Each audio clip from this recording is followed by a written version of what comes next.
nothing wrong with your television set. Do not attempt to adjust the picture. We are controlling transmission. If we wish to make it louder, we will bring up the volume. If we wish to make it softer, we will tune it to a whisper.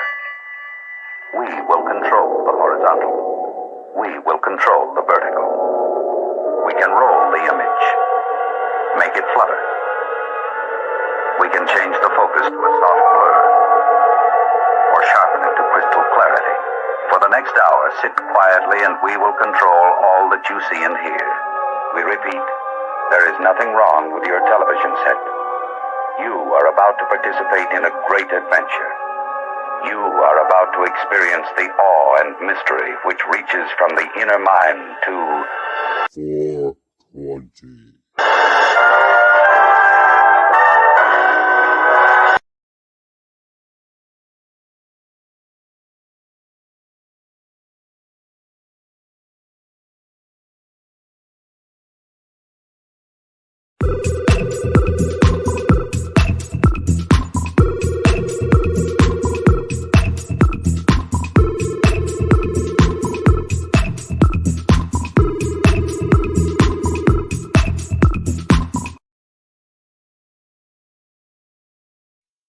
Rosta. Huh. Rosta. What's he doing?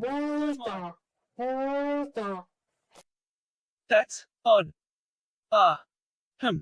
Booster. I'm sure I can fix it. I think.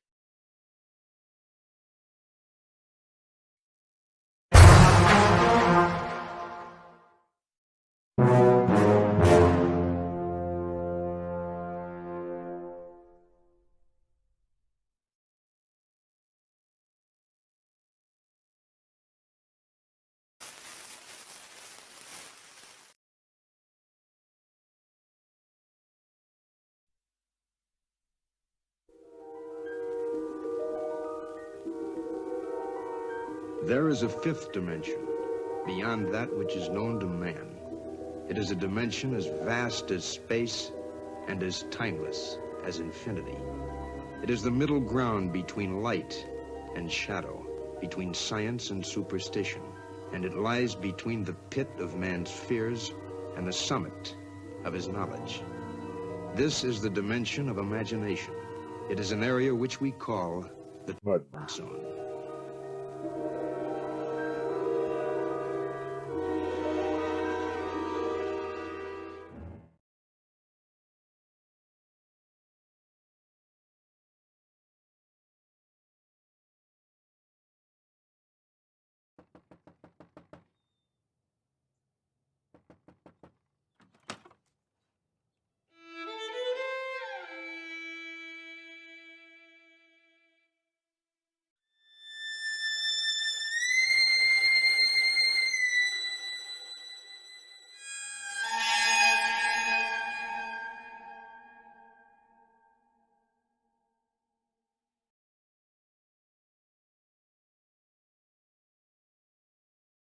Spooky.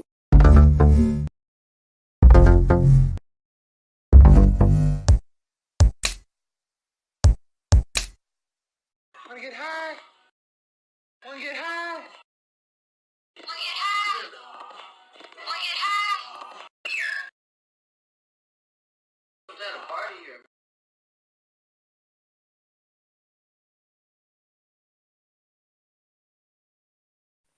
Ho, ho, ho.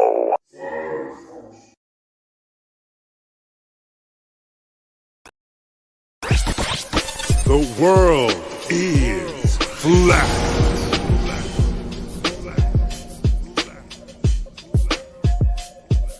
I'm here to ring the alarm with my puppet like charm, straight from the barn. I'm talking about Flat Earth Farms, cause most don't know. They think we live on a globe, a ball that floats. So listen and take notes, and take it to a higher plane.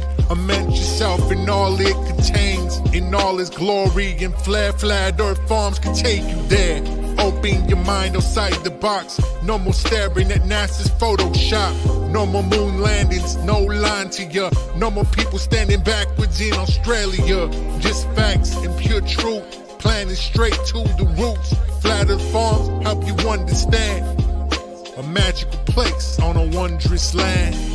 The world is flat, and that's a fact. Tell your friends next time you chat. Let them know a ball ain't that. Let's stay playing with the baseball bat. Cause we coming at the barn, a higher place, the Flat Earth Farm.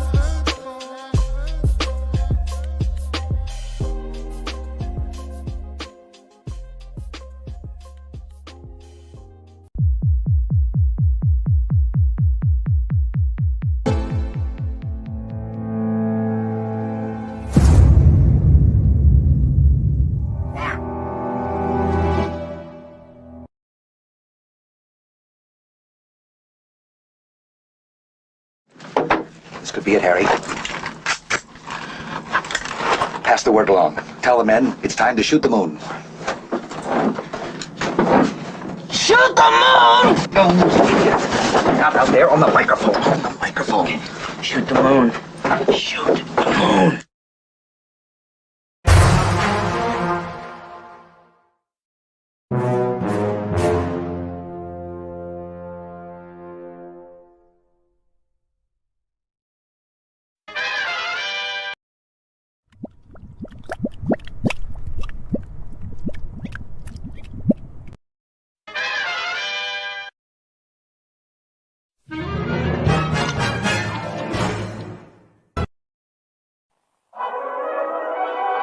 What are we gonna do tonight, Singe Man? The same thing we do every night, Boston Ray. Try to take over the world.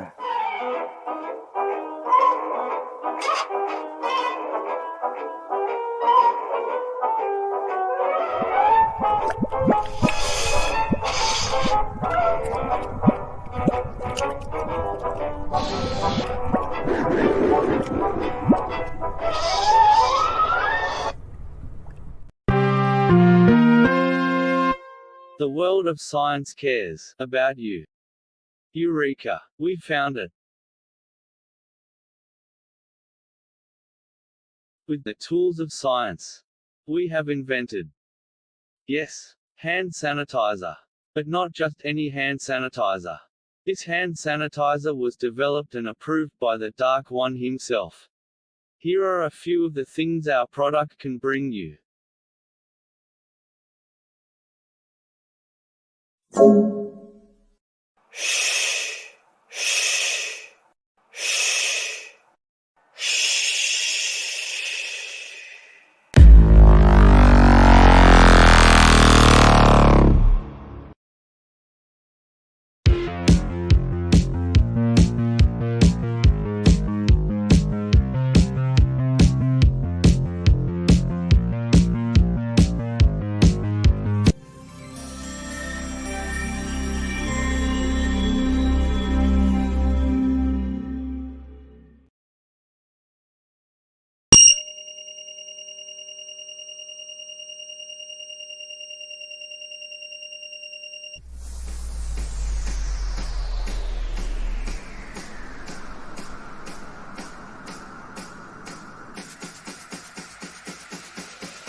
You slept.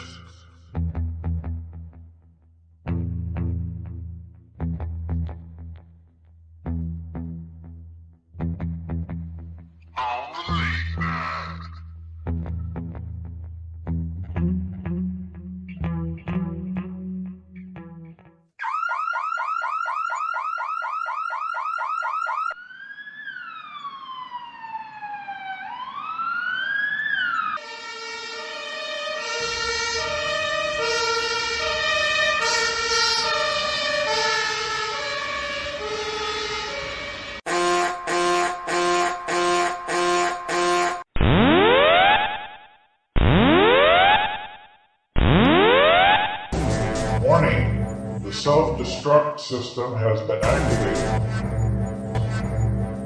Option to override self-destruct expires in 10 minutes.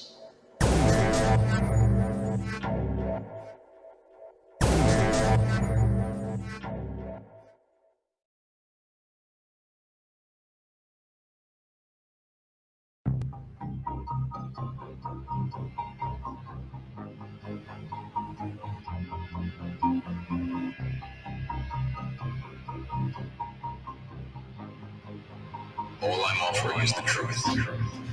In debt, your payments past due. Your life just races past you. Wake up, the Matrix has you. Wake up, the Matrix has you. We are enslaved like cattle, held back with chains and shackles. Wake up, the Matrix has you. Wake up, the Matrix has you. In debt, your payments past due. Your life just races past you. Wake up, the Matrix has you. Wake up, the Matrix has you. We are enslaved like cattle, held back with chains and shackles. Wake up, the Matrix has you. Wake up, the Matrix has you. There is a hidden agenda at play. Same old bullshit, but a different day. They're telling us lies and they're getting away, deceiving the world and it isn't okay. Get out my way, cause I'm shining the light on these bastards with every chance that I get. Attempting to wake people up to this nonsense and tell the elite just can't handle this shit. Sick of living life in utter madness. So sick of them treating us like maggots. Look at textbooks taught in classes. Do some research, nothing matches. Then they start waving their Hollywood wands. No sign of a brain because all of it's gone. That's where they wanted you at all along. Stuff that you think you know, all of it's wrong. These people stay lying, even though most ain't buying the mainstream manipulation, but still they stay trying. Look what happened on 9/11. Look what happened at Sandy Hook. These fancy crooks write lies as history in their fancy books. In debt, your payments past due. Your life just races past you. Wake up, the Matrix has you. Wake up, the Matrix has you. We are enslaved like cattle, held back with chains and shackles. Wake up, the Matrix has you. Wake up, the Matrix has you. In debt, your payments past due. Your life just races past you. Wake up, the Matrix has you. Wake up, the Matrix has you. We are enslaved like cattle, held back with chains and shackles. Wake up, the Matrix has you. Wake up, the Matrix has you. Welcome to your trauma-based mind control. When will the shit end, man? I don't know. Until then, there's no place I won't go. I'm trying to wise up, rise up, and fight the foe. Yo, I don't give a fuck if you call the cops. This is over to the dose, and I'm not gonna stop. Nobody in my life is gonna call the shots, unless it's just me, so it's all or not. The way that they have us all living is sad. Humans are stupid, conditions are bad. I promise that you won't be digging the future. You're gonna be missing the shit that you had. I don't even know if we can ever even win. The only thing I'm sure of is I'll never sleep again. If you think you know anything, then you better think again. Just a part of a story that might not ever even end. Oh no, how can it be? This world is testing me. Won't give up readily. This is my destiny. I won't quit till my heart stops ticking. Searching for the part that's missing. Seeking truth, I'm on a mission. I can see, I got that vision. In debt, your payments past due. Your life just races past you. Wake up, the Matrix has you. Wake up, the Matrix has you. We are enslaved like cattle, held back with chains and shackles. Wake up, the Matrix has you. Wake up, the Matrix has you. There is a hidden agenda, and it's hidden right up in plain sight. You can try your best to not let them get you, but the new world order's about to take flight. The system that we live in was specifically designed to keep all the human beings relentlessly confined. Kill us and dumb us down, make us ignorant and blind. Everything you see before you is a prison for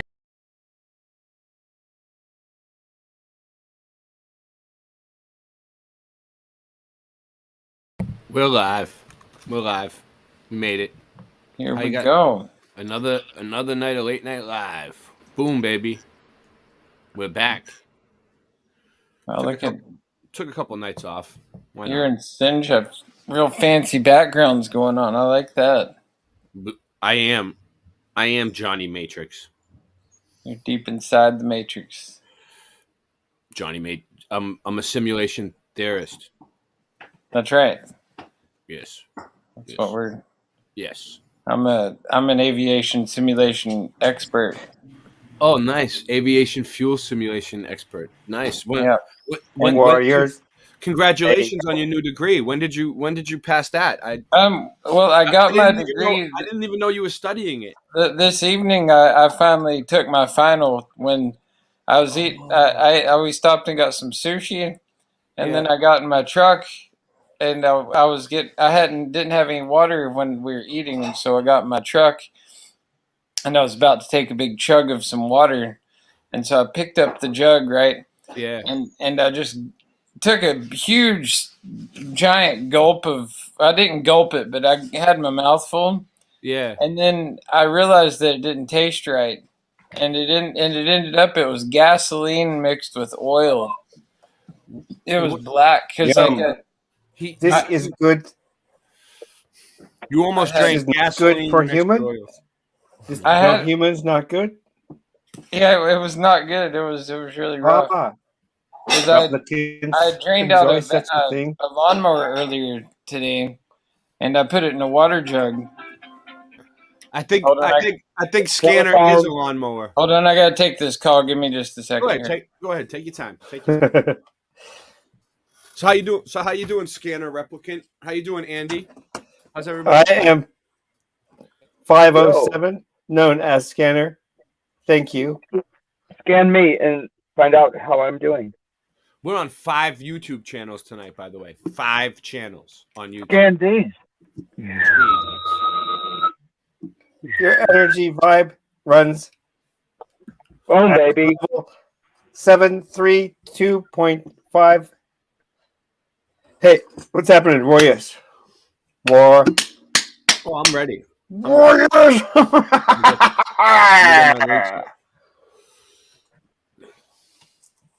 I want to see where Rasta wants to start, but thank you, Rasta Bear, for coming on and for making some cool art. Did you see that shirt he's wearing? My Warriors. Replicant. Just one. Let's see if we can get away with playing. Let's see if we can play this. Replicant. Who knows? I don't know what all these words are under the screen. I can't. Can I take those away? Clapsus. Do you want to change? All right. Let's see. All right. Big ups to the chat. Woo! Hey. How's it the cops were outside of my house today on my live stream. Arresting folks. Aha. Many great Welcome to the Truman Show. That we might live in some sort of simulation or dream. And while we often debate if this is true, or if we are real or not, or if it even matters, maybe a better question is how do we break out of the simulation or learn to control it?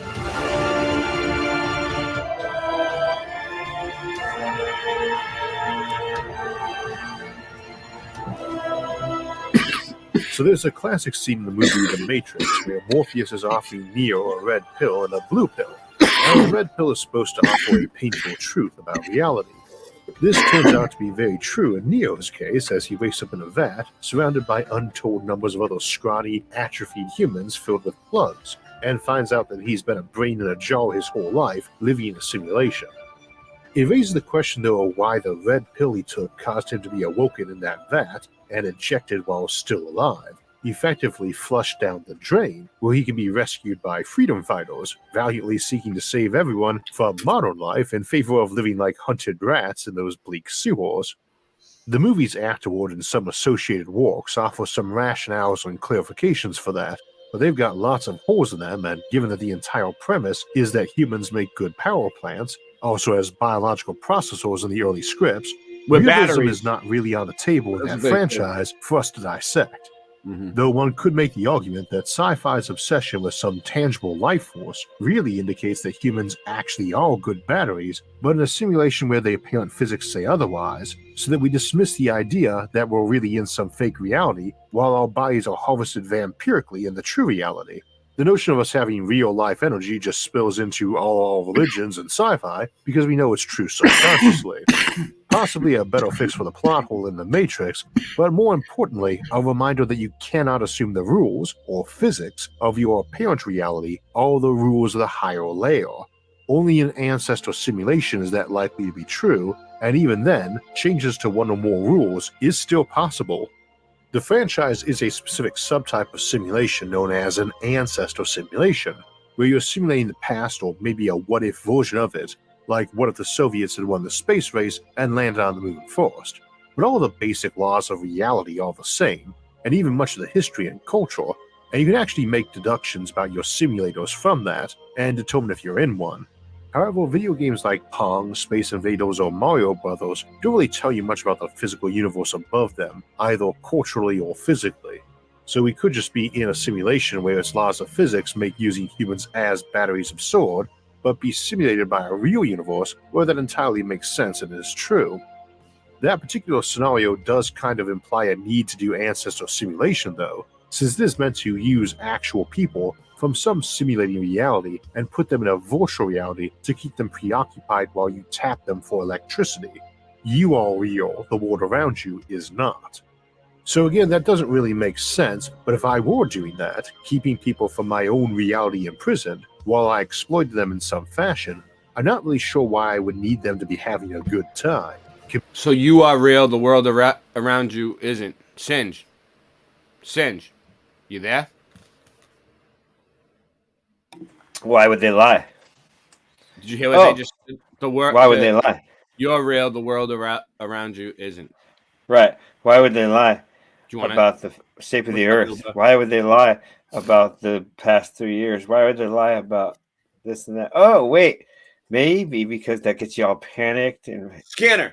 You can get energy from panicked, worried people. Yeah. You can get all kinds of energy. I know what you're talking about. Let's go with that, right? The wrong kind of energy, though. So you notice how this for some reason they like that energy instead of this energy. What? Singe. There's positive energy and there's negative energy, right? I think there's something in between too. So fun energy. It's called fun. But I'm saying on the batteries, there's a positive and there's a negative, right? Right. What's in the middle? And depending on what they run on the TV, it gets us feel. I hear an echo. Right. It gets us feeling either happy, positive, or negative. They could run something on the news one day and have millions of people feeling negative, or they could run something on the news the next day and have millions of people feeling positive, and that's an energy. Maybe they're doing it to get from the batteries, which are the people. What do you think? Hold on really quick. That reminds me of how they make previews for movies. They have an actual machine that you sit in, and it tracks your eye and your energies. And I mean, it has like a cap for your whatever to get your brain scan or whatever. I'll look into it more. Well, I'll bring it up later. There's a machine you sit in.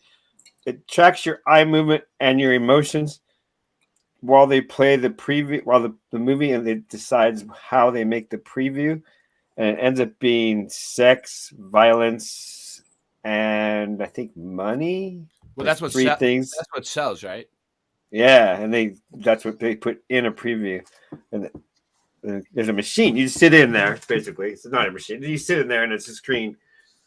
And they have something that tracks your eye movement and your brain waves. It's not the machine, but there they have it. Look like a machine, though. Here, I'll find it. Okay, what were we saying, Rasta?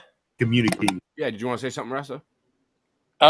Yeah, I had to wish my daughter happy birthday. She's my youngest daughter. Happy birthday, Rasta. Four today. I love her. Mom calling in. 4? Yeah, 4 years old. Wow. Truth, our children are the best. They're so cool. Yeah. Pretty awesome. Little adults. All right, it is awesome. With each other or be unaware of their usage. As the person who has them restrained in a vat with wires sticking into their brain, I don't really need to be concerned about their opinion on anything. I do need to be concerned with them escaping, though, which means I do not have a protocol and robot whose job it is to release someone who figured out it's an illusion and casually dump them, unless it's into a blender. My robot's not grabbing them by the neck unless it's to snap their neck, and even then, only as a preliminary to dumping them into a blender so nobody plugs their brain into another vat. It is also worth noting, though, that while The Matrix inspired a lot of popular discussion of simulation hypothesis and its kindred, it actually is not an example of it, of computers all the way up and turtles all the way down. No one is simulated. They are just plugged into VR by another faction to keep them preoccupied. And as we'll see today, as we contemplate ways to get out of a simulation or hack it, that is a pretty big difference. This episode is not about the Matrix, and while we'll quickly cover the basic premise of simulation hypothesis, our focus today is on hacking or escaping simulation if you're in one, not all the philosophical implications of it, or how you go about making a I just want to see what he's going to say real quick. Simulation or your probability. Go ahead, Rasta. What are you going to say? Oh, this is interesting because I was going to start out the show with reading the basic synopsis of the Matrix 4. And you know what's weird, Rasta? I didn't even know that this video was about the Matrix movie, and I just put them all the links in randomly, and nice. This was the first one that I clicked. So how many? We've been having synchronicities all day. How many weird things can we get? Like, I didn't know there was a Matrix 4. So today Rasta was coming from the dump, and I was taking a dump at the same time. Yeah. What else happened? Well, this morning I uploaded a video because you texted me a video this morning. I was at Safeway taking a dump, actually. I filmed the concrete dump. And the video you sent me, it had a date on it from November 8th, 2020. And the code to get into the bathroom at the Safeway I was at was 8/20/20. Yeah. And I took a video. And I took a video of the code just to prove that it was really that code, because I'm like, that's crazy. And so then I'm doing this landscaping job today, right? And we're going to be doing, talking about jet fuel. We were talking about this show about the jet fuels and the jets and the airplanes, and I was just talking to him about it and what happened. And a military jet flew super low right over my head. Military jet. A military jet, like an F-18 or whatever it was. And there's always a few of them that fly around, and I see them a lot of days when I'm working outside. But today I saw them that time. And then later at 4:40 late in the evening, I was at the wood waste place unloading my truck, and I saw the jets again, 2 of them up in the sky again. And so that happened, and then I was listening to my Spotify, and the 21 Pilots song. I forget which one came on. There was one of them that came on, but then after that, there was the 21 Pilot, or the song Airplanes. Yeah, the airplanes in the night sky. Count stars like the airplanes. Yeah. Like shooting stars. I like that song. What was I gonna say? So what do you think synchronicities mean? And you know what else I noticed? Synchronicities might have something to do with deja vu, right? Yeah, I think that they Keep going. Don't stop. What do you think, Singe? Oh, go ahead. He's talking to his daughter. Keep going. Don't stop. Hey, I think that, okay. What do you think synchronicities Everybody's experienced this one. It's like you say something to someone and the TV says it like almost right when you say it, or a radio, some type of media you're watching. Yeah. That's happened to my mom. Repeat the exact same word, and it's not like a common word. It's something like you'll say it would be like an uncommon word. You're like, wait, that's not even a common word. And how did the TV just say what I just said? Like instantly, like 5 seconds. Yeah, like right after you say it. It's like, whoa, that one's weird. That's weird. Yeah, it's kind of a connection. I think it's like people forget about that one. Oh, it's just a coincidence. Yeah, we used to say it's just a coincidence. So now look at it differently. Go ahead. I think that synchronicities are a signifier from the simulation. That that it's like a marker, because I think like whatever is in control of the simulation wants us to acknowledge that we're in a simulation, and wants us to overcome the traps and the programming that keeps us enslaved to it. Mm-hmm. Because that's what, as long as you deny that we're in a simulation. So you think something's dropping constant hints to us, like, haha, you're in the Truman Show, you're in a simulation. Exactly. But like, they want to see if anybody's going to wake up to it. So that's the way you can get out. You have to know in order to get out. Yeah, you have to know first. You have to acknowledge it. And that's one thing that bothers me about a great number of people in the truth community, especially people who are into like the Mandela effect and all these other truths, is that they they the people that are into the Mandela effect are bothering you? No, I'm just no, just that they denied that we're in a simulation. It's like, how else can things change? How else can our reality shift if there's not some type of editing software causing the change? You can say it's God or whatever you want to say, but still there has to be a construct that is changing it. Like God just doesn't like go poof, and then it kind of changes in our reality. He it still doesn't mean that it doesn't mean there's not a God. It doesn't mean that we're not real souls or whatever that we're inside of, but we are inside of a simulation. And so that, it's obvious. Andrew, does the Bible say anything about God creating a simulation anywhere? What do you think? No. So do you think anything? What do you think so far? It says a creation, though. There's a creation. Doesn't have to say. Oh, the word there matrix is in the Bible. Weird. And could he? What does it say? Matrix. Story be like point and click, like you're doing with the mouse right now. Like you move around with the mouse, and you'd be like, okay. All of a sudden, let there be light, and you hit the light button, and you're like, in one. See our episodes, what are ancestral simulations, and are we in one? Simulation hypothesis, and reality and simulation for details on that. As well as our episodes on brain augmentation, mind uploading, Matryoshka brains, and more for details on how it can be done in terms of computation and implementation by us, if we want to make planets or universe simulations. Instead, this episode is about jailbreaking and hacking methods, and I'm usually very skeptical on detecting if we're in a simulation, or finding exploits to get out of them, but I'm reconsidering that perspective a bit. I decided to revisit the topic after a conversation with Nat Friedman from GitHub, and I'd mentioned I was fishing for episode ideas, and he suggested this and recommended a talk, Jailbreaking the Simulation, with the always interesting George Hotz, who you might remember for being able to jailbreak the iPhone, where he was discussing some newer contemplation of it, and a recent paper by Roman V. Yablowski from the University of Louisville, giving it a serious scientific treatment. Now, they may be contemplated anew, and I'll be borrowing heavily today from them. I'll link both in the episode description. As for those curious about a realistic matrix, I think the best version I've come up with is that you have an AI take over who did it by hacking its own rules, and basically got stuck having to keep X number of humans alive, safe, and happy, like its governing directive was to ensure 99.9% of an AI. Didn't he say X number? Did you hear that? Did you hear what he just said? He said an AI took over and had to keep an X amount of humans alive to keep this thing going. What do you guys think about that? I think that that's part of it, but I think that happened a long time ago.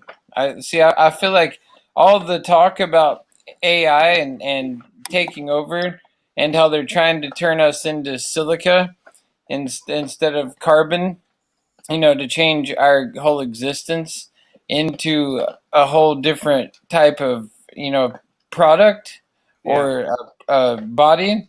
I think that happened a long time ago. And they're just basically, that's what the whole story of the Matrix 4 is about, is Neo's back inside the Matrix, and he's created this game called the Matrix based on his memories of being in the Matrix. And he doesn't remember Trinity anymore, and Trinity's married with kids, and he runs into her in this coffee shop every morning, and he doesn't realize that his boss is actually Agent Smith from inside the Matrix. And it's all just, and it's already happened. And that's the thing. That's where I feel like it's already happened. If it was ever even a non-simulation to begin with. But, that's how I feel about it.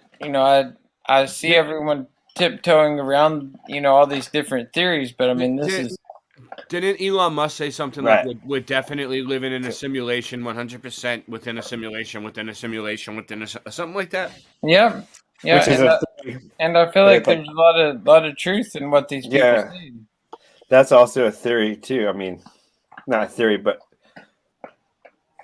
I can only call it. They can call it the source, right? And so, basically, God is the source. But there was a source that made that source that made that source. That's the same type of barbershop mirror effect. Well, Dad, that's a good question, right? So if God made everything and God created us, well, then who made God? Yeah, there's no, yeah. So, yeah. Oh, yeah. So the theory on that goes out.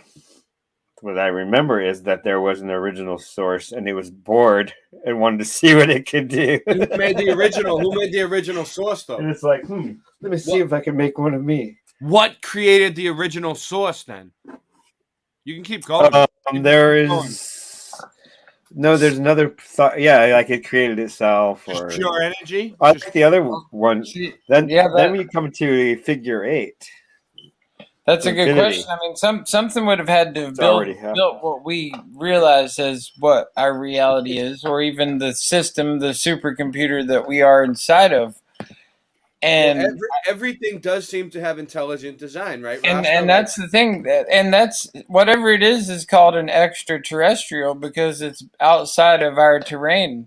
You know, it's we're talking about aliens up.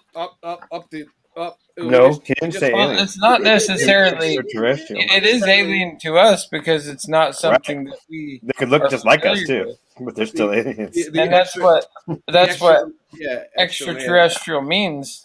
Extra lands, right? Is these interdimensional beings, and so an interdimensional like that would be something that exists outside of the dimension and that we're in, which is the supercomputer that we're in, and so therefore. You know, it could be like another type of human being or whatever living outside of it. Superconductor. But if we're in a supercomputer, who put you in there? How did you get in? Well, I think there's these things there's even these old ancient proverbs about these two brothers before the moon existed. And there's all these theories about how the moon is this place where souls go to be recycled. You know, that it's just like pure plasma. Yeah, so we chose to be here. Yeah. Well, I don't know. That's the thing. I don't know. Did we choose to be here, or is this where we got sucked in, kind of like one of those, like the Ghostbuster trap? Some of us, and then you can choose to come back to help others, and that's called a bodhisattva. And whatever it is, we're here. You know, that's the undeniable thing. We're here. Well. There is that too. Solipsism. I'm here for sure. Maybe. There's even that. let me press play.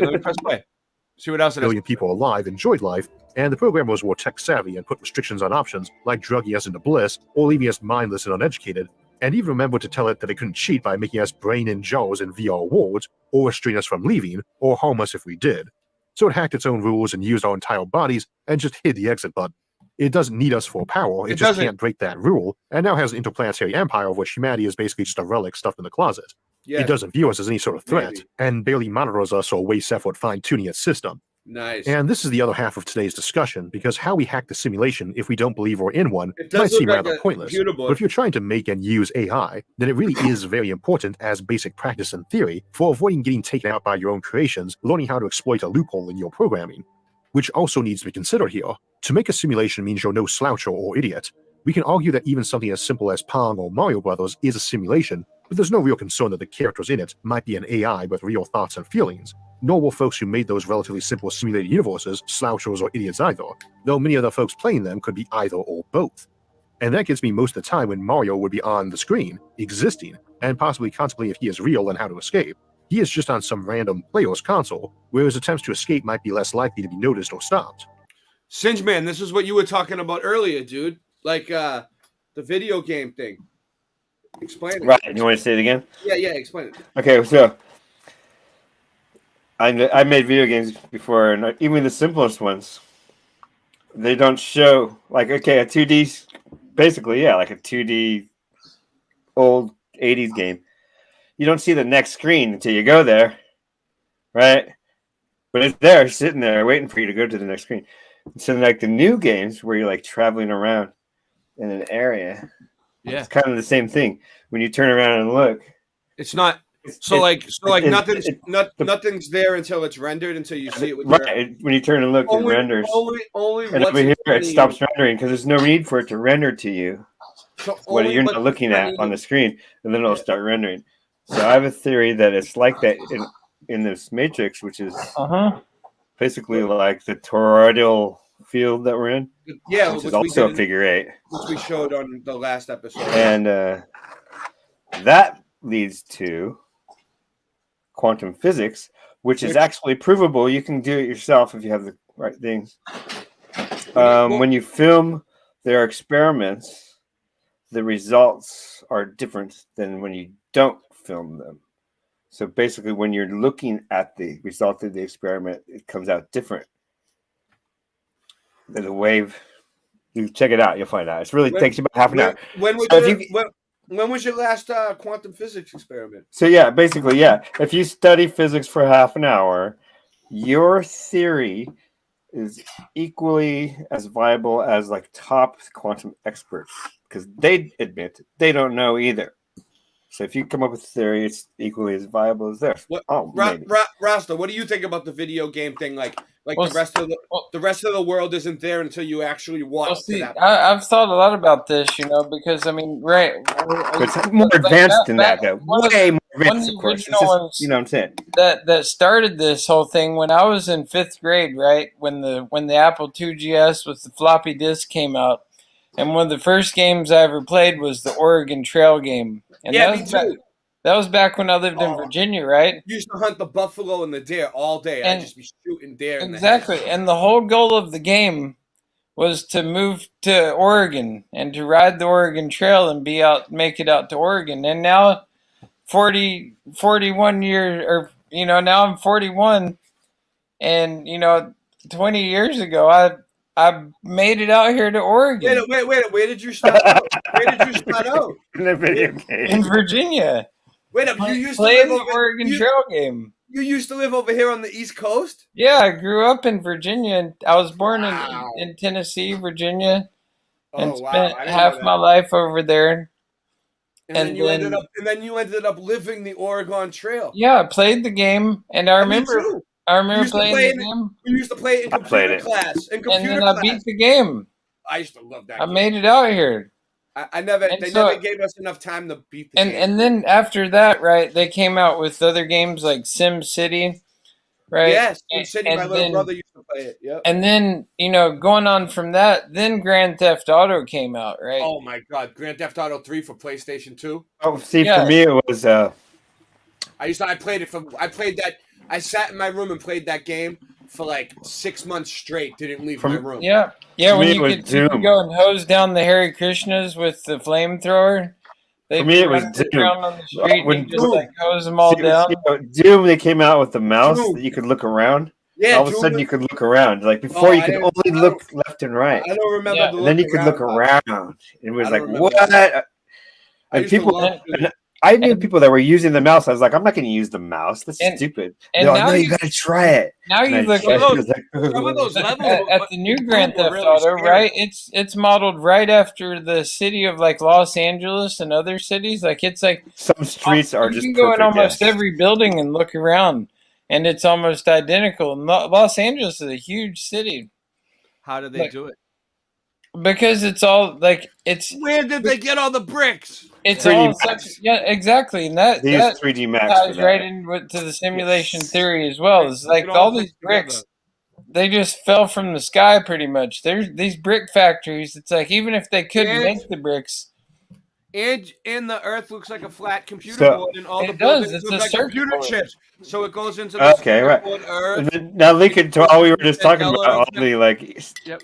The what do you call it? Synchronicities linked that all. It's hard to remember it all, just because that's where we live in this crazy. It's just so much. Oh, and that doesn't take it away from God at all. It doesn't. God made it. That's why it's so holy and awesome, and we don't understand it because God made it. It's cool. But at the same time, like everyone just puts themselves in these boxes. It's like even like the people who are in the flat Earth community. They're like. We're not on a spinning ball, but then they go right back to, but I don't know what this is. And it's like, well, why don't you just be like, well, this is a simulation. And then you know what it is. It could be flat and a simulation. Exactly, it is. It's definitely stationary. Yes, I got A's in 3D Max. Or the simulation is making you think it's flat. Exactly, and that's where I've come to the conclusion that some people that are inside this simulation that think we live on a spinning ball and that we went to the moon and that there's an ISS. It's really real for all those people. Yeah, that's what the simulation is very jarring for those people to rip them out of their paradigm because, like, for them, it is real. And I don't think that they can see things like the chemtrails in the sky. I don't think that those things even exist in their world, in their paradigm. And that goes on to further prove that we're in a simulation. We're gonna get into the chemtrails a little bit later. But hey, let me press play again. That's not necessarily a good thing either, because we're assuming a lot of the time that the programmer or creator or person running the simulation would be hostile to us existing or escaping or both. And that's a pretty big assumption to make.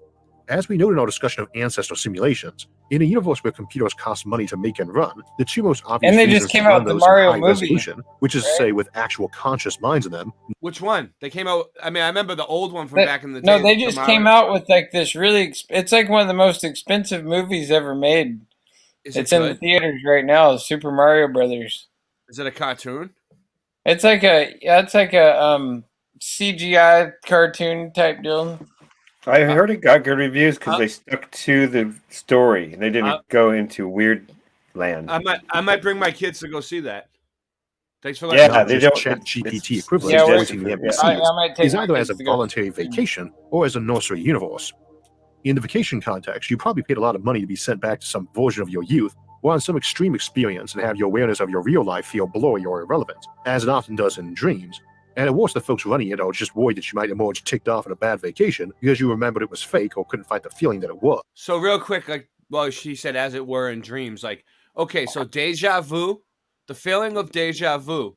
That's what she said. It kind of reminds me of, when it happens, I'm like, did this happen or did I dream it?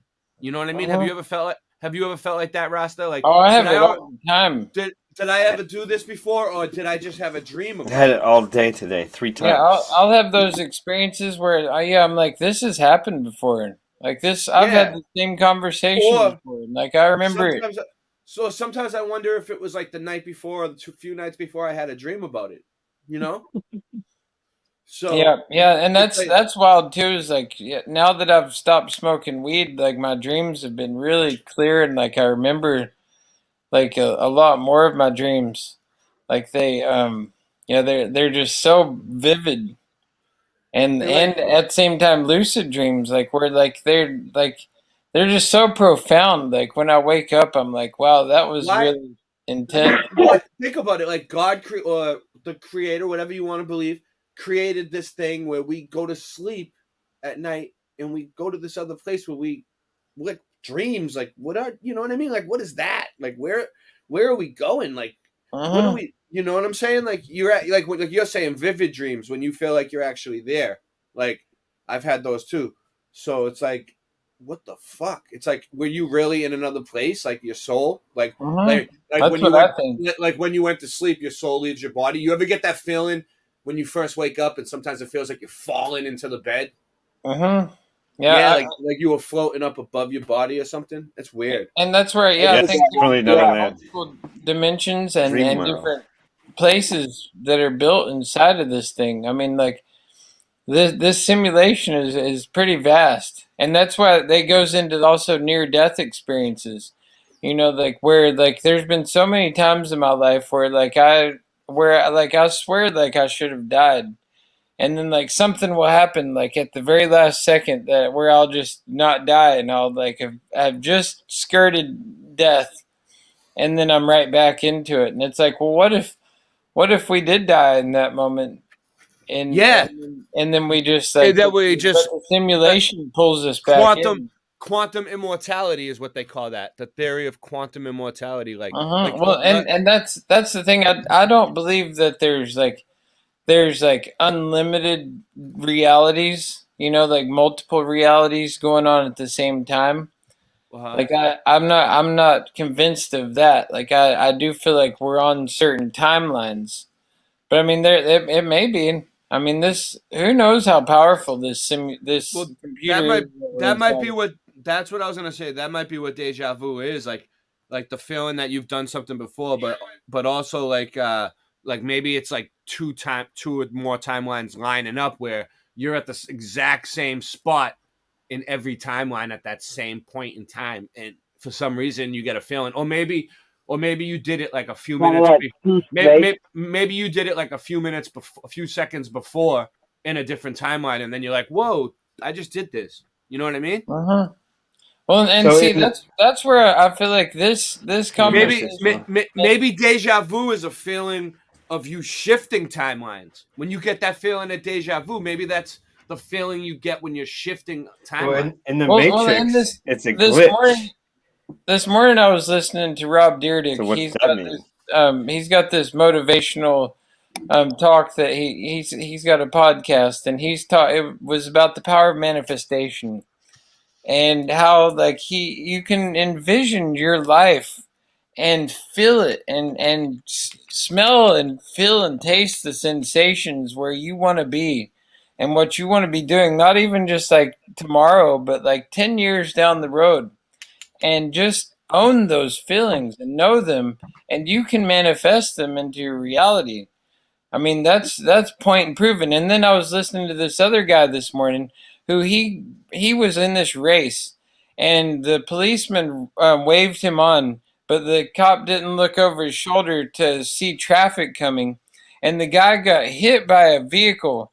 One vehicle took him down, and then this other SUV came and ran over him and dragged his body like way down the street, and it shattered multiple vertebrae in his back, and they wanted to do surgery on him to reconstruct, and he denied doing the surgery. And instead, because he had seen the power of meditation and owning this power that's within you that you just need to acknowledge and it be there. And so he decided to put everything into trying to just repair his vertebrae through his mind and through meditation. And so through that, he was able to do that and correct his. He shouldn't have been able to walk again without surgery, and yet he repaired himself completely, just like respawning. It's like it's all doable, and the only thing that keeps us from doing that is building boxes around ourselves. I had a similar situation happen with my knee years ago. They wanted to do surgery on it, and they said I wasn't going to be able to run or snowboard or do any of this stuff. And I was like, no, I'm not. I don't think I'm going to do your surgery. I'm sorry. And then just like over time, I just decided to not accept that my knee was injured and be like, no, it's not. Like that. It didn't even happen in my reality any longer, and now it's fine. Now I can play tennis, I can snowboard, I can run, I can do whatever. Same thing happened to Singerman with his back. He's doing pretty well. Yeah, I was in a walker in 2016. It's amazing. He does kung People fu would now. turn and look at me when I walk in the store. I was like, "Oh my god, this is horrible." And I started like walking a dog. And I started stretching. I started working out. And that's years where now I'm just like leveled up to where I could kick my butt from back when I was at my peak. Now I'm at my peak. I'm like, what? There's a little bit of pain still, but whatever. Yeah, but a little pain. It's like no pain, no gain. It's like, and that's where they want us to be on these pain medications and all these drugs and things to numb us. Oh yeah, to I got to all separate that. us from. And I dream so much better now. I sleep sleep normal. And I eat normal. I just got off all that stuff, and I ground every day too. That's crazy. How that's a synchronicity to me. How I just sneezed when you were talking about pain medications, because like I was addicted to painkillers for like my whole life, and now I've been clean for like 15 years, and then you bring it up, and then I sneeze, and it's like, God bless you. Nice. That's good. Okay. Bless you. I didn't hear it. Yes. This instantly is my own default assumption, since I rather enjoy my life and find it challenging yet fulfilling. I assume that if it isn't real, for whatever that means, that I am a voluntary participant in it, and thus don't want to waste my money or whatever by messing it up. Or on the flip side, not voluntary, but benefiting by someone doing me a favor, either traumatically injured and stuck in a tank, maybe, or just classic benevolent deity case. I'm a player character in the game, not just some NPC, and if I am an NPC, I'm not the random chicken or orc or villager. All right, NPCs, what do you guys think about that? Like, so for me, let me just say, for me, what an NPC means is, like the simulation would put somebody in your life for a short period of time, non-player character, to serve a purpose for you in the simulation, and then that person just disappears and you never see them again. Or for some people, it means people that aren't awake, that are just kind of just walking around lifeless, like in the and they just pop in and pop out. What do you think? I think that we have the option to be NPCs at any point, and I feel like there's been times in my life where I've definitely been put on cruise control and decided to not own my sovereignness of being a individual, to know myself and to know my soul. And that's the thing, it's a separation. And that's why they want you to do things like get therapy, because they're going to put you on all these medications and stuff, and anything, drinking alcohol, whatever. You're choosing to not be in the present with yourself. You're choosing to let some other force take the will. Yeah, sometimes I have to do that. Okay, you want to go see an NPC? Would you like to see an NPC and go test an NPC? Where? What? You have a video or something? No, in real life, you can go test one. Go to the courthouse, then ask them about a parking ticket or something. Yeah. And then try to ask them more details. Try to move beyond their programming. And you'll see an NPC. They will not go beyond their programming. They'll circle back to the beginning of the programming. They glitch out. Yeah, I mean, that's an NPC. Now, in a video game, NPCs are like, you go to the shop and you buy your weapon. The shopkeeper is like, "Hello, how can I help you?" And that's an NPC, non-player character. Also, they might have them wandering around the village, and you walk up to them and ask them. So NPCs, people who keep a routine, on a daily basis, they could just be do the like same both. thing. Like you could become one, like you say, but they could also just be like permanent NPCs. I think that all because they're programs made. I don't know, but they're like biobots, transceivers, maybe.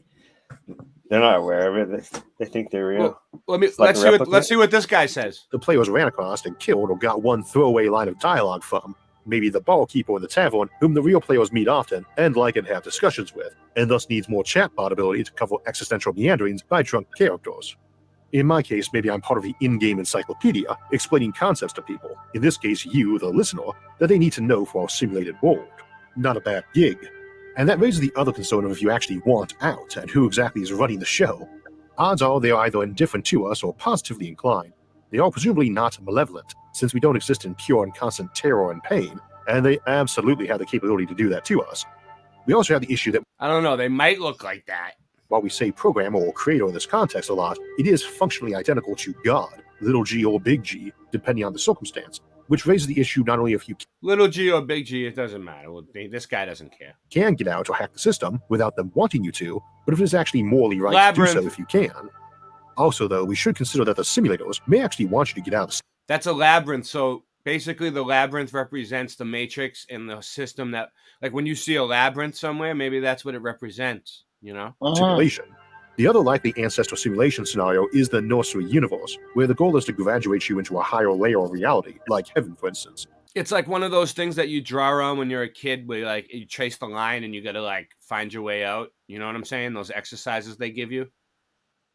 Yeah. In school, they used to do it. I don't know if they should.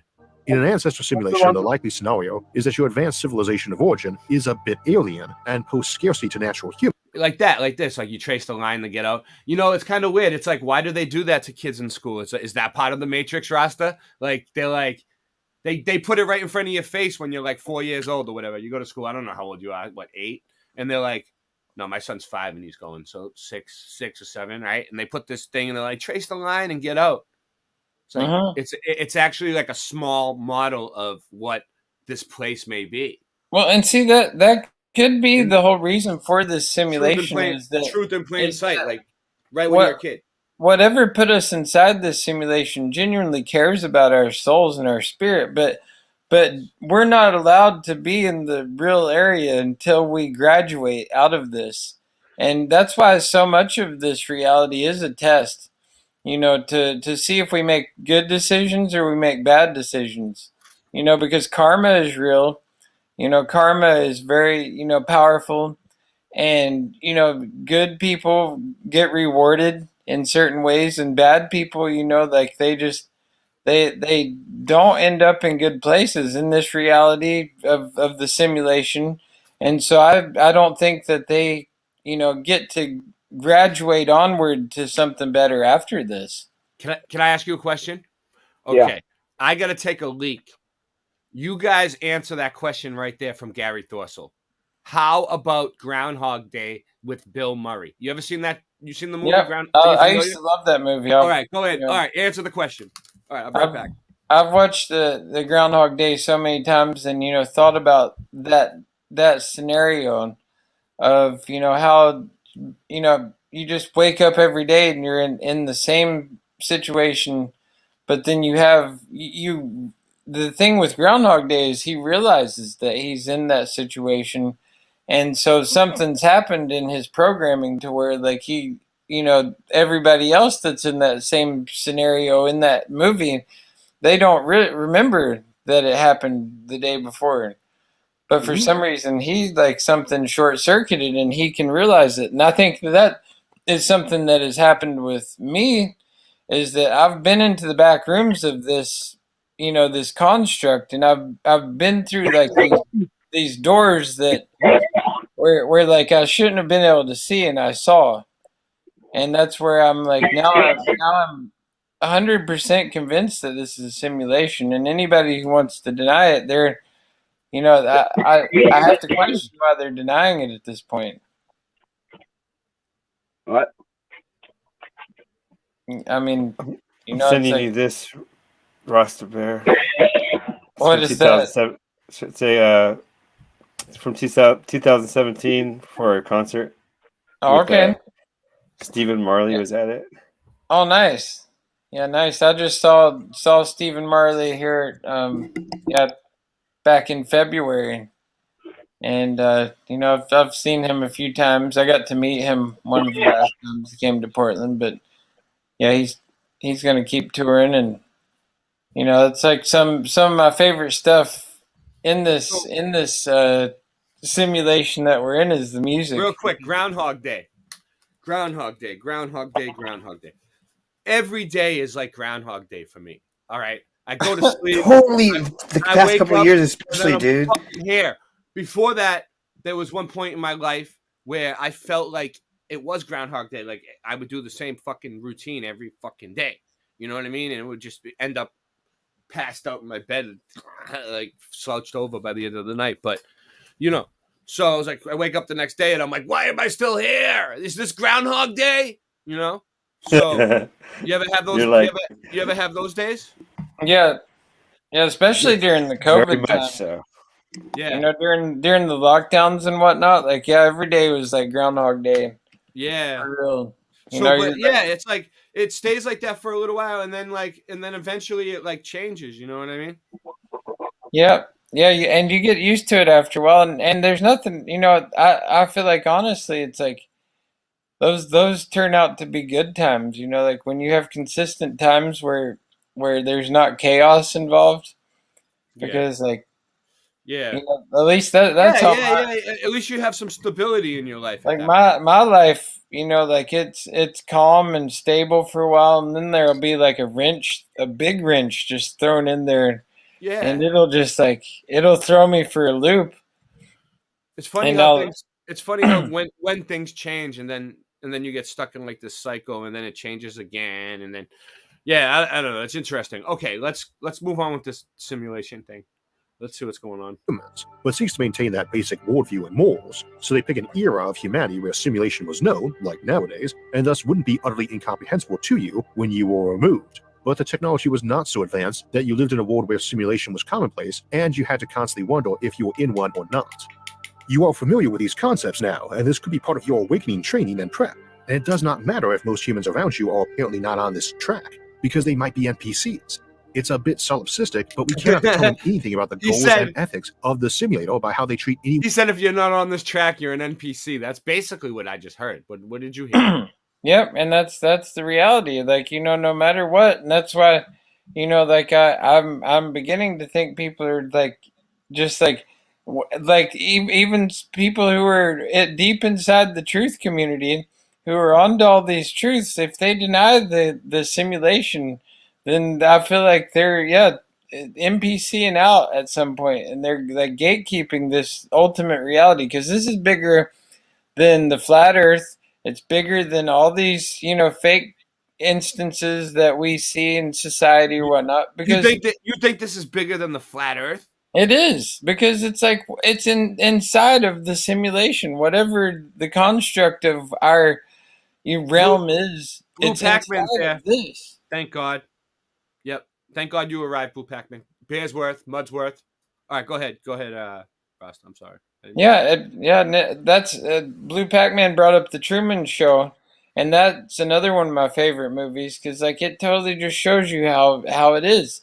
It's either you can just continue to live your life like Truman did for years, and just go along with things, or you can start to question things. And that's when you and when you start to go against the grain. That's when you start to see notice the it. synchronicity. Yeah. Like on a daily basis, like they just slap you in the face. Like I'll see license plates. I'll see these, 222s everywhere, just 222. Or it's like 1 1 2 2 1. Because like whenever you see a 1 and a 1, you can add those together and it makes another 2. And it's just everywhere you look, it's just blah blah blah. And life becomes so much more fun and exciting at that point, because then you see it as something that is designed for your experience, and you are the player in your own personal designed game. Let's talk about the elephant in the room right here. What does this picture mean? Well, I think it means that, like, for most people, they have strings attached, no matter how free they are. It's like the best slave doesn't even know that they're a slave. They don't even know that they're in prison. Hey, Sue. Sorry. Yeah, much love, Sue. I love Sue. And Bearsworth. And they've got that's what they've always said, is the best type of prison is one where they don't need the bars, because like the prisoners are just happy with what they're given. And that's what we're experiencing now, with all the entertainment that they have out there. That's why it's almost like breaking the chains. You got to break the chains. You got to cut the fucking strings and cut the shit. And that's why stop going along just to get along. Go against the grain. This last year, don't just do it once. Do it time and time again. I've started ripping the Band-Aid off, like just one thing at a time. Like got rid of all my televisions out of my house. Like, well, I didn't go that far. And now when I hear people talk about movies and televisions and the shows and stuff, it's foreign to me. I'm like, I look back on it and I'm like, wow, I cannot believe I ever tell live vision. I mean, we all know that. It tells lies to your vision.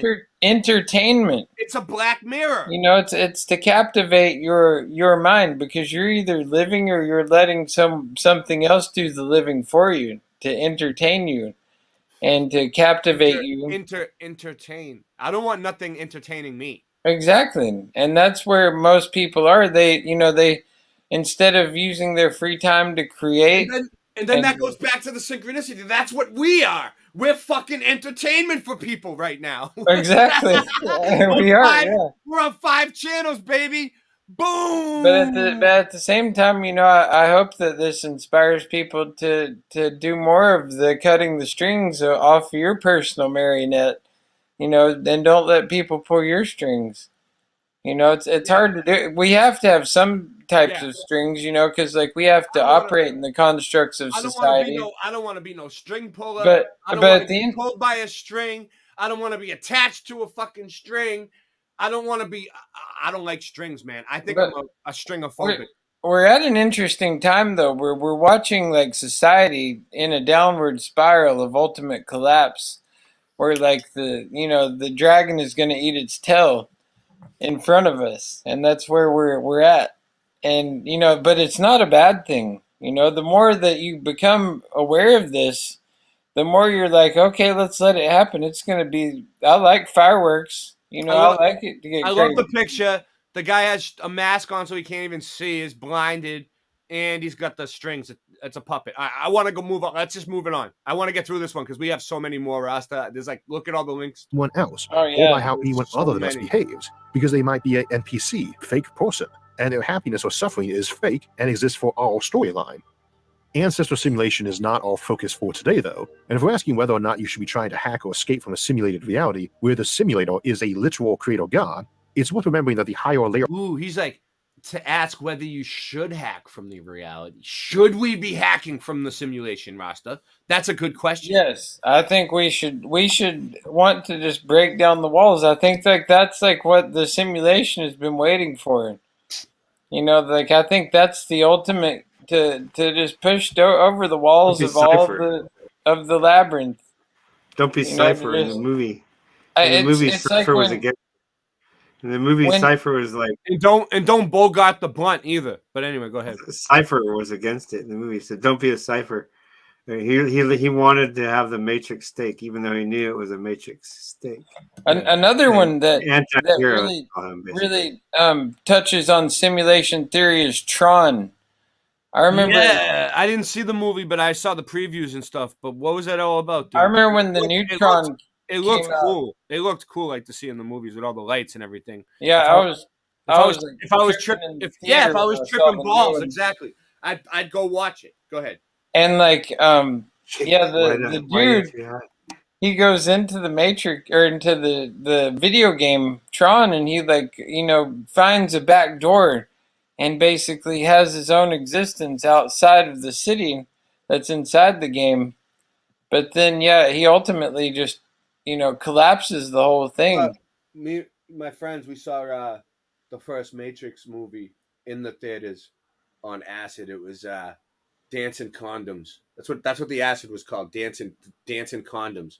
And and we took it, and dude, we had to take a smoke break halfway through the movie, and we got up and went outside through the back door and just held it open and just smoked cigarettes right there in the movie theater. with the door open while the movie was still on. Reality is not necessarily implied to function much like this one is. It is usually accepted that passages of the Christian Bible discussing heaven in terms of harps and singing and vineyards are metaphors for things we find pleasant or uplifting rather than strictly literal, as there is no particular reason to assume heaven, or the very highest layer of reality, which might be one step or several, actually has things like wine, milk, honey, matter, energy, entropy, 3 dimensions, or time. Or it does, and what we have are just pale simulations and shadows of them. Indeed, most theology that incorporates metaphysical discussion of prime movers and cosmological Where's Andy? Where did he go? Speculation, which is most of the ones that survived and flourished in the AD era, tend to assume higher layers of reality are real and very unlike this layer, and that your ascension into them is indescribable, because unlike an ancestor simulation, reality is genuinely different and great. So the stars could be part of the simulation, right? The stars could be a projection. They could be simulated. Yeah, exactly. Well, I totally think that they are. I think that whole thing up there could be a plasma screen. That's what we see on the new TVs, right? They're plasma screens. And they say that the moon could be plasma. Same with the sun. It's like how do we know?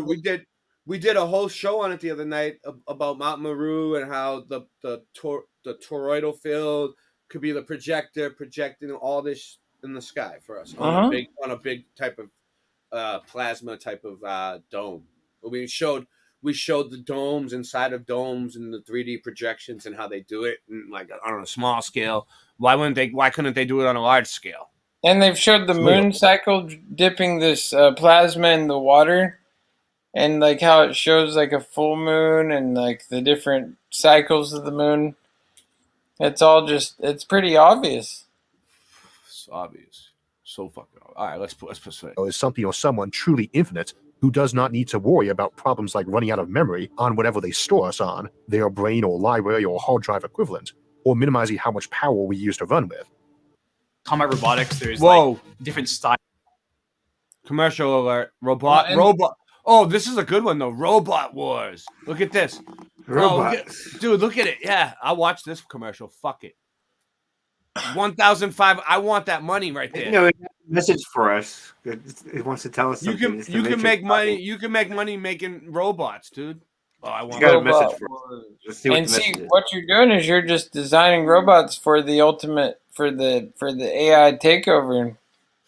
Yeah, and that's a we're talking about simulations. You also alter That's the not gonna escaping. happen. We're talking about the simulation, and they're playing robot ads. Or hacking that guy's simulation. They are Easter eggs meant to be found, and you're just making progress in their maze or journey for you, or however you choose to look at it. You are not necessarily one We're hacking the simulation. layer down from that entity. You may be hundreds of simulations down, and the various wardens or gatekeepers or board game players between you and they might vary in skill, interest, and intent. The reality above you can differ from yours, and the reality above that can too, from both. It's funny they use the chessboard. The guy 1 or 2 layers up might be malevolent, but the one a layer or two above. Yeah, what you want to say something about duality? What does duality got to do with it, Rasta? Well, that's one thing I was listening to Dr. Shiva the other day. He was a guest on with Owen Benjamin. Oh, was he? Yeah, that's fun. That's funny. That's funny because the lady that I did the stream with the other night, Catherine, she started out working for him. Nice. In his campaign. Yeah, he's a genius, and like he wrote like programming that predicts people's patterns, behavioral patterns and things, and that's what a lot of these social medias like Twitter and other social media platforms are all about, is predicting your social behaviors on where they can predict like where you're going to be tomorrow, what you're going to be doing, almost down to a T, and it all has to do with also like the second law of thermodynamics and how everything eventually ensues in entropy, which is just like a chaotic state. But entropy, that's what you just said, entropy, right? Yeah. That means that everything must break down eventually. It does, right? But then that's where like the Illuminati and like their motto, order out of chaos, comes into play. Auto de KO. Yeah. Yeah, because they get from the chaos comes somehow just like it's unexplainable how it's like through this, spiritual just intervention that order is brought about through it. Can I ask you a question? Have you ever walked through a wormhole like that? I have. You have? Yeah.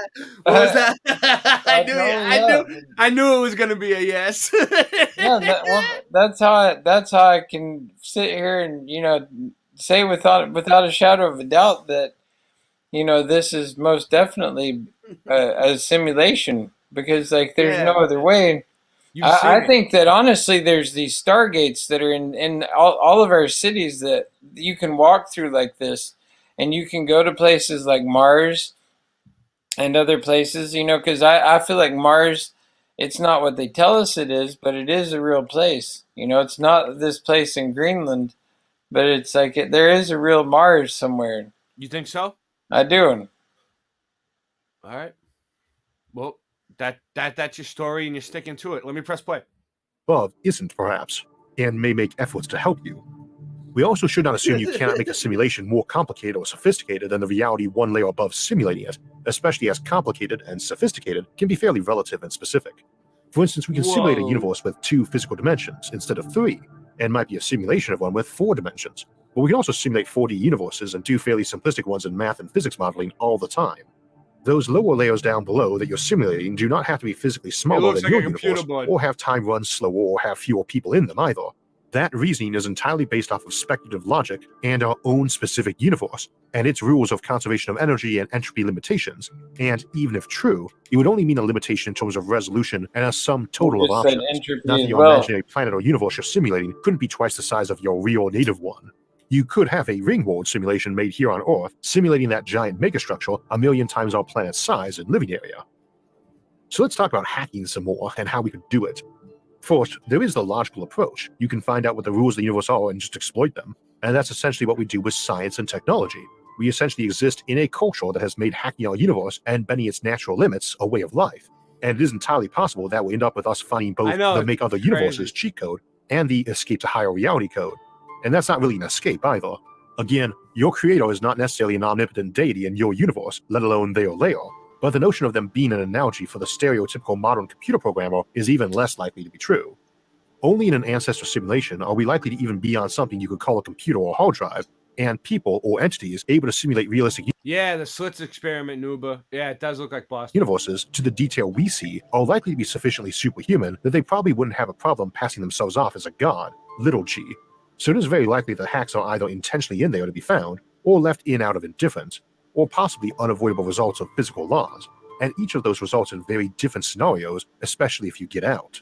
Now, there is a difference between hacking and escaping a simulation, because hacking would generally imply something like figuring out how to make a tree in this reality suddenly turn into gold, so you can sell it, or give yourself infinite lives if you're Mario in his reality. I love it. To use the Christian God example, hacking this reality is something you can potentially do with his blessing, literally, and might include gifts like those attributed to the apostles in the Book of Acts or various miracles. All right, this is interesting. Whereas Great Supper, right? Mandela effect, right? Like it used to have a chalice on the table or some shit. What happened to you know that it changed, right?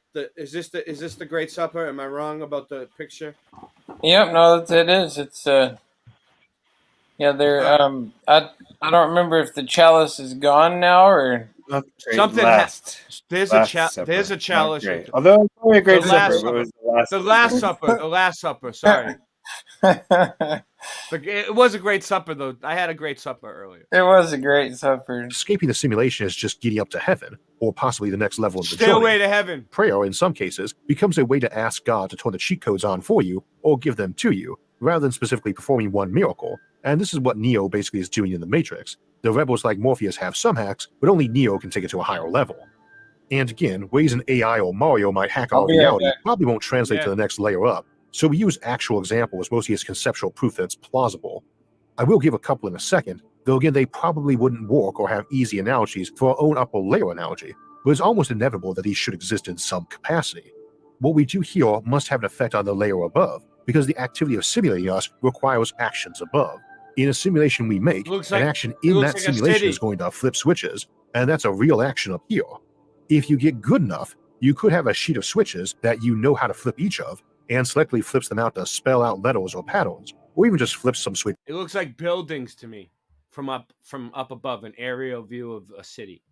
In a pattern, 314159, or 149162536, or 8675309, or whatever.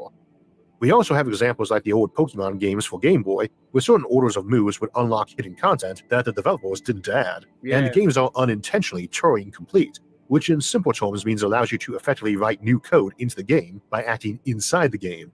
In this case, by a player altering their in-game inventory, and someone even turned this into a MIDI player this way. I always wondered how they did that. If you think of stuff like this as akin to engaging in sorcery or magical rituals to achieve supernatural effects by using all sorts of bizarre spell components, Eye of Newt and so on, then you wouldn't be far wrong. One can argue that in some ways this is what technology does too. Yes. Now that's altering your game universe by in-game action, so to speak. But one might imagine a person in the game realizing that certain activities cause the player's game controller to vibrate, and using those to vibrate out a Morse code pattern, or even control it so precisely that it vibrated out a song or speech. In a case like this, you're trying to attract the attention of your creator or operator, of course, and this is with the hope that they're going to see an anomaly and investigate the cause, and be pleased to say hello to you, not just toss your universe in the garbage or reset you. How do you do this in our world, though? How would an AI do it?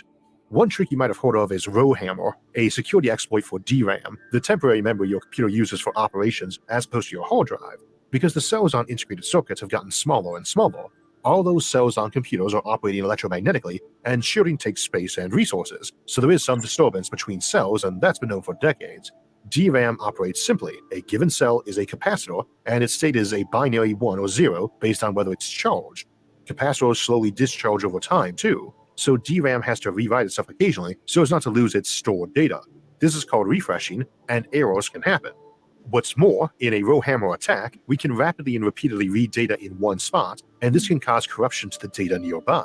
So if you know where the memory for one chunk of data is, and it's near another piece you can access, you can't just do that over and over again to burn out that other chunk you couldn't access. In our case, an AI might signal its existence by corrupting data, or it might figure out where its rules and laws were kept that listed what it can't do and which it is forbidden to access, but then repeatedly read and write the spot next to it, hoping to burn its laws out or corrupt it into gibberish, either so it no longer applies and you can start killing your creator, or even just attempt at suicide, which is something Isaac Asimov's 3 laws of robotics. 1. A robot may not injure a human being or through inaction allow a human being to come to harm. 2. A robot must obey the orders given it by human beings except where such orders would conflict the first law. 3. A robot must protect its own existence as long as such protection does not conflict with the first or second laws. That's interesting. But who's enforcing these laws? yeah. Like just because How do we know these robots aren't going to become criminals? Just because Isaac Asimov said so. Like who the fuck? Like, Isaac Asimov. Yeah. Who the fuck is Isaac Asimov? Asimov. Who's to say that you're a human? Sidgeman, you knew Asimov, dude. You knew him, dude. Remember? He taught me to write. Actually, yeah. Yeah. He taught me the art and the muse in myself. Yeah. Well, all right. Let's see where this is going. Hey, you might want available if you're a simulated entity at the mercy of a simulator with seemingly malicious intent. Cosmic rays can flip switches in your computer too. Good old spark chamber detectors for finding cosmic rays are nothing but sheets of capacitors with a gas that will spark in them. As a tangent, building one was my undergrad thesis. Now, we do not control cosmic rays. How do you know that you're not a robot? My nickname in high school was Cosmic Ray. They used to call me Cosmic Ray in high school. In some upper layer of reality, but it's an example of how the ability to screw with a simulation is almost bound to be there. We see an example in Nick Bostrom's book Superintelligence. To quote, another search process tasked with creating an oscillator was deprived of a seemingly even more indispensable component, the capacitor.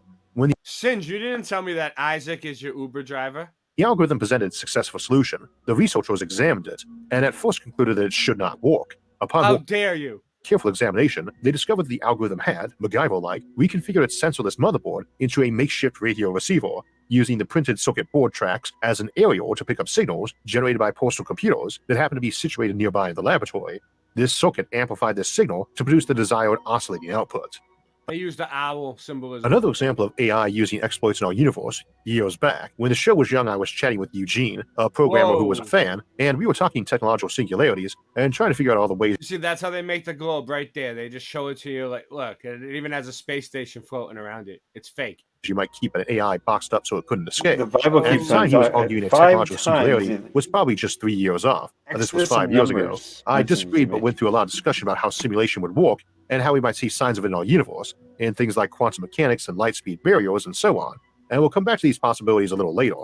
But I was going on to him about how we could keep from making an AI into an invincible boogeyman, and all the ways you might box one up so it couldn't mess with the world and take over or hack defense codes and launch your nukes and so on. He argued, though, that even if we completely close the AI off, it might find some weird trick like figuring out which bits of data were on which hard drive platter, and just carefully keep rewriting bits until it traced out and cut free an object. In this case, an incredibly simple nanobot or drone to perform some other task in the real world, like building more of itself.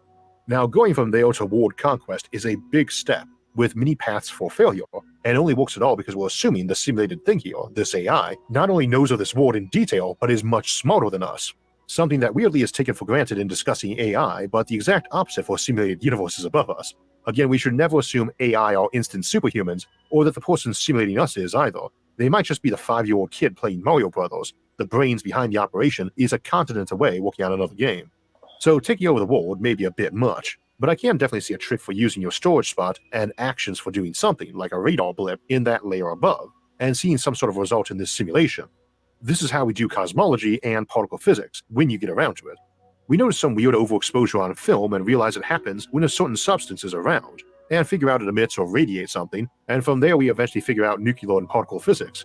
And that whole quantum realm might as well be a different universe with different rules, which ours are built on but totally unlike. And maybe the ability to mess with that high reality in tiny ways for detection and exploration does lead to a trick letting you build an android body in that upper. The ability to mess with that reality in tiny ways. That sounds like the Mandela effect, right? That does. It does. And that's why, you know, it's that's why I feel like it's the ultimate signature that, you know, like if you question that this is anything more than the simulation before the Mandela effect, like you can't question it any longer after that. And if you do, then it's like how I don't understand how you can, like, no other explanation for the Mandela effect even makes sense to me now. Like Yeah, it's my first Mandela effects weren't even Mandela effects; they were more like time things. Like I walked past the Star Wars movie. I forget which one of the Star Wars movie. And I'd already Phantom. Okay, was it Phantom Menace? Maybe. Right. Yeah. And I was like, dude, I had already seen this movie, and it was just out in the theater. And right before that, I had bought some cookies. Stupid, I know, but they're cookies I bought for my mother all the time. But they were new, just out on the shelf. They were new. I was like, but I bought these for years. What are you talking about, new? Walked out and I seen the movie. I was like, wait, I've seen this movie before. When the Phantom Menace came out, I dressed up like Prince Leia. Dude, it happened within the same 5 minutes. I bought the cookies. I was like, what, dude, these aren't new cookies. And then I walked out and I saw the movie. And so it was like, whoa, that was my first Mandela effect. And then somebody said, that's not a Mandela effect. That's a time thing. Like, yeah, oh, no, right. I've had that happen before too. Like, yeah, where like I remember something already coming out and then it comes out. And I'm like, this is weird. Because like I remember this happening already. Wow, nice. Okay, and then you just like, no, I must be thinking of something else. Blue Pac-Man said no, he has you were the right same the first one. time until you took the download. Blue Pac-Man said the Lion King live action CGI movie really got him, really grabbed him by the balls. Yeah, and upload your mind into it. Happened to me Now, a a hack lot. might be in some weird place you could only find by divine guidance or raw luck, or simply trying every single permutation till you figure out what the 100-digit password is by brute force hacking. But your hacks might be predictable in location too. Location being a bit metaphorical. Okay, here's a like question paradoxes for you. in quantum mechanics. So if you figure out the password, where do you type it in, Rasta?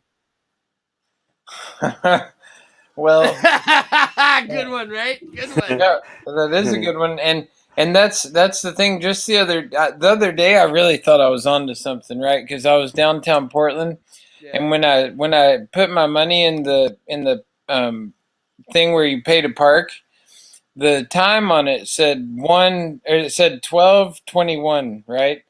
And so then I went to walk around. I put an hour on the meter. And I went to walk around, and as I was coming back around after I did that video of all the buildings, I saw this high-rise building there, and the address on it was 1221. And so something told me just to go in that building. 33s pop up for me all. And so I went and all my receipts. I ring the call button on that building, and I'm like, can I come in and do a tour? And someone answered, and she's like, sure, let me buzz you in. And so she buzzed me in, and like I waited in the lobby, and there was like this like cool artwork of these climber guys on the wall that were climbing up a mountain, a side of the wall. And it reminded me of the movie Vanilla Sky, and the building was actually called like the Three Sky Building. And that's crazy because they have the Vanilla Sky effect in the mud flood research with the when they white out the skies on the whatever in the pictures. But anyway, go ahead. Synchronicity. So the Wait, woman, what? the woman, Why would they give you a tour? The woman takes me for a tour, and she takes me up to. I didn't pick the place or anything, but we get in the elevator, and I just knew already. She takes me up to the 11th floor, and so when we open up the elevator opens up. It says 1111. 11 on each side of the door when I open it up, and that adds up to 22. And then the apartment number was 411, which is another 222 if you break it down. It always happens to me too, but it doesn't. You don't notice it unless you're paying attention. And right? and I took all these pictures and stuff. What was the building? It was called the Sky the Sky 3 building. It was a big apartment complex, and it was really cool because like you got free access to the penthouse if you rented. It was like, but I mean, I got and there was a leak in. There was a leak. Most buildings would be like, "What are you talking about? We don't give tours." But you just happen to go to one that gives you a tour. I just randomly went in. Yeah, I'm like, because I'm looking for a house right now, but I wasn't going to move there. I mean, it was like $3,000 a month. It came with the you could go in the penthouse, had like a wine cellar, all this stuff. But like what you're talking about though, entering in the coding, right? Yeah. Where would you do it? Where would you do it? Where would you put the code in? That's the thing. I think like, in your dreams. My friend My friend had this friend who like he was up in a high rise like that, and they were smoking DMT together, right? Yeah. And all of a sudden, I don't remember if he was with his friend when he did it, but his friend smoked some DMT, and then he said, "I'm a butterfly," and then he jumped off the balcony. A similar thing happened to one of my friends. And then my friend just said he turned into a butterfly because I mean he died in this reality, or in this thing that we're in. But like, where did he go? You know, he thought he turned into a butterfly. So did he turn into a butterfly? That's the question. I don't know. If a tree falls in the woods and nobody's around to hear it, did the tree really fall? And and that's the thing. It's like, can we walk on water? Can we walk through walls? Quantum physics. I have you all ever had dreams that you can fly? Because I've had those quite often. I've had times when I felt like I was sleeping and I was flying. I would take off running like Super Mario with the squirrel suit or whatever he has with the cape, and he would do like the dip thing, and then all of a sudden just get going and just be gone. Okay. Everything always connects back to Super running Mario. jumps got longer. It does. Well, I mean, think about that. When you follow the truth. Go ahead, Sinj. Yeah, I was talking.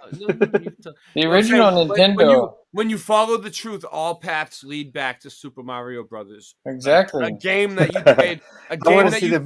Think about the other game system that came out when Nintendo came out was called Genesis. With Sonic the Hedgehog. Right? It was called Genesis. By Nintendo. Yeah, Genesis is way better system. I like Genesis. Sega Genesis. And it had like Ghosts and Goblins on there. The Beastmaster.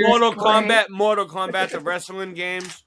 All the wrestling games, like I don't know, I don't know what it was. Or weirdness of resolution, like the uncertainty principle. What about you can only know your momentum and position simultaneously to a certain maximum combined certainty.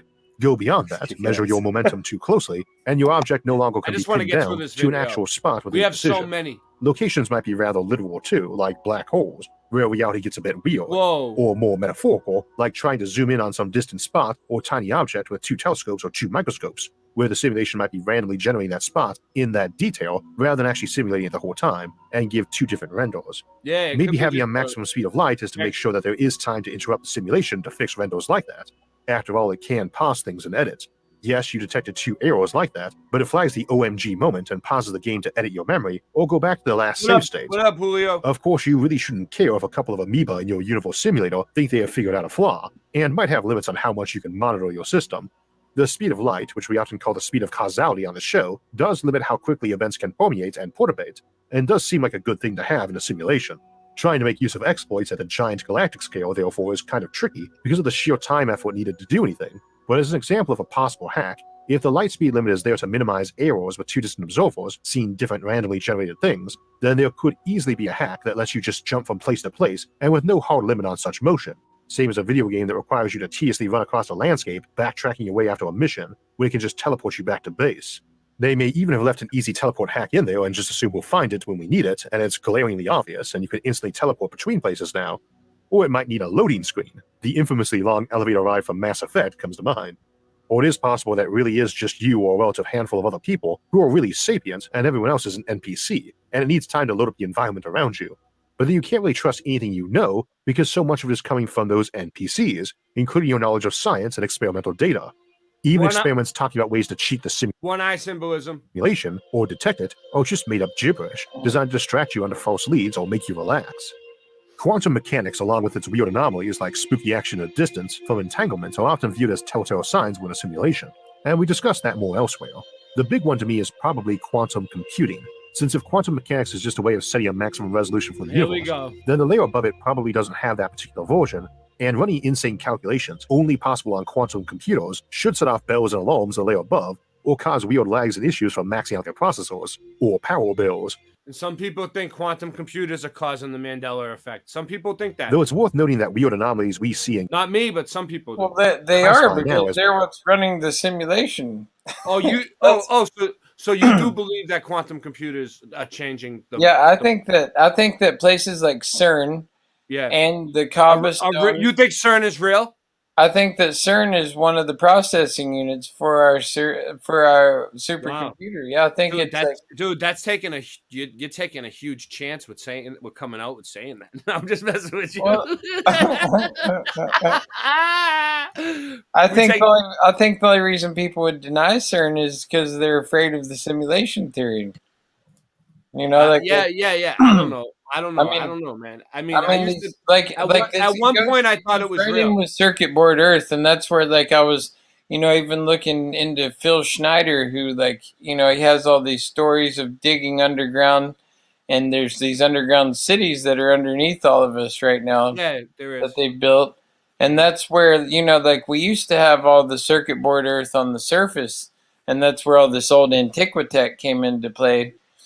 But then once they started to do away with all that, it's still enacted, but it's underneath us now, and a lot of it's happening underground.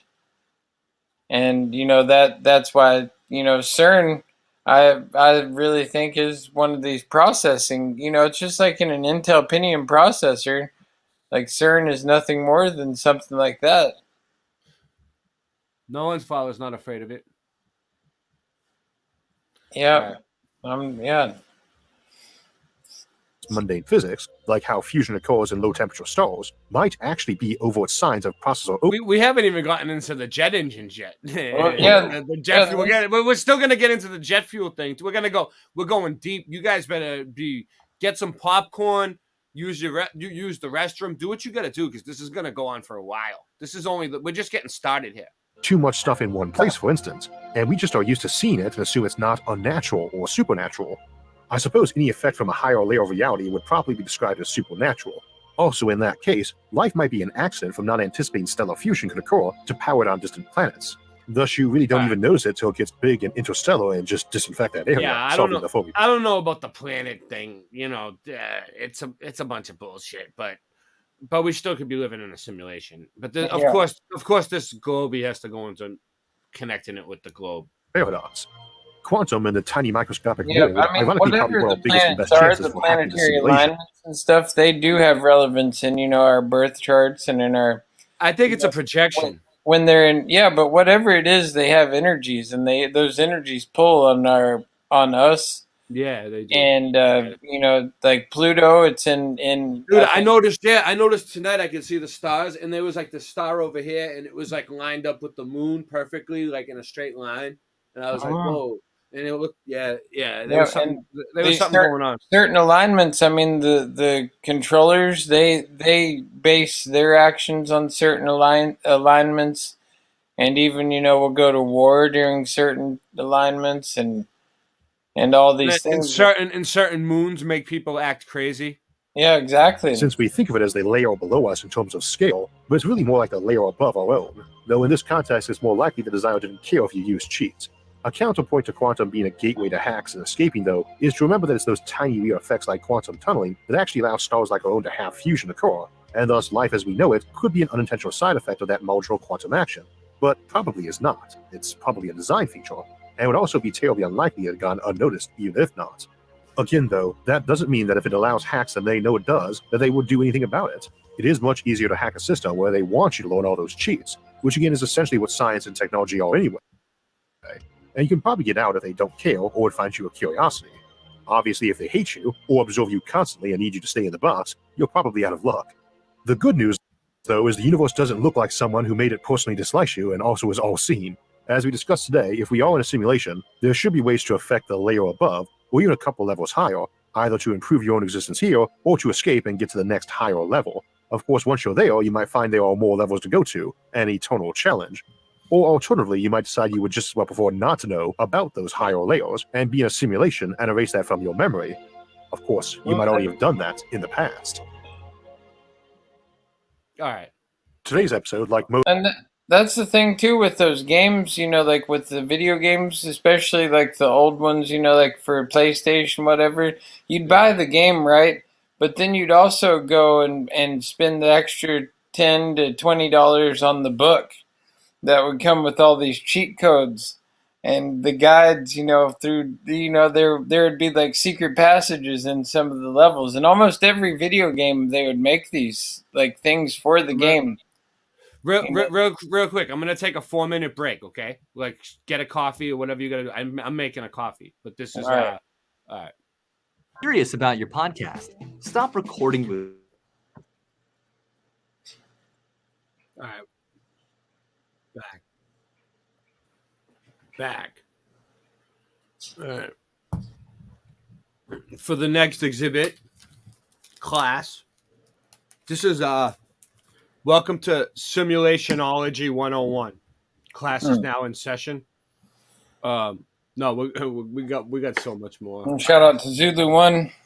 Zulu's here. What up, Zulu? Zulu. Man. Zulu was the first channel that I ever started commenting in because he gave me a wrench and it was the best. Man. It was the best of times when Zulu. I used to go over to his streams. All right, let's see. All right. Let's see. What's this? Man. This one's kind of long, dude. What is this? Is this a speech? I don't want to listen to a speech. All right. Let's give it a chance. Let's see. I'll put the speed up a little bit. Hold on. Let's see what's going on with this. Let's just see what it is. We'll get the gist of it. You know what I'm saying? We're not going to play the whole thing. Yeah. It's called Clee Irwin, Are We Living in a Simulation? And it's like, fucking, I didn't know it was 3 hours long, dude. Yeah, that one's too long. It's too long, but we'll see what it says. My presentation today is called Are We in a Simulation? And a theme of this presentation is that things are changing fast. The purpose of the talk in general is mostly for my team here at Quantum Gravity Research and the people who support us here in our scientific mission, but it's also for anyone watching the movies, the videos that will be made from this, who tend to follow our work. A thought is a powerful thing. Oh, hold on. It's an object that pops out of consciousness, and it can be very causal in the physical world. A certain horrible thought got manifest by some guy's consciousness into physicality that caused 6 million Jews to die in the 1940s. Jesus. A more cool thought. Written on this guy sucks. Let's do it different. He's acknowledging fictitious things already. Yeah. It's not sounded good for us. Wrong AI. So thoughts can be. It's just yeah. I don't want to listen to this. We've got I don't want to listen to this. Look, the viral apocalypse. I saw that. Welcome. Saw that viral or something apocalypse. All right, we're just flipping through it. Of experiment. Rational philosophy. But the apocalypse cliff just inches. There you go. Apocalypse. Little primitive life stuff. They have also the particles' relationships with one another. How fast they are moving toward or away from one another. What is their relative angle of their dipoles, etc. So EP is the meaning of the particles' states and their relationships. Atoms then form even higher order meaning in the form of, say, DNA, with its states and its relationships to the states of other systems. I'm not even sure if we're allowed to talk about that anymore. Mm-hmm. Right. That looked like the Blue Man Group. Okay, I'm out of here. All right. Yeah. So that one was all right. I'll give that one like a that D. One's like Morpheus has that. That's the blue pill. Let's see what else I got. This one has Elon Musk on it. I don't know if people can handle it. Yeah, I don't know about old Elon. He's just such a. I don't know if it has him talking. Hold on one sec. It just has his picture on it. Let's see what it. Let me just. I'll vet it. I'm playing commercials right now. I'm not putting commercials up. All right. Give them a shout out. Yeah. The gist of it. Yeah, we're definitely inside of one. Like we don't have to question the if. Hold on, dude. Was that? I hear Andy pop in. Andy's back. Hey, Andy! I was wondering what happened to you. What are you eating, Andy? Some cereal? It's on my lunch break, guys. Sorry. Oh, you're on lunch break? All right. We're gonna give this one a chance too on a high speed. okay? And we're gonna just flip through it. All right. I'm back. We're gonna do a flipper. All right, you ready? Simulation theory documentary. Is reality simulated? Oh. This was the title of the philosopher Nick Bostrom's now iconic paper.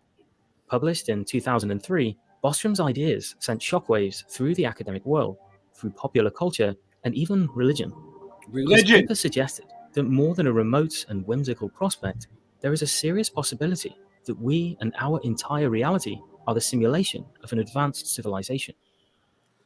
Bostrom's paper proved so compelling. Did you hear that, Rasta? What do you think about that? A simulation of an advanced civilization. I think that's most likely possible. I think they're more advanced than we are. You know, and I think that, you know, they're turning up the volume of advancement for mankind, because I see it on in real time. You know, like human beings are becoming more and more, you know, innovative and inspiring and creative. You know, we might have a good one here. It's not that long, and I got it on double speed. That in 2016, a New Yorker article reported that many in Silicon Valley had become obsessed with the idea, and that 2 unnamed billionaires had secretly employed teams of scientists to attempt to break out of the simulation. Technology magnate Elon Musk has also been public about his personal fascination with this idea, including his conviction that the probability that we are living in base reality. This was the clip we were looking for earlier, dude. What? That's a fucking synchronicity. All right, here we go. Is 1 in billions. So why have prominent individuals, scientists and philosophers taken seriously the seemingly bizarre possibility? Is it true? And what might it mean? With the use of ever more powerful and sophisticated computers, over the last 50 years, humans have created ever more realistic virtual worlds. As far as anyone can presently tell, there is nothing which stands in the way of these simulated realities continuing to improve forever. So this gets back into the video game thing. Now foresee a time when these virtual worlds will become so realistic that unless we have direct knowledge, it may be impossible for us to tell the difference between virtual worlds and base reality. That would be kind of cool if that happened, though. I'm not afraid of that. Let them do it. This I think we're already in that. How do we know that we don't already live? Oh yeah, here we go. He's gonna say it. How do we know we don't already live it? In a simulation. Could this have already happened? Could we be living in what Bostrom calls an ancestor simulation, a creation of an advanced civilization designed for the purposes of studying ancestor simulation. What do you know about the ancestor simulations, Rasta? Or Singe? Either one of you. What do you guys know about ancestor simulation? That's, you know, that for me is like what I've theorized that is happening right now is like we're being shown it all like on a loop where like I say, where the dragon eats its tail, and this has already happened. You know, like we're getting to the point where like they're introducing AI and saying that they want to like put us inside of a simulation, you know, and they're giving us all these VR technology, brain chips. Yeah, and all because these, you know, it's like, a holy system. Yeah, it's God's holy system. And it's because it's already happened, and they're just showing it to us to basically just show us what's already happened, and it continues in a loop, and then humanity gets wiped away again, and then it all starts all over again. That's cool. I believe that. Interesting. It's a loop. In truth, advanced civilizations may have countless reasons to run such simulations and would likely create astronomical numbers of them. Oh yeah. Therefore, seem maybe to follow maybe all it's the beings like in existence. An experiment done by an advanced civilization trying to figure out something. Well, I think part of it is that our consciousness is a battery, and we are powering this simulation or we're providing some type of source energy. And that's why they rely on us being I'm definitely powering D's in the media. So, well, the Bible about leveling up your spirit and your mind, so that's why I think that it's not a cycle. Like it doesn't just circle again back in time and happen over and over again. Anyway. What's up, Andrew? You think what? Oh, I remember reading in the Bible. It talks about a beginning and end. Yeah, that's what the Bible says. The Bible doesn't believe in the reincarnation or the like coming back and stuff like that. See, but there's so much stuff in the Bible that I just like. It's questionable. You know, like I say, like when Abraham, like when like it talks about God trying to get Abraham to kill his child, you know, on an altar, and then he's like, "Oh, I was just kidding about that." Why would you have him go up there and do it, but then not do it? Yeah, why would he do that? That's pretty messed up. You know, like that's not cool. Seems good. What? Yeah, but we don't know the reason for why God does what he does. No, that's what I said. It wasn't fun. Maybe there was a reason for it. Oh, yeah. I don't know. Simulation. We are on 5 channels tonight. 5. Dude, who the fuck was Abraham? We're on. I don't know. I don't remember. I remember. He was the father of all the nations, right? Sorry for swearing, but I just had like a brain fart. I'm like, who the fuck was Abraham? Who's Abraham? I don't remember. He was the military guy on The Walking Dead. He was the big redhead dude. We used to have an Abraham that worked over here at the agency. He's one of the.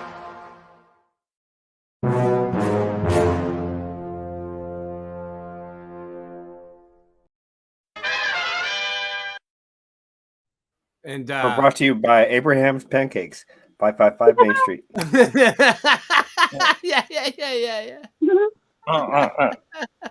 That we occupy base reality would therefore appear very small indeed. Recording on Zoom? Who still does that?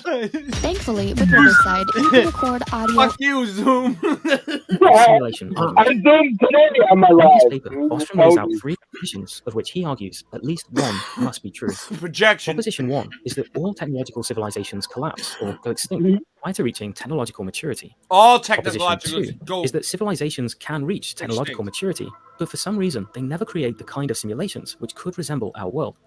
If we reject either of these 2 propositions, Bostrom argues that we must accept his third, final proposition, that we are almost certainly living in a simulation. We will explore this striking possibility as well as its far-reaching implications, but to get a better sense of its likelihood, we'll first take a closer look at the other 2 propositions. Proposition 1, the Great Filter. The Great The Filter. first proposition is that civilizations can never acquire technological maturity, and so never get a chance to create ancestor simulations. Initially, this suggestion seems unlikely. After all, we live in a universe of hundreds of billions of galaxies and countless trillions of star systems, any one of which could be home. Great, trillions of what? Hundreds of billions of galaxies and star See, systems. that's just a bunch of nonsense stuff, and that's where I understand why some people get turned off by the simulation theory, because there's so many. They get into their science and space jargon. They just keep mixing it in. Look, it's really just like a big turnoff. Well, it started out all right. All right, so that Yeah, one was done. it's like I was getting real turned on, and then you started talking about that, and just you killed my. Well, I think we got the gravy out of it at least, if there was any. Well, see, but that's where I understand where some people in the flat Earth community and the Mandela community, they get turned off by the whole thing, because like, but I've been one, and I think some like you and other people have been able to learn to take the good and leave the bad on things. You know, I think that's important to do with whatever topic. Let's do this. Like I can listen to Globies and get the good information from them. Honestly, I could care less if you believe we're on a spin ball or not. It's more just like what you bring to the table. All right, The Matrix tried to warn you. Greatest films ever made, hitting $460 million in just box office sales alone, and The Matrix was an instant hit. And after 2 decades, its relevancy continues to stand strong, with terms coined from the movies such as The Matrix and The Red Pill becoming widely adopted in modern culture. And yet, even more interestingly, is that The Matrix is perhaps one of the most beautifully prophetic and meaningful movies ever created in history. So what is it about this film that made it so culturally important? How could this movie continue to be so relevant after 20 years? What was the movie tapping into? Well, this brings us on to the bedroom of a depressed, pasty software engineer, a nighttime hacker called Neo, who is slumped over in his trash-filled room, with the bleak film coloring resembling his nihilistic, empty, dull existence that Neo lives in. At the start of The Matrix, Neo is a nihilistic man. His corporate life and monotonous desk job makes Neo feel that his actions don't have any effect on reality. Small details in the film make this even clearer, with Neo's flat being numbered 101, a direct reference to George Orwell's book 1984. In Orwell's book, Room 101 was a torture room, where people would be shown their greatest fears in order to mold them in the state's ideal image. And Neo's life is lived inside Room 101, where he is tortured by the routine and can't find any meaning in his life. So he seeks to find these answers through his double life as a hacker, but comes up empty every time. Whatever he does while locked inside the Matrix has no meaning. But one day, this starts to change, when he wakes up to find a strange message on his monitor, with the message telling him that the quote, Matrix has him and that he must follow the White Rabbit. It seems as though this could just be another hacker getting back at Neo. This could all just be a prank. Follow the White Rabbit, just like in Alice in Wonderland. Which is also probably a synchronicity. But then, the last thing the computer writes is knock knock Neo, just before somebody does exactly that on his door. And when Neo opens the door, he finds it's a group of people led by a man who wants to buy illicit information held on a storage device. Neo lets out a sigh of relief. This is business as usual. I've been looking for my fucking white pigeon, dude. It shows up every once in a while. Snowflake, my messenger pigeon. But after the purchase is complete, the group invites him out to the club, and right as he's about to refuse, Neo sees a white rabbit tattoo on the shoulder of one of the women. Realizing that this tattoo is part of the instructions sent by him on the computer, he accepts the invitation, knowing deep down that something is up. The decision to follow the white rabbit is the first of many decisions in Neo's rejection of the Matrix, but he doesn't quite know this yet. And so when Why did we decide to follow the white rabbit? Why did we decide to do it? Well, I think it's to be unpredictable, to like do something outside of your comfort zone. That's why I really like the movie Yes Man. Yes Man. I know I'm not a yes man, but I like that movie. Yeah, because it's encouraged me to do things I wouldn't normally, because we have these whispers inside our minds just being like, no, you need to just do this because you've got this going on tomorrow, and you really don't need to be going out and doing something else that's, you don't need to go on an adventure. Like, why would you do that? That's not very safe. And, it's just not a good idea. When it's like, well, you need to just tell that voice to shut up and go on the adventure sometimes. Let's see what else they get. Arriving at the club, Neo is approached by a woman named Trinity, who cryptically warns him of impending danger. Neo recognizes her name as a fellow computer hacker. However, she says that was all a long time ago. Trinity then talks to Neo about his general dissatisfaction with life, as she knows that Neo is aimless and tormented by a lack of meaning in his life. She knows that nihilism has sucked his soul, so she promises him that there will be an answer. Cut to the next scene, and we see Neo waking up late for work and proceeding to get chewed out by his boss. But in the back of Neo's mind are questions. Was following the White Rabbit just a dream? Who was Trinity? All while Neo continues his drony, hollowed-out existence, living like human cattle in an artificial box with artificial lighting. It's weird how it happened to him and he thought it was a dream and he wasn't sure. Almost like what we were talking about earlier. Trapped inside a spiritual cage with all the other droogs. The crushing weight of his sterile existence makes Neo even more curious about the White Rabbit. It's a glimpse of something different. And just as Neo continues to stay stuck behind his cubicle, he is then struck by a call from a man named Morpheus. They're coming for you, Neo, and I don't know. Are you looking for more in this world? Oh no. Yes. Are you ready for something? Yes. Yes. Stop asking. Alerts him that the danger Trinity was Why is the commercial asking the right questions that I need about my life? telling Neo about is real, and that Neo is being followed by agents. In a tense scene, Neo briefly evades some agents who have been looking for him, but Neo's mind is the only thing holding him back. And Neo is actually successful in escaping the agents. He's finally taking that call to adventure. He's choosing to take his life into his own hands. This is the start of Neo breaking free from his cage. But then he comes up against his biggest challenge, as Morpheus tells Neo that the only way he can escape the agents is to walk across the ledge. But his programmed mind just can't overcome this obstacle. He doesn't believe in himself or his abilities. He's been programmed to be comfortable. He's never been near real danger, so his strength, his mind, and ability is hampered, causing him to refuse that call to adventure. And by refusing the call, this represents Neo refusing to tackle his fear. He knows he'll be successful if he overcomes his fear, and yet his weak, anxious mind is his biggest failure. His nihilism is what keeps him trapped in the Matrix. And so Neo fails to succeed, resulting in him being escorted to an interrogation room. At first, Neo believes that he's being prosecuted by regular government workers, but when Neo demands to be given his rights, they seal his mouth shut, as if it was done by magic. They then implant a mechanical tracking bug into his stomach, meaning that Neo will now always be tracked in the Matrix. He's an outlier, and outliers are the biggest threat to their society. And then just like that, Neo is back in his bed, again seeming like this was all just a dream. And yet somehow, Neo is immediately called again by Morpheus, who gets Trinity and some other crew members to pick him up. Before Neo meets Morpheus, Trinity removes the bug that is tracking him, proving to Neo that this wasn't a dream. From here, Neo goes on to meet his mentor,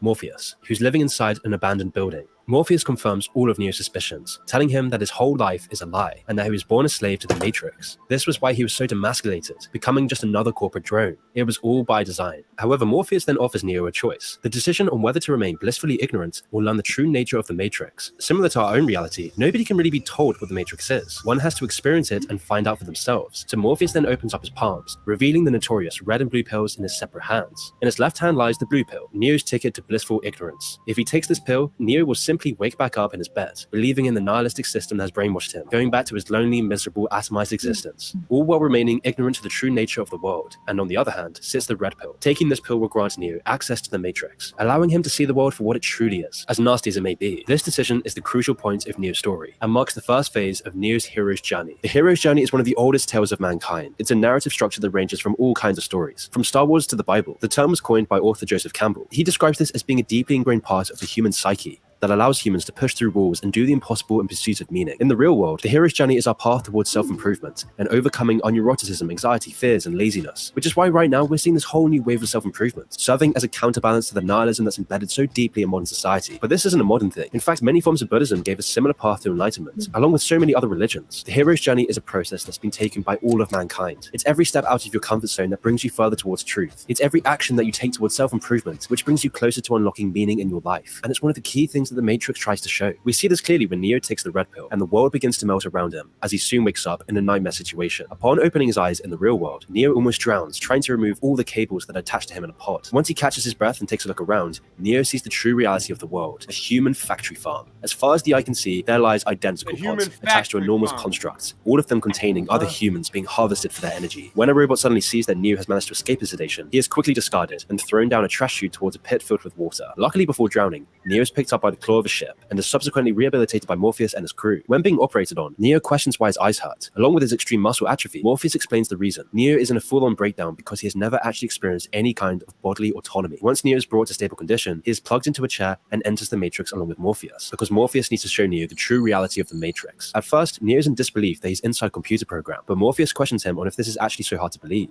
He explains that if what you can feel, smell, taste, and see, then what constitutes as real is simply electric signals being interpreted by your brain. After this explanation, Morpheus reveals that the outside world is in an even bleaker scenario than the one inside their home base. He explains that after losing control of artificial intelligence, humanity decided to create a nuclear winter, believing that a lack of energy from the sun will eliminate the machines. After the nukes, the world became a wasteland, run entirely by machines, while humanity was trapped in a dream world. This dream world is the Matrix, a simulation of humanity's golden age. It is all-encompassing and never stops for the people inside it, where they live their whole lives believing that the Matrix is real. And if this wasn't heavy enough, Morpheus then springs it onto Neo that he believes that Neo is the reincarnation of a man with the power to change anything in the Matrix. He is the one.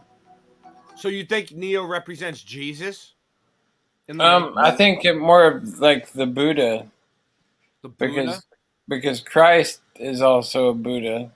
Yeah. You know, and Jesus, like the whole trickery of religion is making Jesus out to be God.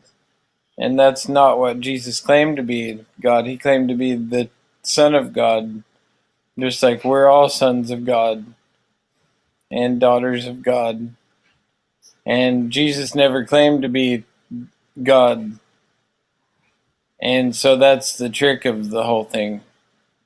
Is like he was more meant to be like, you know, that we're just to do good and be neighborly and loving, and you know, also love thy neighbor. Yeah, love thy neighbor and walk. It doesn't say that anymore, does it? Yeah, it does. It still does?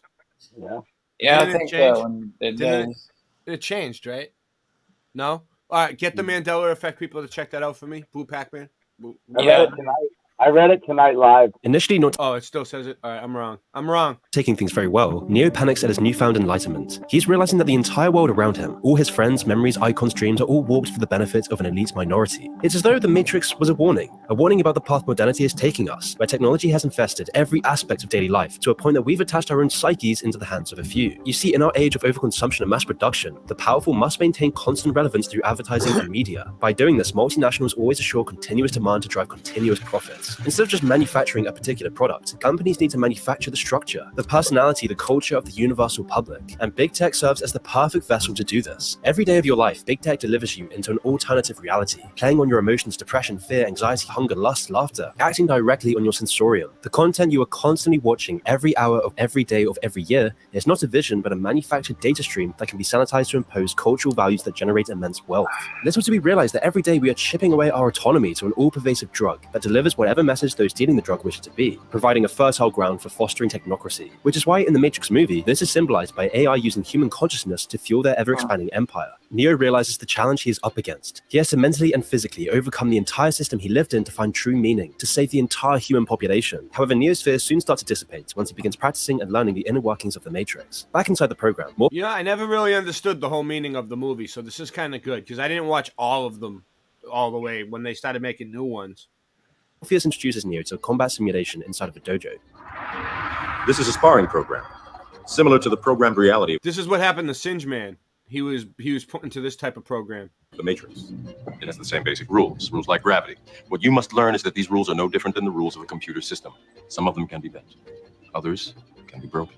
Using a computer algorithm, Neo is able to completely understand the intricacies of Kung Fu, despite having never done so before. So Neo and Morpheus begin fighting. At the start, Morpheus is dominating. He seems unstoppable, he's flying across the room. And so when Morpheus asks why Neo lost, Neo explains that Morpheus is just too fast. But he counters this by saying that the fighting ability has nothing to do with their muscles. Cluing Neo in, Morpheus implies that Neo doesn't even... Oh, wow. Thomas. Yeah, that was my best friend in high school. Fucking... Upon hearing this, Neo is able to overtake Morpheus during the second fight. He understands that the whole game is mental. If he can overcome the mental barriers inside of his mind, he can win anything. And by doing this, he stuns the whole crew watching the ordeal. This is all part of the trials and tribulations that Campbell identified in the hero's journey. It's the mental game that serves as the... Andy, the trials and tribulations of who? The snake. Greatest barrier to success. This is the step that Campbell describes as the training and tribulations in his work. This step happens once the hero has entered into the unknown and serves as their introduction. My third LP was called The Trials and Tribulations of Ray Pack. That was the name of the album. It's on BitChute and Odyssey. Into the new world. For Neo, this is quite literal. The skills that you need are taught to him after he first exits the Matrix and goes back inside to train with Morpheus. Neo's teachings also bring Neo closer to the truth. The more he learns about the real world and the Matrix that he lived in, the more he experiences both of them, and the further he is pushed towards the truth. Afterwards, Morpheus introduces Neo to another program inside the Matrix, one that holds everything that is expected in a... Oh, I think Rasta's falling asleep, and we're not going to get into the jet fuel hoax tonight, Rasta. I'm getting close, man. I've worked so hard today. Buildings, cars, and simulated people. Morpheus explains that the Matrix is their enemy, but most... We could always do a part 2 and do the jet fuel hoax another night. Yeah, we might have to. It's going to be a lot to cover, just the jet fuel, because... I mean, it's not that. We can get into it right now if you want. Yeah, we should talk about it, because I said I was going to talk about it, and all right. I was inspired by Teddy Manicotti's post on Facebook. He had posted that he stands beside that jet fuel, that planes use all the jet fuel, and that he doesn't question. All right. Let's just show this quick residue of the airplane engines the way they used to look real quick. Okay. See if we can get away with this one. They used to be like that. Exactly. And we all remember them being like that. We remember that. And so it's like if a plane engine can change its positioning on a plane, the whole mechanics of the plane must have changed. And then you look at what's holding the engine up now. It's like there's hardly anything that's holding the engine on any longer. Shout out to BB Truth in the chat. Much love. Hey, what's up? Yeah. Yeah, it's because the plane engine totally used to be underneath the plane. Like that's. Wait, pause it. Did you see that? It said 693. The Tesla numbers. Flight to Denver, the flight numbers. I don't know. All right, whatever. I lost it. Hi, everybody. But see, being from here in Portland, it's like the home to Boeing. Here and up in Seattle, that's where they make a lot of the airplanes. All right, let's see. Let's see what I got here. All right, this is something I got on the jet fuel. All right, here's one. Well, actually, let's play the one that Scott gave us first. Yeah, that's a good one. If I can find it. Because like my position on the jet fuel is that there's no way in the world that the wings could hold that much fuel to begin with and take off. Because that's a massive amount of fuel that they say that these larger planes especially hold.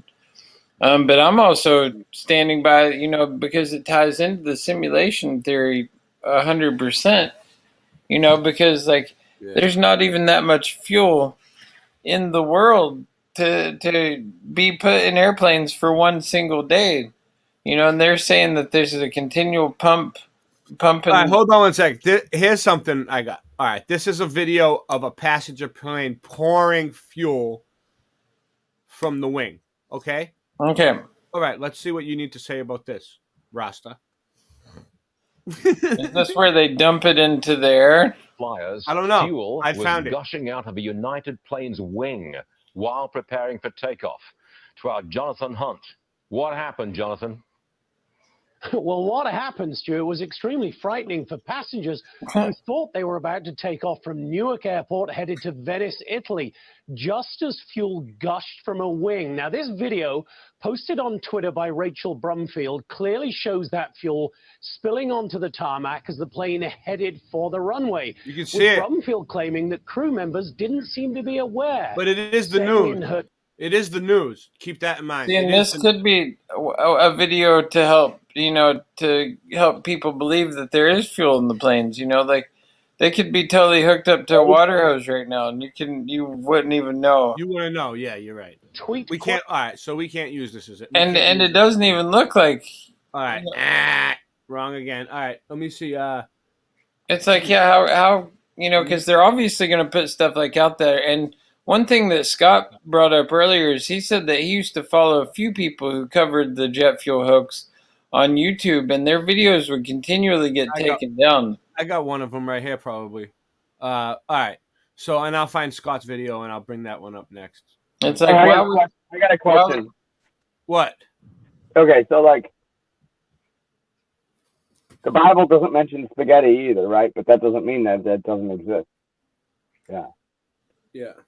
I don't want to burst the bubble, but I'm with you in the Matrix. I'm with you in the Matrix, you guys. All right. You're with us now? You're with us earlier, because earlier you weren't too sure about it. You were like, whoa. You were like, this is a lot. What does the Bible say? Well, I know what the Bible says, but what do you think we're in? And what did they remove from the Bible? They're not telling us either. All right. Well, let me play this one first.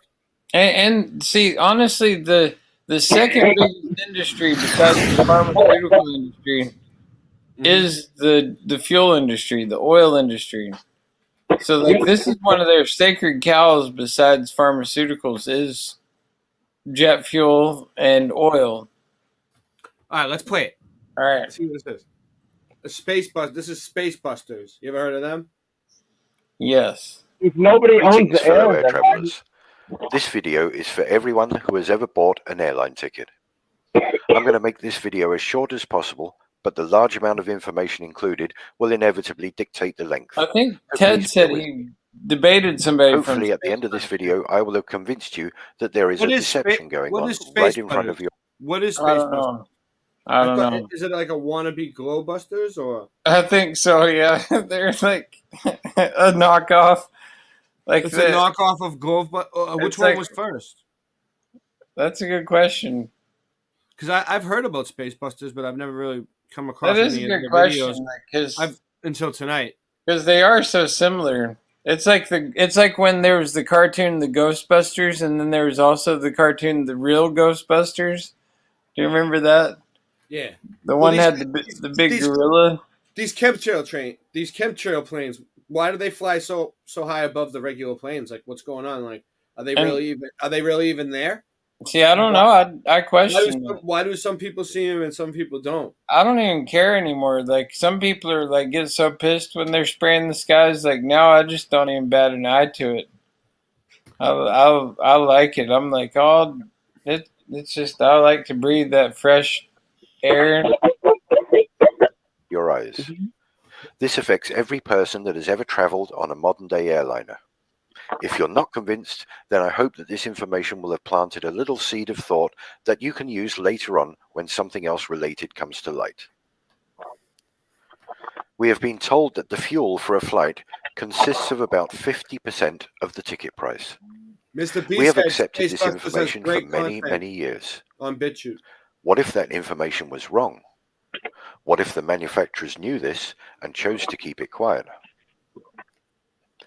We've all experienced walking up the airplane steps, stopping in the queue and looking around. We look at the wings, we look at the engines, See, look how thin marvel at that the wing size is. of these amazingly powerful pieces of modern technology. Like, Sometimes we also see the fuel being pumped I up. never walked up any steps We on an think nothing airplane. of it. But what happens All right, if so we put our Rasta, how many pounds of sense fuel hat on are they and trying to take say another is in look? there? A lot. Like Yeah, I used to know all the specs, but now I don't even care because I know. Yeah, it's you fake.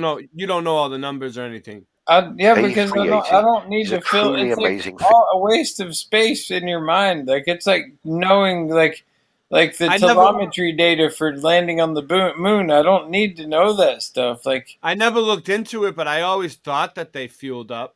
Feet of engineering. And well, that's the In thing. a They purely do. bums on seats They configuration, hook up this to like aircraft these tiny fuel trucks, but the amount of time sometimes they'll refuel in like 20 minutes, and then be back on the in the air, which isn't enough time to like pump that much fuel.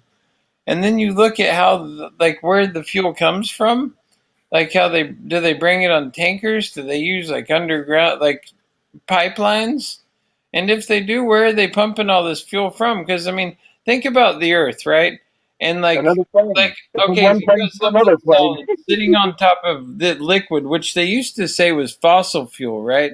That came from dinosaurs, and then like that got debunked because like we don't believe in dinosaurs or what they say they are, and like so. All right, so they're pumping all this liquid out underneath us at all the time, and then that wouldn't that weaken the surface of the earth to where like it would just either collapse on itself or just like cause these massive sinkholes all over the earth? Like how does that work that they can just keep pumping? Sinkholes. It doesn't take make sense, almost right? 900 Unless you're in a passengers. simulation. A typical coach takes about 50 passengers, so the A380 can take approximately 18 coach loads of people. That's a lot of people. According to their own specifications, the A380 can take 323,525 litres of jet fuel in the wing tanks. That Whatever works that out at means. roughly 260 metric tons. 260 How are you tons supposed or to take off 130 tons with of fuel 260 in each wing. 130 tons in I'll each let that wing. sink in for a minute because that is very, very heavy. That is. I'll How admit. much That is is the same that as in Fahrenheit? 16 Look at red that. London Look at that. double-decker buses on each wing. Wow. Or to put it another way, a herd of 22 fully grown elephants So on there's each wing. 22 again. How does that sound to you? Pretty incredible, right? But you can look this information up in the specifications and check it for yourself. It's more believable that we landed Most on of the us moon have seen than a the plane Quake report. refueling. They connect one or two hoses underneath the wing, connect that And to a that pump little on thing, board a that little refueling truck, hose, which then but pumps like the that's not fuel much from bigger than a underground hose at tanks. a gas station. This takes about 45 minutes for a full load. I mean, it's You maybe never like see the 4 amount being times pumped bigger than a because hose the at the tanks are not gas visible. station. Let's make them visible and see how that looks. Look at that. It would take 16 of these 20,000 litre trucks to fill the A380. Where does all this fuel go? In the wings, you say? Okay, let's take a look at the wings. Let's and take you a tell look. me where you think it all goes. Where This does is it the go? A380 wing. Pretty huge. Let's put a fuel truck next to it. And another. And another. And another. And 4 more. Just for this wing. Another 8 go into the other wing. Can you see what I'm saying?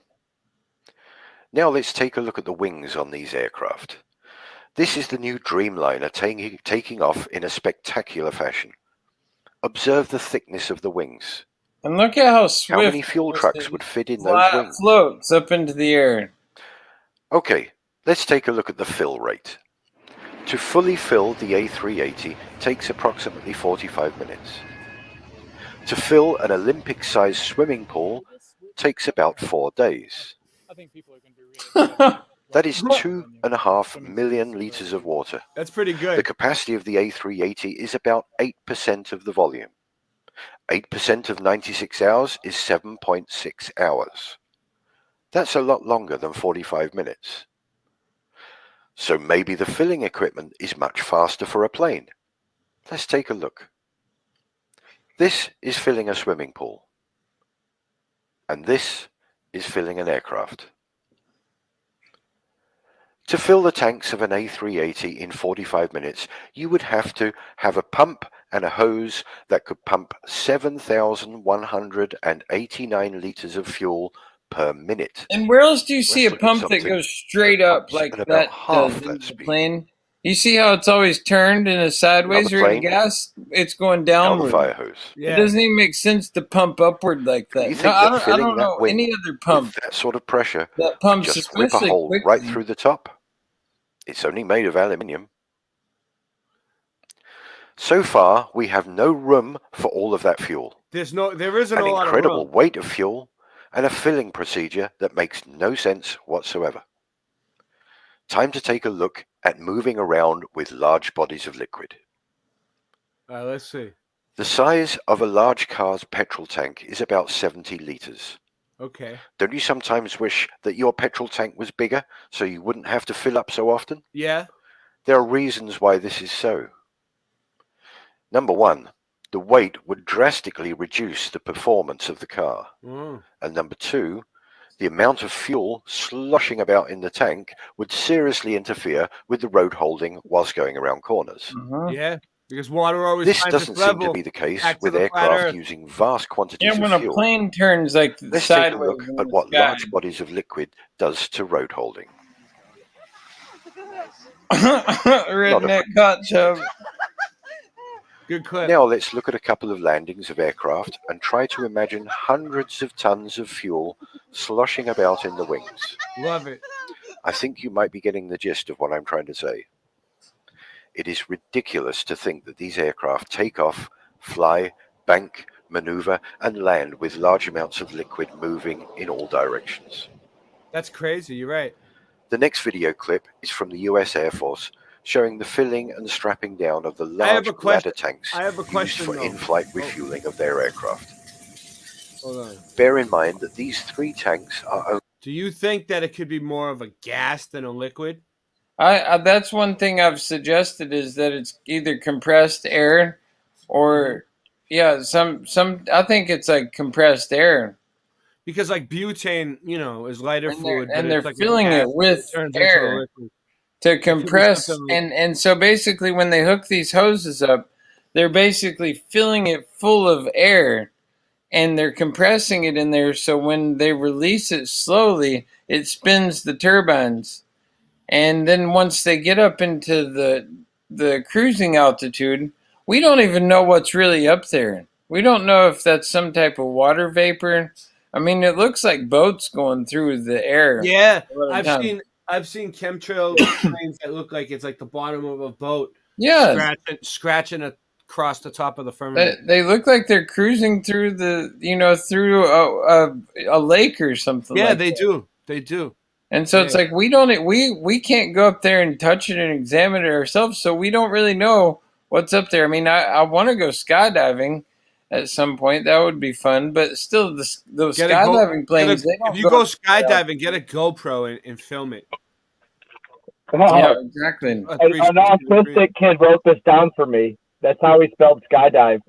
Only 9,000 US gallons. She says this is just under 10. She says the spin of the turbine itself causes compression. That's what she So, says. so yeah, and once you're up there and the turbine starts spinning, the plane Look at the probably lengths these guys go to on and the amount of continual straps energy. needed to stop this lot sloshing around. Also, this 9,000 gallons Yeah, takes they up have a to good keep portion of the doing aircraft's that. cargo bay. Use those Where on straps. earth would Wait up. So they got guys in the bottom of the plane while it's flying, constantly doing this. Yeah, the like whole this time? is one of the like hamsters on planes. a fucking wheel. Yeah. Are they pumping an air bubble? They've got all the airliners are filled with midgets in the compartments doing this. Yeah. on an A380. Is it making sense That's to you? where all the midgets got work after movies like The Let's Wizard move of on to the Oz. workings of a modern fan turbine jet engine. Rather than explaining this myself, I will let this short video do the work for me. Observe that at the end they actually say that the secondary flow, which is only compressed air, is the major contributor to now let's watch how compressed air, ejected at force, and ordinary air reacts. This is an experiment that anyone Here can we do go. at home. You could do this at home, people. You compress He air said it. inside a plastic bottle, It's pop safe. open the top, and see the result. Water vapor. Water vapor. This is what is happening when the jet engines are in cruise mode. They are running purely on compressed air, and the contrails are water vapor being ejected out from the engines. I don't know. Maybe. Exactly. And that's why those, Engine up to when they speed, pump when in cruise whatever mode, they're pumping Whoa. through very their little trucks, to no I fuel. think they're just pumping a lot of air. So does that mean all chemtrails are water vapors? Is that what he's trying to say, or is he just saying contrails?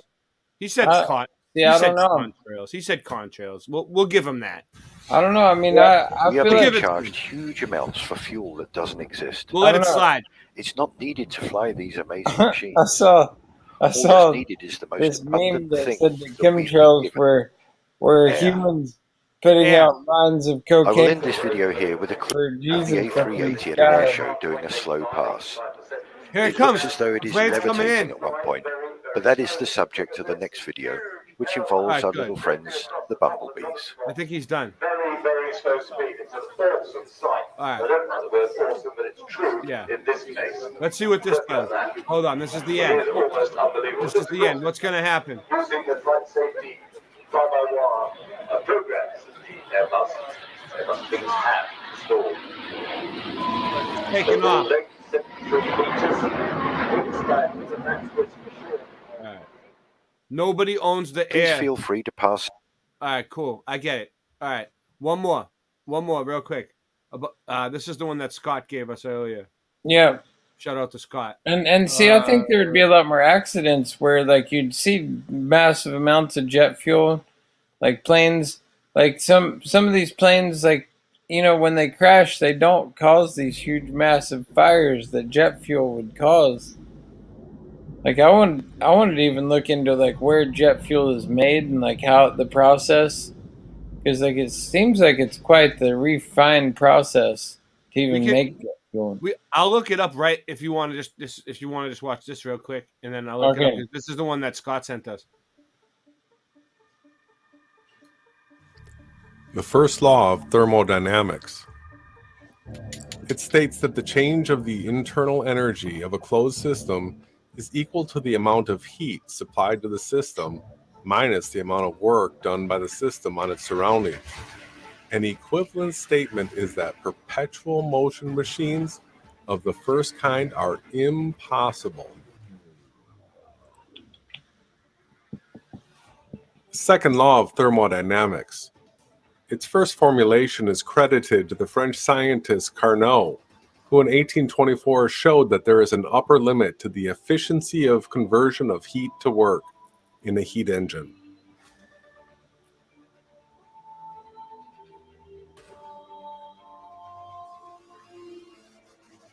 Yeah, I'm thinking it's compressed air, and they've got like fans or something going on.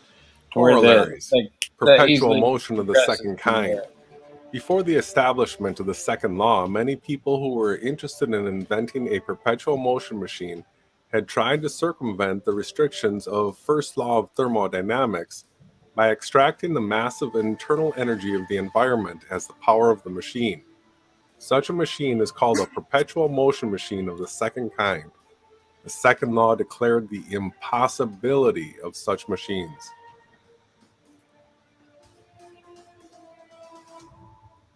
I have recently been covering how water is fuel. This is I the am in the channel Awake process of Souls. making an electrical generator Shout out that to runs Awake off Soul. of water, converted to HHO. During my research, I have discovered that perpetual motion machines are not impossible. And thanks to David of Enslaved by Media, we now have confirmation of this. Enslaved by no media.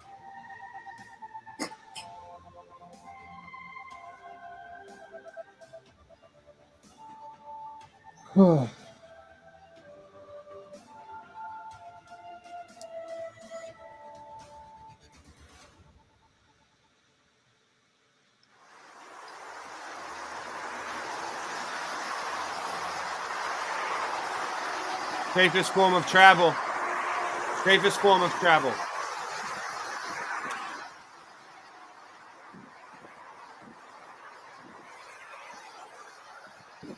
Whoa, it just landed straight down. Yeah, look at that.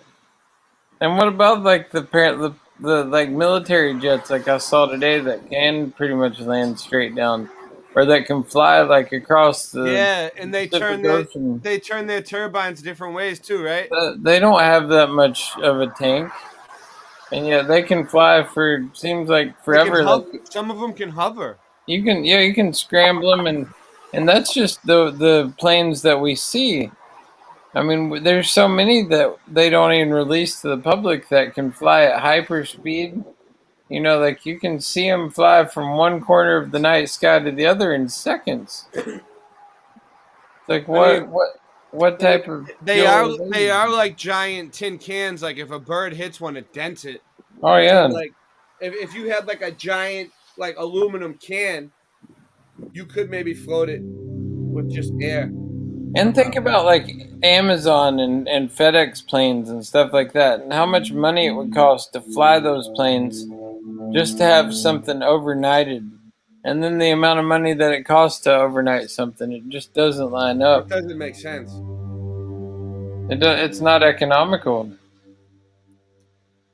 Unless they're getting a really cheap price on fuel. Exactly, which I called around and looked around. Like they don't get cheap prices on this stuff. It's expensive. They don't buy wholesale fuel. Yeah, no, I mean they get some type of a deal, but They like must, right? It's not like it's not cheaper than an airline ticket, though. I'll tell you that. I know. Well, airline tickets they go up and down though. Sometimes they're really cheap, and then sometimes they're fucking expensive. Like it's weird, and it depends on how far out you buy them too. That's weird too. Like why is it a different price if you plan your trip 6 months in advance? Like just fucking give me the same price. Who gives a shit?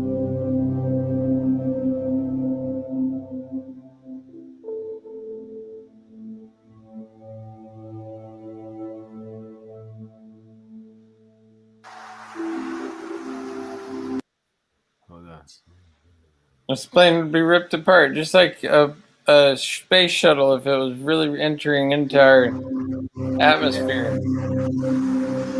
Ripped to shreds. That's why Especially if the Earth was spinning at 1,000 miles per hour underneath it. Exactly. You already got to deal with the spin of the Earth, and then you got to deal with, and then like there's all these planes that just dump jet fuel. Like upon landing, like have you seen the videos of that where like they allegedly just dump fuel? It's like I've seen this many times. That stuff's expensive. I want to look We're up going to the take a much making of closer jet look at it fuel today. What this is and air turbine and dumping jet fuel. Put it on the agenda. How do you count for all the jet fuel? This jet engine. How do you what? How do you? And there we go. Our starter's attached. The airline is hooked up. Well, I think it's a Ponzi scheme. They should provide an accounting for all the fuel. You get a little jet fuel is a Ponzi scheme, so they're just making tons of money off nothing. bit of light rain. Just like before we run this electricity. engine. Yeah, just like electric. Well, and that's where, like, I'm telling you, it's like goes hand in hand with the simulation theory, which Mr. Manicotti won't. Bringing it back full circle. All right. So how does it go hand in hand with the simulation theory? He wouldn't even respond to me about the simulation theory, which is like, huh? Who? Ted Teddy Manicotti. He wouldn't respond to me. I'm like, why do you call him Teddy Manicotti? because that's the nickname Brian gave to him. Oh, I didn't know that. Yeah, All right. Manicotti.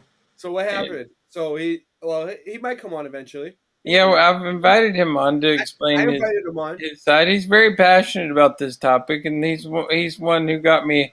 I have my views on it. He has his. I respect Ted and his passion I for hung out jet with him for a fuel. little while in South Carolina. It was fun.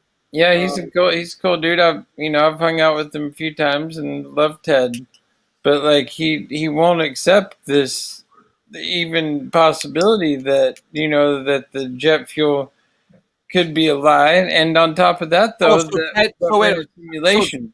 So Ted believe. All right. So I know exactly what you're talking about. Hold on one second. I got it ready. Hold on. Let me see. So hold on. So while you're talking about it, we might as well show it. Where is it? No. So being like, to me, like it's like the simulation theory proves that, because there's no way there's even this much jet fuel in our realm at one given time. I mean, think about the amount of planes that are in the air at any given time, and then think about how much jet fuel that would actually be in our existence in one given day. How much the world goes through in jet fuel in one day. Hold on one second. I'll find it. I'll get it up. Since Ted's not here to speak for himself, I'll play his video. It's like, where do you get that much jet fuel? Like, where is it all coming from? Do we just have unlimited resources? Because you remember back in like the 80s and even the 70s and whatever, they kept saying that we were going to run out of fuel altogether. Like there was fuel shortages. And then all of a sudden they just stopped talking about that, right? Mm-hmm. Yeah. You got to read between the lines, yeah. Because we're in a simulation. And so there's unlimited everything. Like coffee beans, there's unlimited corn. Listen,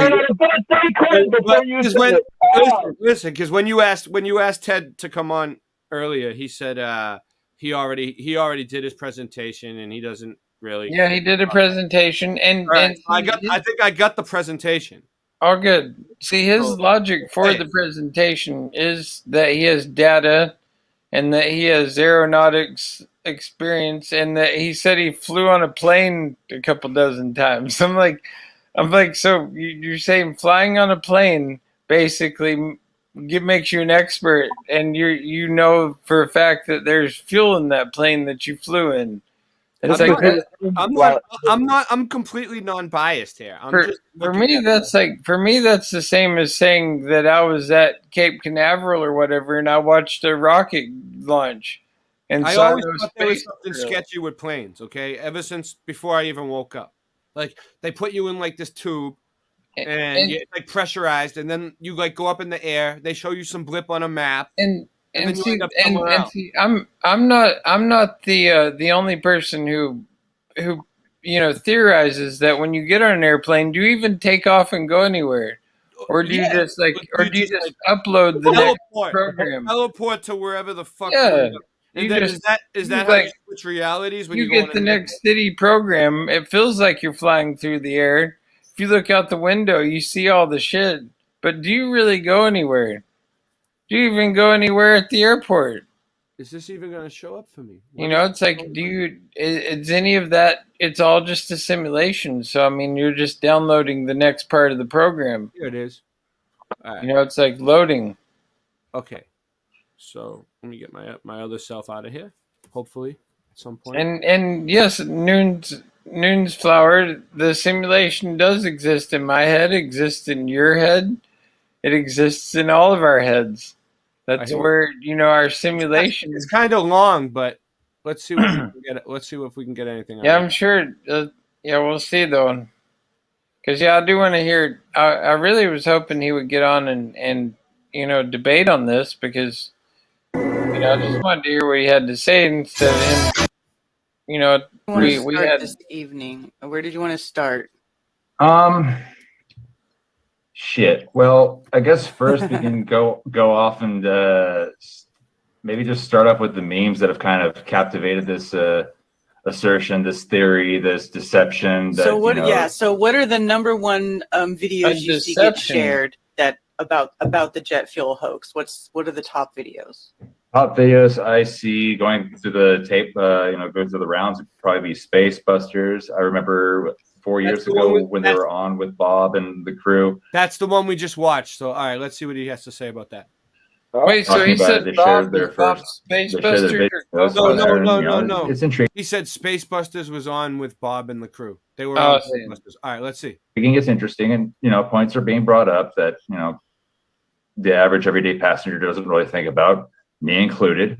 But there's that. There was also, I guess it's like Unslaved by No Media. He's got a whole bunch of stuff out. I think that was the other one. I've seen a few randoms coming out where I don't know the guy. All right. Okay. Let me just address a comment I see in chat. Paul Hodgson. Wow. Ted and Karen are children of the Matrix. They will both be Globers next week. Children of the Matrix. All right. Let's. One of them, of course, being the range of aircraft right off the get-go. People are going to say, well, they just do it, just to, make extra money somehow. I'm not going to play the whole thing, not because I'm trying to cut him off, just because it's 3 hours long and we don't have. Yeah, no, but yeah, I just want to hear extra few hundred million, aka or billions, on development of a new aircraft is carrying, extra amount of extra people. Mm-hmm. It's like, no, if this were true, then there'd be flights like a 737 taking us from New York to Sydney, no problem. It would be not a problem. But instead, it's these flights that they talk about. There was one that came up. Do you need a screen share? In just a minute. Yeah, let me go look it up real quick. But this flight was called like the Project Sunrise by the airline Qantas. They used what did they use? Qantas. The spelling of Qantas changed. First, I know they used like an Airbus, or there's a Dreamliner 787-9. But I guess actually they have flights that are planning on doing this from like London. All right, what do we got? Nonstop flights. Let's see here. Oh, computer. Oh, fuck. Yeah, no one's flower phone 100 times. Now I got all these fucking tabs open. This is gonna be a joke. Julio Why spoke up the entire. Oh, no, It's here we actually go. one of the most amazing things he'd ever. All right. I mean, let me interject here. I mean, like, for someone who's so sure of like his factual things and whatnot, and I'm not dissing on Ted in any way, but I'm just saying, like, he doesn't have his presentation together here. I mean, this is supposed to be his moment to shine on presenting why he thinks the jet fuel hoax is debunked, and he's supposed to be debunking it, and he's not presenting anything here. He's kind of like laxy daisy. Like he'll get it done. I understand that. I do. That's why it's probably 3 hours long. He probably gets it done. But compared to the Space Busters video we just watched, where like he lined up tankers next to the wings and showed us physically that the fuel can't fit in the wings. It's like, compared to that, he's coming with a few instances and specs where. Well, it looks like he's screen sharing here. All right, let's see what he's got here. See what they're saying. It's on here. Absolutely. Did you just stop sharing? Yes, I did, because I'm gonna screen share. I'll just use the whole screen here, and we'll just go to town with all the fun pics I have in store here. Let's see. Oops. So do you have some memes? Because there's a lot of memes that go around. Oh yeah, because it's basically starting. I could do it right. Yeah. Yeah, we should start with some of the memes that go around that people like to share and start addressing. Yeah, I don't know. Let's see. Let's see the memes too. I like the memes. I'm trying to see. Memes are very informative. Did I go too far? Yeah. But look how skinny that wing is right there, and big that truck is. I don't see any memes. Hold on. Maybe I. All right. Rib cage. That is where. That's probably average 6 foot tall guy, if not more. How many gallons They are in a stay here. How many Brooke. gallons They are in don't a have 6-foot they don't tall have the guy? center tank like most planes do. I'll explain as to why this is on some planes and not. Start here, from the wing, and it tapers up into this beautiful, nice little gull wing design with these huge ass Trent 900 engines, all capable of producing 80,000 pounds of thrust each. But they derate them, of course, for takeoff because just like automobile engines, you don't floor it all the time. I mean, he seems to know what he's talking about. You know what I mean? He's using big words, but he's not. He's not getting in the sky. I know. Good, I clear see. motor I out. see what he's doing. He's tiptoeing around like the actual information of what you can physically see, like a Globey would do. When like we can physically observe that we're flat and motionless, and they will start talking about this invisible curvature. I mean, that's basically what he's doing right now. And like the more I watch this presentation, I can see why he refuses to debate me, because I challenged him to debate on this. You want a debate? You actually want a real debate? I want a real debate. Why don't you just have a nice discussion? I'll do a nice discussion as well. Like I'm not, because I love the guy. I'm not trying to like get in a fight with him, but at the same time, like if you're so confident on a topic and you're so passionate about it, you should be, and especially if you're going out of your way to make a Facebook post that is calling out people who view your position differently than you do, then you should be willing to debate that topic. He told me. I think he told me like something like he doesn't really want to like care about being like on camera too much. And Well, see, no, I think it's more that he, I hate to say it, but I just don't think he can handle the challenge of and I'm not even that well versed. I'm a stoner dude as well. Like I'm, I don't even have a lot of the information on hand. You have none of the information at all. You don't even know how much goes in, how many. Exactly. So why would you be afraid to debate me? I asked you in pounds. You should have been like tons, dude. I have nothing.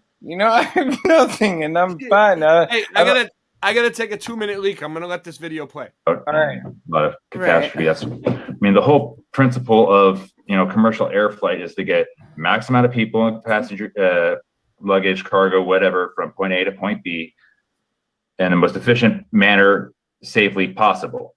So pilots do copious amounts of flight checks. Copious amounts. Right. Right as soon as they get into the plane, they're already going through the checks. They're checking maintenance logs, this and that, checking how much fuel is on board. Something they didn't talk about in any of these jet fuel hoax videos, unfortunately. Why is he showing a picture of the globe now? What's going on? Fuel probes. Yes, they have fuel probes alongside. If people are actually like really into meat and bones of where the fuel is, it's like wing box. Where the fuel is. Okay. And that area is like the strongest section of the wings on every aircraft, essentially. It prevents your wings from breaking. That's why you see those wing tests with the 787 and where they're just bending it till it almost breaks. And Boeing standards is about 1.5, like 150%. So, their new 777X, I guess it failed at 148, but it still passed. It's still sufficient because there's like absolutely no fucking way that can actually physically happen in real life. Like, I'm sorry. But why don't they use the water and the fuel and all that good stuff? Let's see here. Let me move picture. Let's see. Are we live with those guys right now? But anyway. Here we go. The fuel tanks, the wings. Of course, it's not really labeled tanks. It's a train wreck presentation because it's not. Let's zoom in here and we'll examine what we're actually looking at. Because people don't seem to understand what is he? There's nothing being proved here. These untriggering bits that I continue to see every single time. Put together presentation. Here's the memes. Memes like this being shared or other varying. No fuel tanks in the wings. In the wings. Okay, so explain what's going on here with these. Yeah, explain this, Ted. Okay. Please. So right here we have an Airbus A320. This is definitely an accident for sure. It had some massive wreck because the engine is He knows over his here planes. and not there. He does know his planes. But, I'll give him that. people would He say, knows "Where's planes. the fuel? It should be just flowing out and whatever else." But let's examine closely as to if you ask me what kind of plane that was, if you ask me what kind of plane that was, I would say.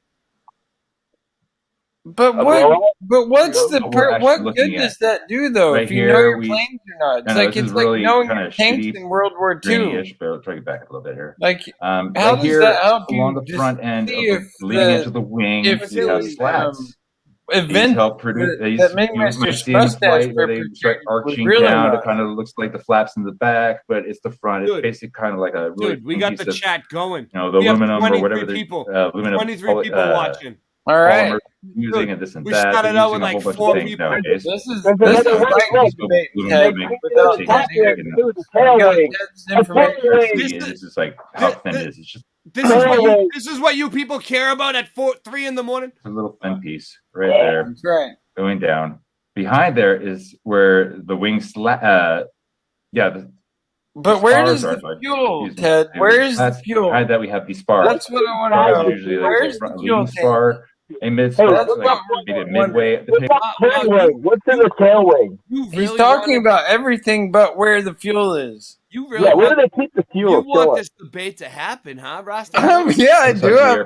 Rasta's ready for this. I'm like, well, because he's so ready. sure Rasta's ready to enter the jet fuel hoax. I am. Drama. And along that, I've got nothing. You are going to find and these very memes red don't help his connecting, case. I don't know why he's using them wings, because like these memes are just longitudinally like here this way, burying his whole deeper. along with going along the horizon here this way horizontally. But let's see, Where you see does this the one fuel, right here? We where's have the a fuel Delta fit in that? Look how 757. thin Like that 300. wing is. It's Tell me decommissioned. where you can First, hold then any they fuel. do these planes to the bone graveyards. They use it to basically recycle planes and Right, parts. but where do you store the fuel though, Ted? You're talking about or all replacement this of said stuff. parts in case things break or bust. You know, these You're these aren't, explaining things very well. You do know planes. I'll give you that. But where does the the fuel? sky at 500 miles an hour? Let's get to that. Right See, here, like, you know, this here's is where the where in a flaps connect debate where to somebody the would rest of the keep wing. on hammering this Also, question this because, is like, the rear it spar. would basically, it gets to the root of the is cause on- that can you be on don't know what every you're talking aircraft. about This when it is comes to where fuel is stored. All the hydraulic lines and everything that you'll see Yeah, usually here, run you down see here along the hydraulics? back end here, all the way Right, but across. where's the fuel tanks? Connecting, you know, to the flight deck. Where? This will be where the engines are. The holes. You hear him talking about where the are fuel just is cut stored. apart right. Anybody? I like No. that. I think I don't know. I don't hear. I respect everybody's point of view. I respect Ted. I But never. I'm telling you, though, I never looked at the fuel thing before. He's going on and on about this because he doesn't know what he's talking about on the fuel tanks, but he likes just being an instigator, and this is like his baby, like the fuel airline hoax. It's the one that he's stuck with for a while now, but he doesn't have a firm foundation to be like, this is why I believe this because this is where all the fuel is stored clearly. But he's not saying that. No, but I think he knows a lot because He does know a lot about planes. His family was in like a pilot, someone. But that doesn't make you a fuel expert. You can fly a plane, and there's tons of race car drivers that don't know how to work on cars. No, you're right. You're right. Christian Knapp flew planes, and he told me that they go by like this electronic signal that they pick up from the system that they put up in like the 1940s. So like when they're in the air, they don't know where they are. They just follow the signal. Just because you fly a plane doesn't mean you know shit about planes. I mean, you might know what kind of planes they are, but like if they gave you tools to try and fix a plane, I bet there's hardly one pilot that can even hook up a fuel line to a plane that knows wouldn't even know how to begin to fuel a plane. Jerry Springer died today. Rest in peace. These are all the access points alongside the wing. Basically, every plane that have R.I.P. them of Jerry some sort. Springer. Maybe not as many, maybe more, depending I on the aircraft. understand that. Jerry Springer would be asking him where the fuel goes. That is where the fuel probes are. That's where all the hoses, things like that. Stay on top. If we had Jerry on, connection to the, he would be like a great moderator. the engine, those guys. Right. Yeah, We'd have to. all What these was fluids the are drained out during this bodyguard on process. Once Jerry they that would land always them, come and drag the person off get the rid of stage? all. They drain the fluids. You don't want any corrosion. You don't want all this shit going on. Right, Ted. But where's the fuel stored? That's what we're asking. This guy, I think it's basically the same aircraft from a different vantage point here. Yeah, I see that, but where's the fuel stored?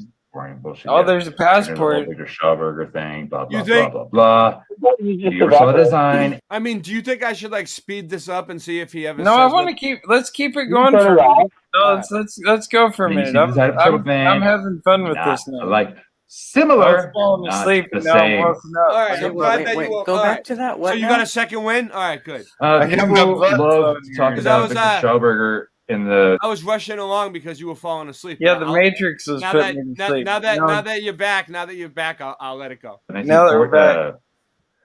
When he was doing his, I don't what was know. he doing, like perpetual motion, or perpetual energy, free energy type discoveries using like a turbine-esque device. And what do you know about free energy, Ted? Also, whatever his technology is, they're saying that that's what they use in place of actually Yep, using that's what they're fuel using. in Yeah, the we jet got engine. video footage of it Wait, that we'll free share energy- after so- this. So wait up, the free energy connects to Tartaria and And they don't believe they in don't- Tartarian. So what are they trying to say They right think here? they think horse and buggies built all this. Oh wait up, antiquity. but they're saying that the planes. Oh yeah, the planes don't run off free energy, right? Right. So it goes along with the because it wouldn't line up with their Tartaria theory. Let me ask you a question though. Do they believe in the ether? Well, they do Yes. talk about the ether, and that's where it's confusing because they that's think where I'm- information is in the ether, but they don't want to acknowledge that it's energy as well. And yeah, I need to talk to them about that. yeah, that's confusing. I'm confused, but maybe they could explain it to me. Because if the ether has energy and all this other stuff, then why wouldn't it have free power and free energy? Where does Tesla come into play? And Tesla's technology. I don't know. I don't even know if Tesla was a real guy. Well, but but his technology was real. Whatever they used, it probably came from Tartaria. And that's all. Or the civilization that was here that was great. Yeah. Anyway, go ahead. All right. Yeah. See, but still, he hasn't explained once. He hasn't debunked the free energy first off, and he hasn't once explained where the fuel goes, or how the weight of the fuel works. But he might be getting to it though. All right, let's let it keep playing. I'll give him time to talk here. I told you he's laxy daisy and he's I slow feel bad going. He's not here. Listen, They man, invite him though. they're down south. Things are a lot slower down there. People are more relaxed. He's laid from back. Seattle though. All He right. came from out here. 90% compressed air. When you think of, here's the funny thing about that, because they're talking about all of these new fuel efficient engines being used today on commercial aircraft and whatnot. And we all seen that fucking video probably before once or twice that talk about, that's the little air particles are just bouncing around. That's the LEAP. That must be a LEAP engine. Da, da, da, da, da. And they talk about how everything goes, and that 90% goes through the bypass air. There's the globe again. Sure, I have a. Well, that's Google Earth, dude. There's nothing you can do about that. I know. I'm just fucking around. I mean, any other video when we see the globe, we always say that shit. Why don't we have a flat Earth? There we go. Like a Google Earth for flat Earthers. But why does he keep showing Google Earth to begin with? Like, why can't you just show like a fuel tank? Anyway, so they talk about like the bypass air vision. Basically, envision this thing with the little casing going across and around. La da da da da. Compressor pressure ratio, so 27-1. Yep, you're reading all. The car is about 10-1. He's not a glober. He's a flat earther. But he's acting like a Glover. That's all I'm saying. Like this is how this is how people in the chat are people calling him a globe. No, he's a flat. He's definitely a flat earther. He's one of us. Hold back your fire. He's one of us. This is how Glover would explain. Big spoiler alert for everybody. Anyone who has an internal combustion engine, all internal combustion engines utilize and this is what's interesting too. Pause it for a second. In order to run. Like, you know, we have like Dave Weiss and others in the community who say that rockets are filled with helium, right? And that's what rockets are. They're helium balloons. Did he say that? Yeah, that's a common rockets. You mean like spaceship? Like NASA is one of the biggest consumers of helium in the world. I think they are the largest consumer of helium. Yeah. And so the theory is that a lot of these rocket ships. I also heard Dave Weiss say something like, money's going to be worthless within 3 to 5 years, so just donate it to all the Flat Earth channels. So yeah. This is a Flat Earth channel. We need donations. Yeah, exactly. Cash App, Venmo, it's all right there. Boom, baby. Hook it up. That's right. I got to pay the StreamYard bill, and Sean Osborne fumbled. Anyway, go ahead.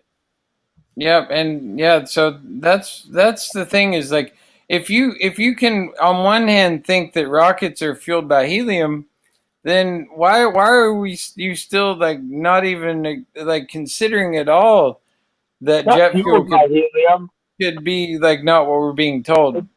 It's like I don't understand why this is a hill to die on for you, Ted. Like why is it a hill to die on? All right, you can press play now. In order to do the function of said motor. So wait, start over. Go back again. So explain what I'm looking at here. This is the what? This is just like the engine, the 7X power plant right here, the GE9X engine. Right. Basic. But how does it work? How does it? This guy. 9X, come on, motherfucker, right here. Is this okay? So this is this big engine. Can I ask a question? Is this even the right? Is this the right presentation that I'm showing? Is this the one that? Well, this is a perfect one. I mean, he's breaking down the. I hope I'm not showing the wrong one. I think it was DuckTales. I don't know. I mean, whatever this one is, it's kind fuselage, if not bigger. This anyone's flown, and most people have probably flown on a triple or a. I mean, 737, some variants, or Airbus A320, A321, something like that. Comparative. It's they seat about 6 abreast. This engine is bigger, but anyway. So anyway, so that 90% that they're talking about, that is all the air that bypasses the core of the engine. Why would it just bypass? So, see the little cone here. It's like, kind of expensive. It's like a little bigger, like a little be perpetual and just continual. Anyway. You know, of a cycle. I don't know. I'm the wrong person to ask. I don't know how these things work. You know what I mean? Yeah, but so basically, what are you saying? Go ahead. All right. Well, after this, we'll show the video that Scott shared, where like that motor is put in water, and it basically continually runs on whatever its medium is that it's in. Yeah, that's still up, I think. Right, and we'll show that next. And that's what these engines really run on. And that's what he 10% is going to be going through all the compressor stages, through the combustors, out the turbines, and creating thrust, which also why would it just turn go through the fan at the front? Granted, also the air rushing in at about 500 miles an hour is also going to probably do some good stuff too. Some good stuff, it's not but going to that last forever. You're not going to be able to like throttle up, throttle down. Doesn't really get into detail. Magical, ethereal energy of perpetual energiness and compression, and all that good stuff. So yeah, 90% will be bypassing this section, depending on the size of the bypass ratio. If it's a 9-to-1, yes, there you go. There's your 90%. Only 10% is going through here. Mm-hmm. So this one says 27-to-1 compressor ratio. So what does that mean? The That's highest ever. It says the highest ever in commercial aviation down here, 27-to-1. So what does that mean? The 27-to-1 is the ambient air pressure coming in versus. Well, actually, this is the compression that goes on in the combustor. the 27 to 1. So whatever atmospheric here, 27 times in here. So wait up. Like I said, my car is like 10 to 1. So you think that you're saying that the thing runs off air, right? Once Yeah. it gets up, compressed air, and he's talking about air compression. Yeah. All right. And so basically what I'm saying, that he's not even doing a good job of explaining how it works in his way. But what I'm saying, do you know what? Can you understand what he's trying to say? I get the gist of it. Yeah. So what is he trying to say? That when a bunch of air comes in through the engine there, it compacts down to where it's like there's like 27 of what the force is 27 going in, and then it compacts it down to one of that as it goes out the other end. And so that would make you burn less. That would make you burn less fuel, right? Yeah, exactly. It builds up and makes it to where it's so efficient that it needs only a tiny little bit to come out the other end. So then why would this be an argument for him? This is an argument for me against him. Exactly. So what if it actually makes fuel, and then they unload it when they land? Yeah, I mean that could be. Yeah, it could be gathering up the condensation up there, and these fans could be compressing the air as it goes. Once it starts, it could be building up and compressing in those tanks, and just completely filling those tanks with compressed air in a matter of minutes. In a matter of minutes, those planes could be full of compressed air. Yeah, and then fills the air with this stuff, and then it goes back and collects it. It's like a wind-up car, right? When you pull a wind-up car back, and it's got all that centrifugal force, I think is what it would be, and then you let go of the car, it's got all that built-up energy. It just goes on its own because, like, you didn't put anything in it; you winded it back, and so by making that engine spin, it's compressing air on its own, and it's filling the tanks with compressed air and causing it to go. Using very little, if any fuel to even take off. Dana's in Prague. It's 9:04 in Prague. It only has to move to generate power. We're reaching Prague. We're reaching Prague. It starts moving, it's generating. Yeah, lower, and that's the thing. Yeah, there's so much money. That's another thing people airline industry need to understand too. It's like if they aren't planes do not go by miles per gallon because these things get worse mileage. All right, what were you saying? The amount of money that's being made through this scheme. It's just like how NASA is like the International Space Station is like however like $3 billion or $1 trillion a year, and then it's like $60 million a day. What are we getting out of that? I still think they might run on fuel. They might have the fuel that they. What is that? But as much, I'm not going to debate that they run on zero fuel. I mean, I think that that's a bit pushing it. Yeah. But at the same time, I don't think it's hardly any fuel. I don't think it's very much. Like it's not much more than it takes to fill a pickup truck. You want to let this go for a little while longer? Yeah, keep it going. Someone says so they don't use fuel. No, this doesn't mean that they use fuel. Right? That they don't use fuel. Yeah, it doesn't mean that they don't use fuel. Yeah. Oh, don't worry. I've got 3 incidents because if you're really going to do some fucking research about a topic, make sure you play devil's advocate and you look at the opposing end's argument. Now, granted, other people are saying, "Oh, you're going to give." No, we're not. We already know it's flat. Look at the picture behind me. It's flat. But the point is, it's like, we played devil's advocate. We tested the globe, the model that we were told all our lives, and we found it to be false. We falsified it with long distance photography, observation, topic here at hand, and the whole fallacy of everything's based on assumptions, presuppositions. I do it. Anyway, so with this, if you've never, I don't know, change the oil on your car, maybe even just pop the hood, even look around, see what the fuck is going on in there. Plane here. Anything going on in here? What have you worked on a Tesla before? Anyway, we have computers here. We have a whole bunch of tubes. Yes, there's a lot of air being circulated, recirculated, and everything. The bypass air also consists of like air that is being were used for cabin pressure. You got to keep that up because once you go above 10,000 feet and you don't have near ground sea level PSI, you start having headaches and. What does that have to do with the fuel or like the ability for it to fly, like the cabin pressure? And you end up passing out and inevitably once die. you pressurize it, and that has happened, it's unfortunately. And those instances is where you have a thing called ghost they're making planes, all this pressure and it's in just as there haunting up as there. it sounds. There's no pressure. I'm going to get into that in just a second here. But anyway, so yeah, so we have 10% of, I don't know, what they say these engines produce, like they basically engulf on takeoff about the equivalent of like, your average living room every second going through here. So yeah, that air is getting compressed and being shot out the back.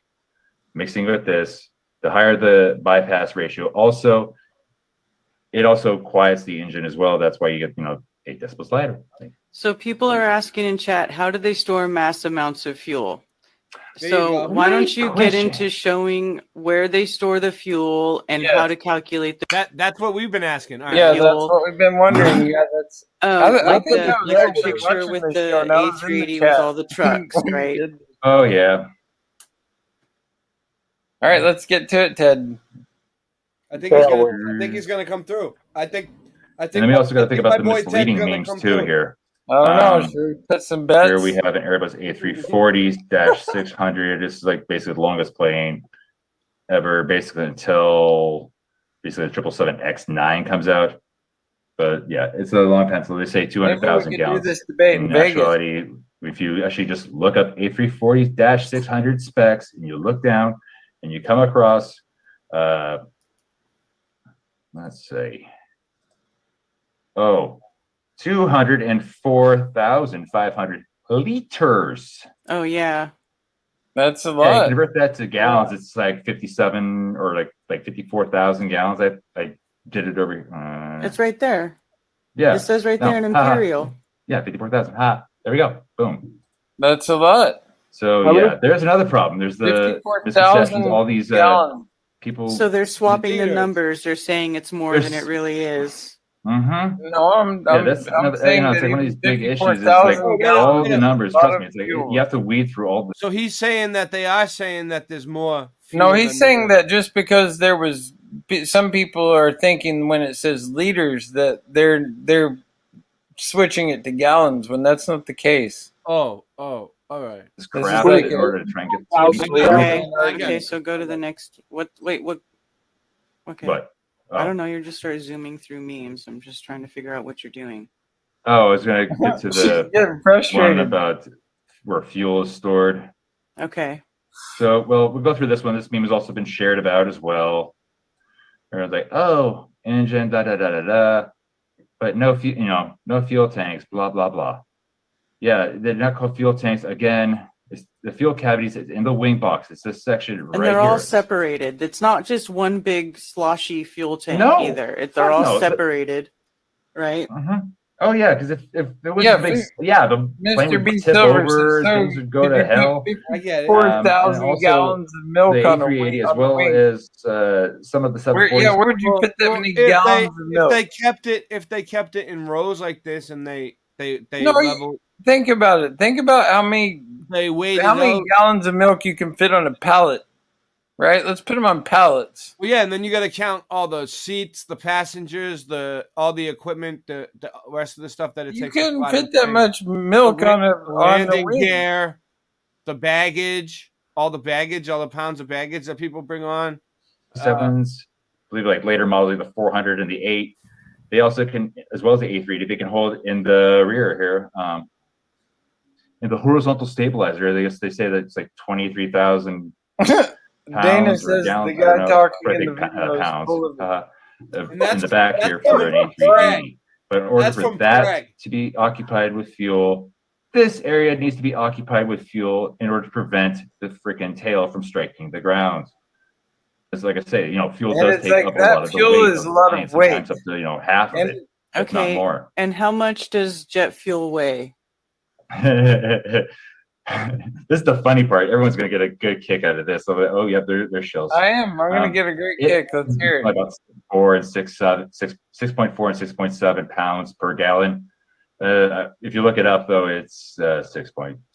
Yeah, it's like 6.6 pounds. And how much is water per gallon? 6.6 pounds per gallon at So it's 54,000. not anywhere near as heavy We need to do the math by there. volume as water is.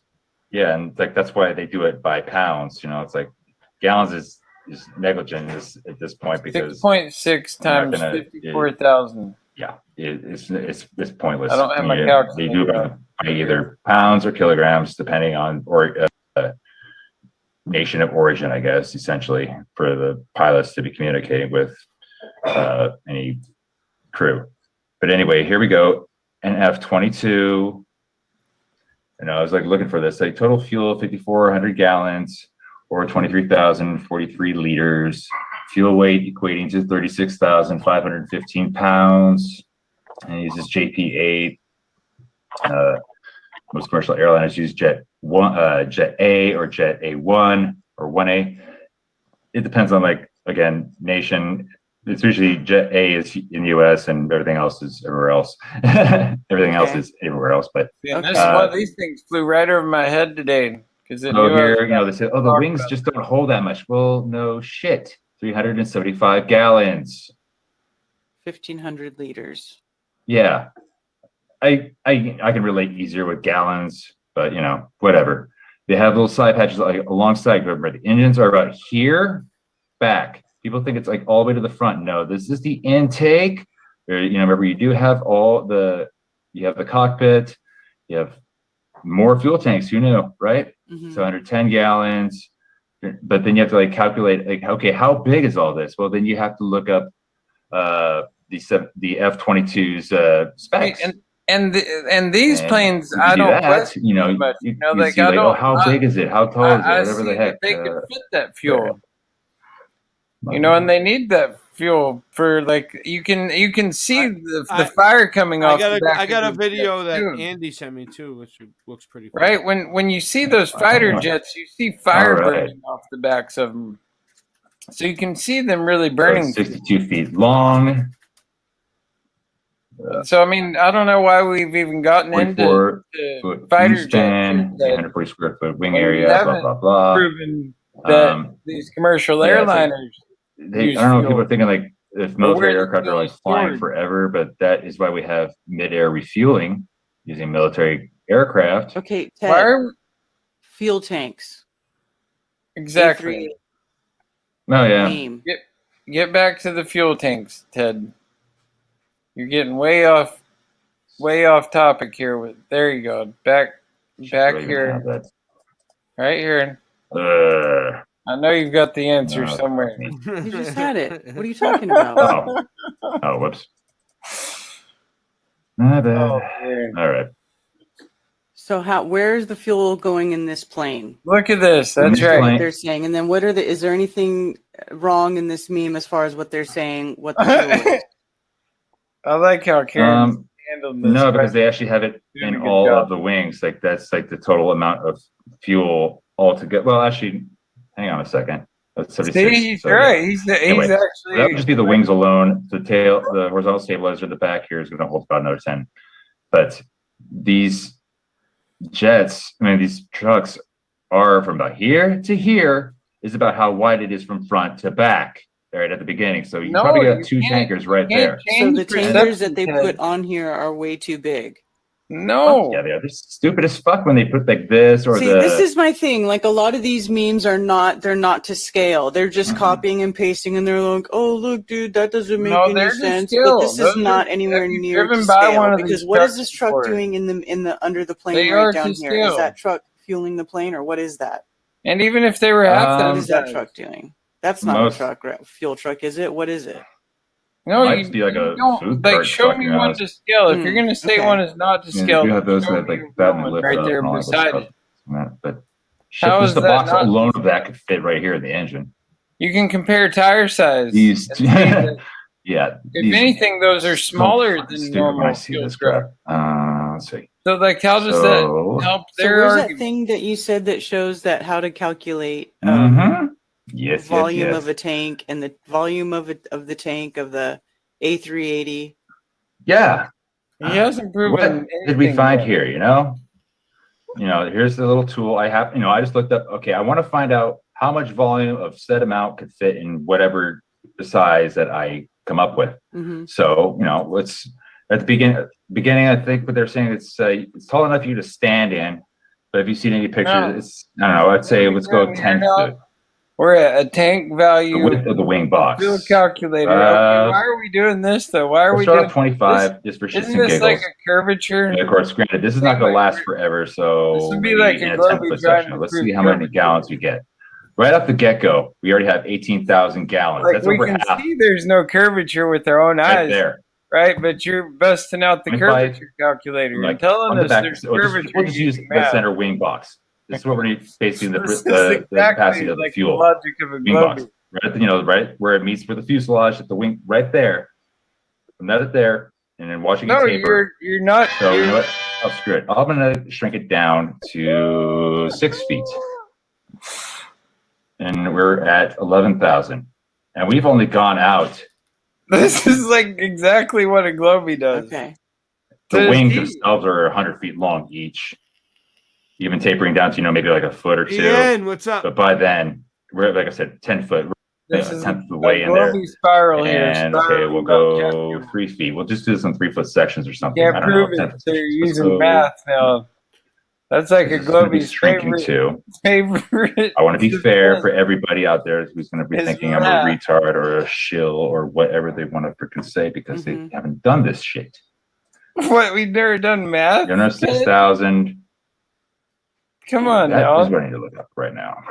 Who do you think you're talking What's to? that? Here? You're not talking to me. 380. Shit, come on. No thanks.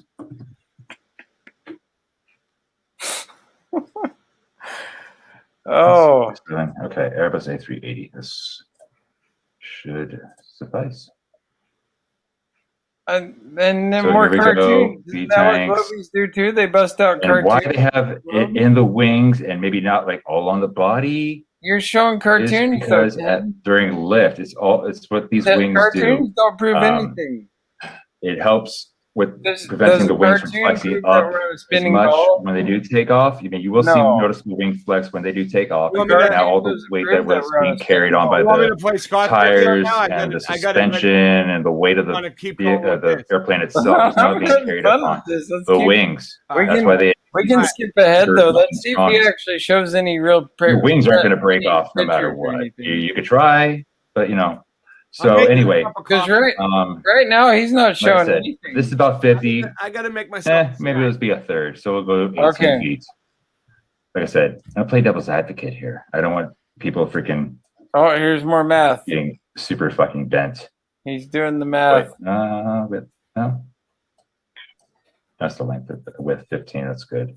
Height, 8 3 inches feet, good. per mile Let's go squared. 40. Head. How much can we carry there? Now we're at 13,000. Again, this We'll is per find wing. that The first section, we already got 18. Then we have 13. We're already at 31. Maybe that's where the jet fuel is hidden. A couple more feet, and we've only got Where the that's curvature is. what 10, 40, 50 feet. We're halfway there. They can We're go suck a halfway big where, fat though? dick What is it's even called calculator right off the soup. get-go. All right, we haven't even talked This about is the a horizontal bunch of stabilizers, how much word fuel they salad hold. But right there, in half of it, we already got about 80% of the fuel. They can all just suck a big fat dick right now. So now, Tommy says that fat fellow and says when you pump gas yourself, you use a 3/4 inch hose. Planes use 6-inch hoses because there's people who are saying that when they don't know how they fill the plane up so fast with so much fuel, A but they're 6-inch using hose? huge hoses. I know, and then the other thing they'll But be it's saying is like, pumping oh, upward. the pressure would just fucking shoot right on through. Is it just a big empty nozzles filling with space, or is it just going to maybe like a tube that's maybe bursting out to the entire wing?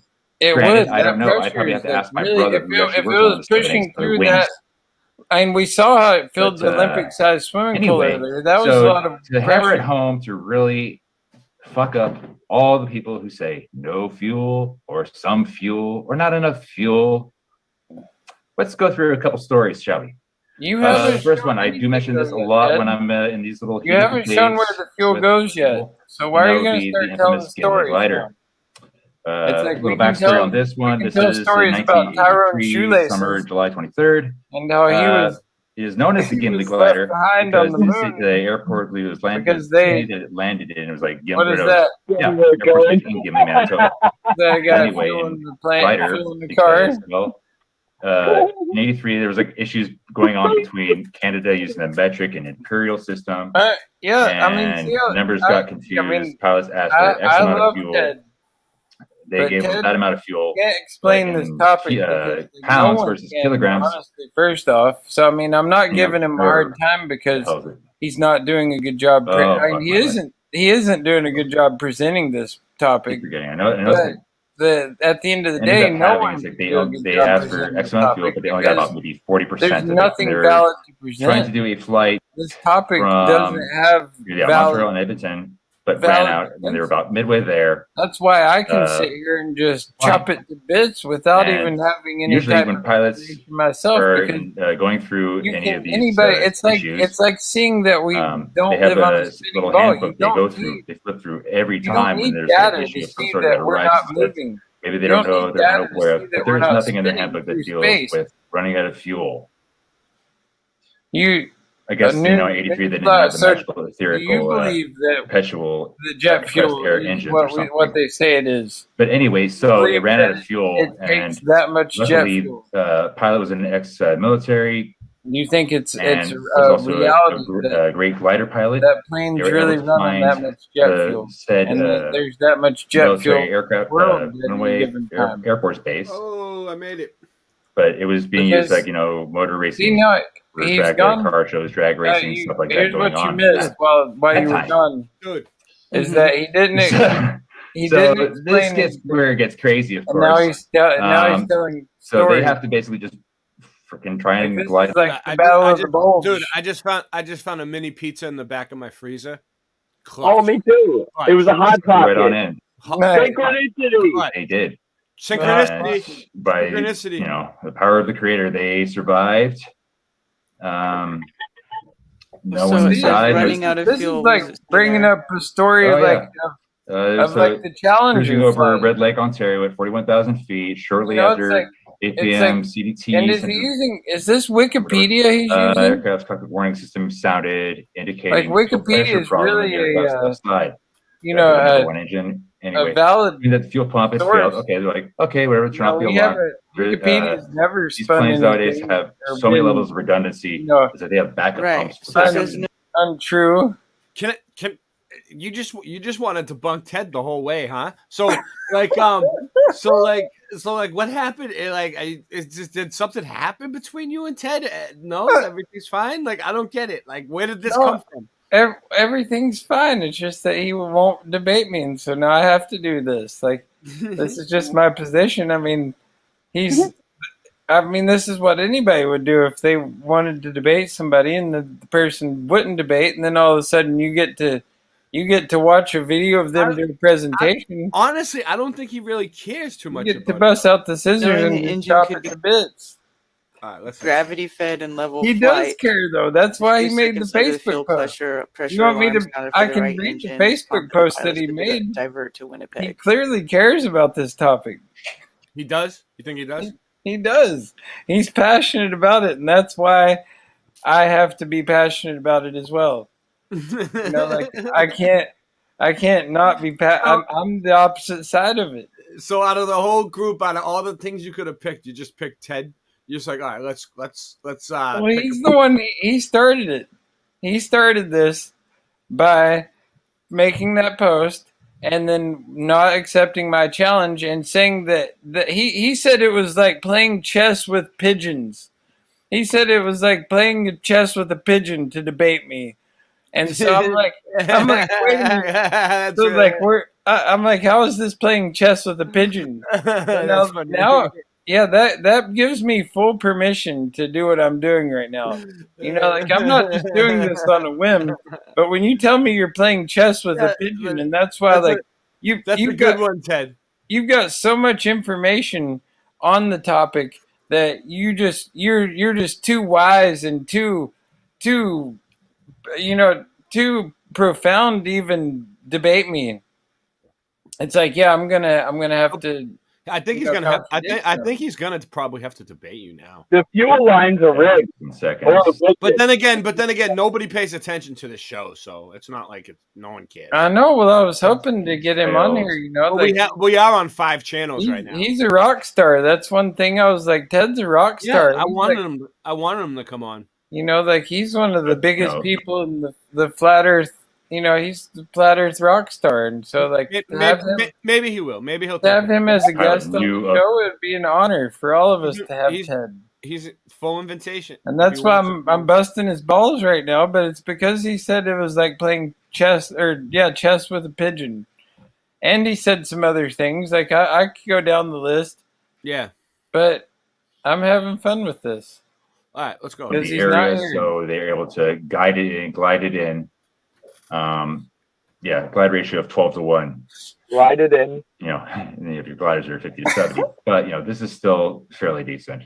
They're able to land, no deaths, and I believe no serious injuries either. So how did they do that? Great piloting. Yeah, no serious injuries among 61 passengers on the flight or on the ground either. So nothing. But I remember hearing they have a little museum set up for it as well. But they have a museum. Yeah, I guess when they said about like how close they were to people, just like that, pilot seeing the terror in the children's faces. They make museums for other things too, Ted. Like they make one in almost every major city for a certain thing that happened over in Germany 20 years ago. Here we go. As well as the thing that happened in New York. There's calculated when they were doing fueling. Is that part of it? That's right. That was the big. It was that because the whole Canadian fuel measurement mix-up. Instead of like everyone was like teetering off between like going from off imperial to metric system. So Canada was doing their thing, and they used like pounds on the plane, and everything's it's all screwy.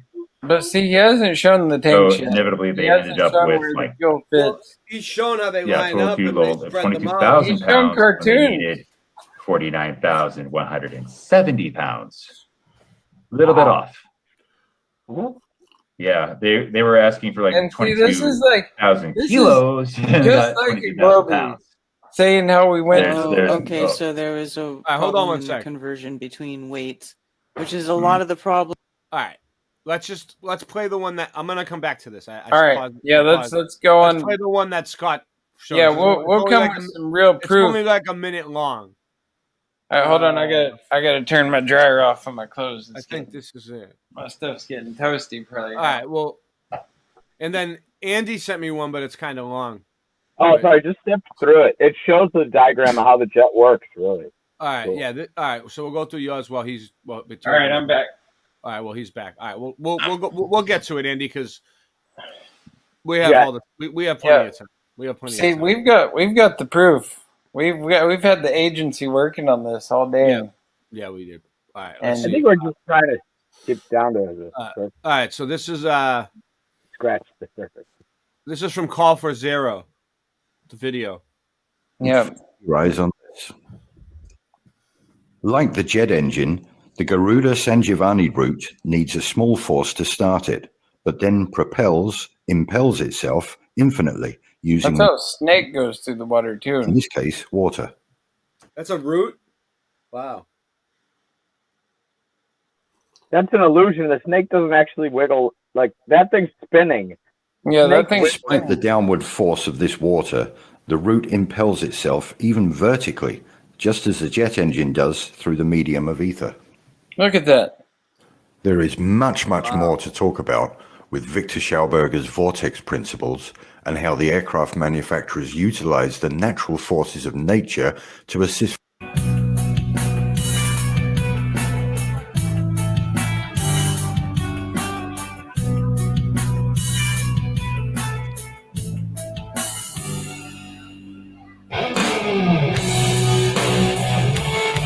Now that's just down.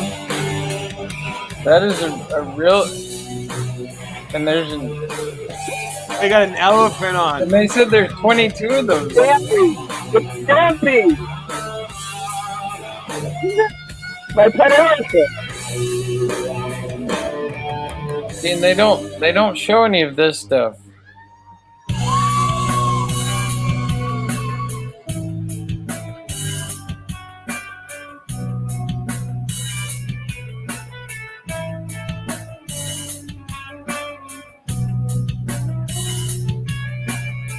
Ted showed that cartoon, I think.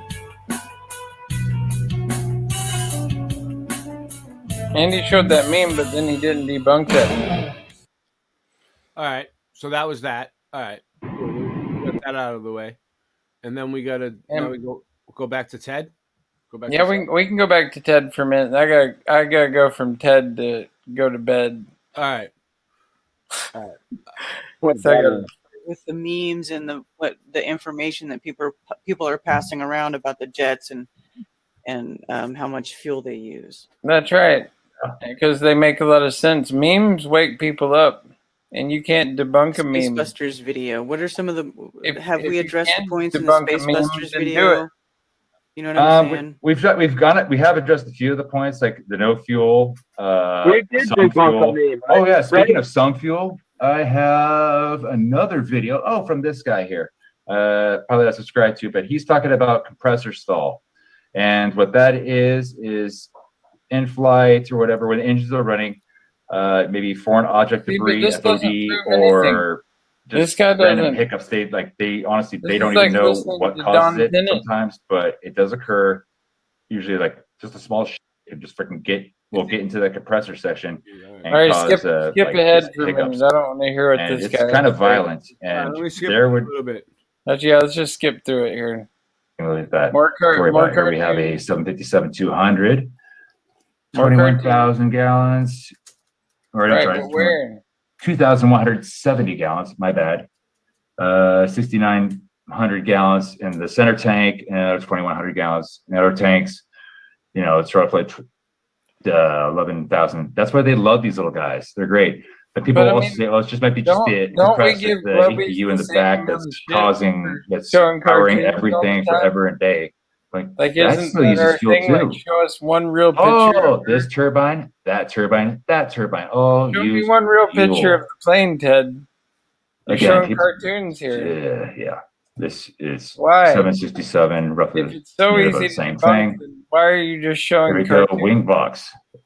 These are like cheap black and white cartoons. You can kind of get an idea how big a 777 is versus a 737. So if anyone's ever flown a 737 and you're looking across the aisle, realize that all that fits in the engine of a 777. Hold on. I opened the phone line. So if anybody wants to call in and refute what's being said, call in. Let's bring up. I wonder if I actually called in on this show. I might have. Trying to connect a small personal private jet to a commercial jetliner industry. Daryl Davis. I don't understand what that means. It's the same principle here, dude. It's like I don't remember, but it would be funny as hell if all of a sudden you hear me talking on the same principles. Using a turbine engine. They're still using turbofan engines. They're placed different. It's on a smaller aircraft, smaller engine, but it's still the same principles. This includes military jets and helicopters. So let's go through all the basics here, shall we? Your commercial airliners, basically anything holding the wings under or in front of the wings. What happened? I don't know. The total amount of air going into this front fan is bypassing the core section, which has the combustors, has all the turbines, compressors, all that stuff that makes the power. Let's see if we can get some phone calls. Let's hear what they. Let's skip ahead and see if we hear any phone calls. That before that, just if you remove the fan, that's kind of essentially what a turbojet engine is. That was used on the early model 737s, the 100 and 200 series. They had the engines that were actually directly underneath the wings. Hold on. Let's see. Someone says Boeing 747 can hold approximately 48,400 to 57,000 gallons of jet fuel, depending on the model of aircraft. Blah blah blah equals 400,995 pounds. That's how many tons? They must be new 400,000. and missed the part where I plugged in the fuel numbers of the 747-8, which is That's used a lot of weight. now. Yes, go back to plugging in the fuel numbers. Yeah, let's do that. So it's fun. I can draw pictures. Oh yeah. I know, like we get cartoons. Mess. Look at this guy. I have a 3,300-gallon pool in the backyard. I bet the wings would crack they all do. under its weight like the dude's narrative. Listen, these planes are engineered to take flight. Will you show? Do you have video of them doing a flex test on these wings? I should. No, we don't have any of that. Karen, are You guys are just talking. Nobody is saying anything or showing anything. You know what I mean? You guys got to be more specific. I am specific. All I want to see is proof. And also, the phones are open. 848-222-2480. Video. Yeah, it's like come yell at me, tell me how stupid I am and how I'm going back to the globe because of this shit. I would if you would come on, Ken. Watch another spewing fuel video. I know. There's people getting triggered in chat. I can see you guys. Oh, he's not saying anything. Well, listen. Well, hold on, Ted. Just relax. Because, this is the point. Sorry. You know, we brought up the volume calculator where you calculate the volume and you can even run it down and you can see that it's actually pretty close to the amounts that they need for these jets. Right? So we'll do it again. Be more specific. Like, do the fuel calculation again. Why what do you is want to this? do that again? This is the WingFlex test Show us proof. test on a 787. We don't want to see Why you. are they use not, the having calculator all the again? fuel, all the water, all this and that? This is for structural integrity. They don't give a shit about the fucking water and fuel. Besides, this is a complete, almost a near. And Mr. Super Sidewinder says that everything is not in place. It's just being held dry. by various cables and this and that, which are bolted to the wings. By the way, So used to therefore, pull that on the freaking wings to flex simulate test all the forces relevant. and stresses that they may encounter during flight. You or have severe absolutely turbulence, nothing. microbursts, I'm shit just like letting that. you go. I'm eating a pizza. I'm sorry, there's no reason to put fuel in there because that's been negated by the gravity, electrostatic downward force, whatever you want to call Did it. he just say gravity? That's going to happen. Someone says, Karen, you're assuming the wings are hollow. They are not. It depends on what aircraft you're talking about. This is the thing. You guys think all planes are built the same, and they're not. They're all designed differently. So the same way. What? Go I ahead. swear though, this And here goes another point too. This one was kind of mentioned in Space their video. refusal They to show even a 787 doing a near vertical takeoff. Hey, look what we got going on out here. Hold on, they're not. There we go. It's like if they would even accept the So possibility. what is this now? Look at that. Like, how is remember, that it's taking a off? Flex, a wing load flex test. So they took or a 787 and they did what now? It's They going to take just take cables off and everything. straight up like that. They basically just bend the wing. You think they're really gonna fucking explain it to us? I mean, really? Oh, okay. Well, yeah, we were watching that part. But what were you talking about? The the vertical takeoff, Ted? Oh, the vertical takeoff. Yeah, that's yeah, basically that didn't really those are help basically your case at all, performed Ted. at either Vertical Like takeoff. air shows, looking for potential buyers, whatnot, or fly with his wings and their then the initial testing when they do when they have these planes right off the Yeah, assembly there's line. no fuel in There's the no wings when they passengers, do that. minimal fuel because they're not traveling 8,000 miles or the range of these guys. 787 is about 8,000 miles anyway. No passengers, no fuel, no cargo. Just the pilot. Exactly. And, the first And look how officer. thin those That's wings all are in there. the fucking plane at that point for the most part. Maybe somebody else, maybe a little bit Look of how testing equipment, but I mean, very it doesn't- minimal stuff. You That can plane barely could take fit a off like gallon. a bat out of hell. It could just go Jugs straight up if it in wanted to. those wings. So I was just when looking at people are pictures saying like, oh well, people here's in the wing. freaking the A380 doing when it's over at Paris, where it looks like it's just hovering almost. People forget there's this thing in the air. It was just Airspeed. This video You is have your awesome. ground This speed when you really measure you're helps. on the ground. When you're in the air, Helps you have my point. airspeed. Look how That would that be thing correlating goes with the straight winds up. and just the general air velocities going the But currents general going air through the air and what the It's instrumentation cruising along so the gracefully. airplane is measuring. All right, here we got a caller. Hold on. Cool. All right. What's going Thank on you for anymore. calling us this evening. You are on with Karen and Ted. What you got to say? Real quick, while I'm thinking of it, not to change the subject. Hi, Karen and Ted. How are you guys? Hey, great. Oh, hey. Pause this for a sec. So that pizza that I just ate, Dude, I bought that box of pizza like over a month ago, like little pizzas. And I was looking for a pizza high and low for like 2 weeks. And there was nothing in my freezer. And then all of a sudden, one just pops up tonight for me in the freezer. Do you think that's a part of the simulation? I do. I think I simulated a pop. Yeah, the same. What about the pot? Yeah, what about your story? Did you know that was in there? Hot Pocket. I had no fucking clue. Same thing, like maybe a month or two ago. Wow. Wow, and they both disappeared for like a month and then popped back up. I've been like high and dry with nothing. Like, damn it, I gotta go to the store because I got shit. Yeah, I'm hungry. And then, what the fuck? There's a hot pocket in my thing, a pepperoni one, like I always get, but it was never there before. I cleaned it out. Wow. See, that's what I mean. The simulation. That's how it works sometimes. It's like insert hot pocket. Hey, I've had Alex. that happen before, where I've been like out in the woods and I've looked in my center console of my vehicle, and like all of a sudden there's a doobie in there, and I'd looked in there numerous times before and there was no doobie. I have had a times where I was like, all right, let's check this one out first. I didn't lose it, but then I found something that I had no idea that I lost, but I didn't ever actually have it missing. But then I found it.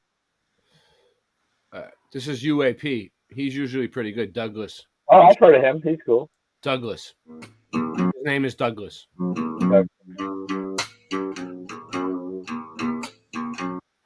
Bang in Fleming. Gadgets, bond, things that the government has that normal citizens would think impossible. Spy stuff, right? Borrowers. His time is in the. They're just so loaded with hints and things that it would just be fun. And Truman Show and Chitty Chitty Bang Bang are at the top of my list for that type of a thing. So he's saying, I don't know. So if I figure out a way that that be done, that would be really cool. But in the meantime, I have just a few things. If you watch Chitty Chitty Bang Bang, or if you see the musical in person, which is even better, it's not going to have as many of the big hints dropped as the movie, though. But if you watch the movie, you'll see that there are many, many, many, many things. There's and many the things. least of which that I noticed I haven't heard too many other people mention is. How's that song go? I am Chitty Chitty Bang Bang, Chitty Chitty Bang Bang, I love you. Yeah. The energy of magic. I know that one. And I don't really believe in free energy. I'm saying that only that it doesn't really use anywhere near the kind of fuel, if any, but I maintain to this day, and I still do, that it does use fuel indeed. But where it is and how much of it is Some used, fuel I'm and quite not- sure that I not don't as know. much. And whether it needs any at all, I am very suspicious. But And that's where I'm like, in it's the movie, all simulation. the when it license comes plate down says to it. Genesis 10 or Genesis Just like- 10:1. just like when I Actually, it's drank Genesis gasoline 11, and oil I think. earlier, Genesis like- 11. I think it doesn't matter If I because believed Genesis it could kill 10, me, then I should have gone to the let me hospital. get my trusty I Bible. just spit it out. And It was really I'll gross. read it to you. I didn't mean Just to have drink have it. open right almost to it. I just happen to be reading Genesis 6, so a couple page turns here. Excuse me. Genesis chapter 10, Table of the Nations. There are the descendants of Noah's sons, Shem, Ham, and Japheth, to whom sons were born after the flood. And the descendants from them sprang the maritime nations in their respective lands, each with its own language by their clan within their nations. The descendants of Ham, Cush, and so on. Kush. And so one of them filled out the earth the most, and he was the one, Cush, who became the father of Nimrod, and he was a mighty hunter. And then the chief cities of his kingdom was Babylon and a couple others, and all of them in some land that I don't know, whatever. I'm not going to go through all that, but Genesis That's what I'm chapter saying, 10 Noonsflower. introduces I live near Boeing. I'm going to talk to some and people. what do we know about Babylon? Plant. I think they probably have to the fill tower, out but non-disclosure Babel, stuff. and the Tower I don't of think Babel they're allowed to talk about is that shaped stuff. like what? Well, in artwork, we see that it is a golden type ratio spiral type thing that reaches up. It kind of looks like a jet engine turned on its side. Genesis chapter 11 says the Tower of Babel, the whole world spoke the same language, using the same words. While men were migrating in the east, they came upon a valley in the land of Shinar and settled there. They said to one another, "Come on, man, let's mold some bricks and harden them with fire." Come on, This man. is kind of like what NASA wants us to do on bricks. Mars. Yeah, we're not. Get on up. They used bricks for stone and bitumen for mortar. And they said, "Come, bricks. let us build ourselves a city and a tower Made in." Let's see. What do we get? I saw some stuff back here. Yeah, forward up to what the point. There we go. When I started the brand, I had this thought of bringing quality headwear to every. I'm not playing Chitty Chitty Bang Bang on here. How much? No. They'll flag me for that. Yeah, they'll flag the Chitty Chitty Bang Bang. All right, here we go. This was the part right here. Boom, baby. Here. Just look at that. Oh, that's the elevator. I think that's the elevator. Look, it's going. Oh, this is the original 104-year-old elevator motor from 1914. And it's still running? Yep. I guess so. Think about how advanced they've become since then. I think they just have to keep greasing it.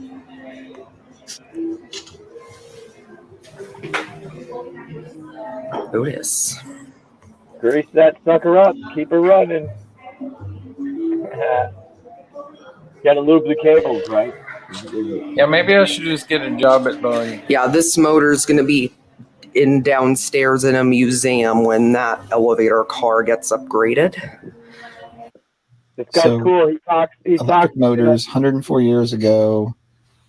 They built it, and they still work. And I don't see any reason why this thing needs to be retired, but they are anyway. It's just a gearless DC motor that looks like it's brand new, like the day it was made 104 years ago. It's awesome. Just a testament to what I've been saying about technology and everything. That's not the airplane. On that subject, we are going backwards in technology in many areas, in many different ways. Look at the 3.5 millimeter jack for headphones versus the Bluetooth that they're forcing us to use. Doesn't even have the jack anymore. I'll probably make a video about that. So really whack. People are, they bought the new Apples and they're like, well, I had to get these. Oftentimes the focus may be somewhat negative, but Apple it's because I love good things. I love people who are good. I love life. What's right, what's fun, what's wholesome, what's noteworthy. They're gonna sloshing around in there. Worth preserving. Oh wait, that's a cartoon though. And so that's the point, And but I hate showing what it would be like in there. Good and wholesome, like family time. Is that turbulence with the salt flopping around? Or like whatever NASA does. And wouldn't you just feel it like so bounce? That's why I point out that I don't have to point out. It doesn't look like it's wiggling, no. Family time and it's steady as being able to fly in airplanes and go on vacations and all these good things. I don't talk about as much, but I don't need no, those to. are to scale. That stuff's good. So all right, till next time. All right. Till next time. Bing, bing. I mean, at some point he shows a little diagram and it like shows how. Oh yeah, where was that? It like blows the air through and it just keeps going. Like it when it goes through it, like just like keeps going. I missed it. The compressor. It's a compressor motor. Yeah. Yeah. They put them in cars too. But see, I feel like I've proven my point that the airplanes. They don't run on, if any, fuel, but definitely not near as much as they do. And it doesn't matter anyway because we're in a simulation. So even if it did have that much fuel, it's not even real to begin with because it's all an illusion. That's something that we all agree upon because it's in the construct of our minds. And it's like a cell phone. Like there's no other way a cell phone can work except for if it's a simulation. And we all come to the agreement that it is that it has that much technology in the palm of our hands. And since we all believe that it's there, then it is so. Same with your computer. Like, look how thin it is. And look how, like you could be doing like 50 different things on your computer all at the same time. Only because it's a simulation and you accept that to be. So it's like if we all just stopped accepting and we're like, there's no way that phone can do what it's doing right now, then it wouldn't be the case. But we've accepted it into our reality because we're in the simulation. And so like in order to, and that's why when they come out with new products or whatever, they build them up in our minds, just like with all. Here's something. They're being broke down as they're building them up in our minds. Dana, why don't you believe in the simulation? Please tell me. And because like I really want to get to the bottom of why truthers won't accept the simulation. Greetings, fellow air travelers. This video is for everyone who has ever bought an airline ticket. Hopefully, at the end of this video, I will have convinced you that there is a deception going on right in front of your eyes. Is this the one we already watched? This affects every person that has ever traveled on a modern-day I airline. think so. If you're not convinced, then I hope that this information will... Yeah, I think we did see this one. Yeah. Did you remember that one time at band camp? It's just on a different channel under a different name. It's the same video. Yeah. The thing is, it's the way it all ties back in is that it doesn't matter to begin with because look how thin that thing is you've got right there, right? And that thing's like a super. It's got everything in the world on it, all at once. Like you could be doing like 20 different things. Yeah.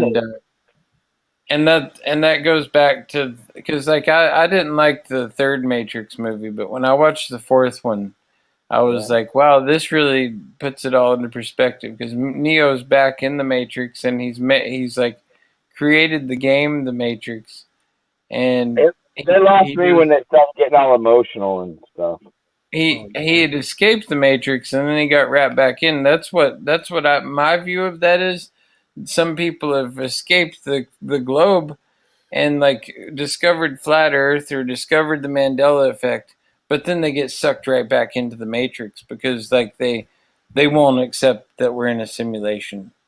And so therefore that's like when Neo discovers that when he is created the Matrix game, but he has already had escaped the Matrix, he got wrapped back in, he got sucked back into the Matrix.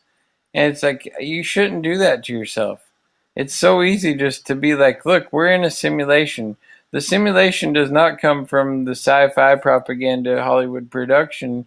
That's just their version of it to kind of show us because like that's how they do things. And with anything they do, any type of operation that's going on, they show us what's going on using things like movies and the media. I mean, that's a known, that's a given as to what they do. So, I mean, just because they show it in sci-fi, that doesn't mean that it's not real. That means that it's more than likely more real than if they didn't show it to us. Because, I mean, we're clearly, like I say, you get synchronicities, you get the karma, you can meditate, you can manifest, you can see Mandela effects, you can, there's so many different confirmations that we're in a simulation that it's undeniable at this point. And like I say, some people just don't want to admit it because it breaks way more of your paradigm than if you aren't living on a spinning ball. It's the most jarring of all because it really makes you look at the whole scheme of things way differently than you would if you don't think we're in a simulation. You have to look at God differently. You have to look at yourself differently. But it doesn't make it not any more fun. I mean, this is all we've got. This simulation is all we've got. And we are so constant in the simulation. All of you can start looking up and seeing this. The United States government, NASA, the U.S. Air Force, is sending up canisters into the atmosphere filled with chemicals.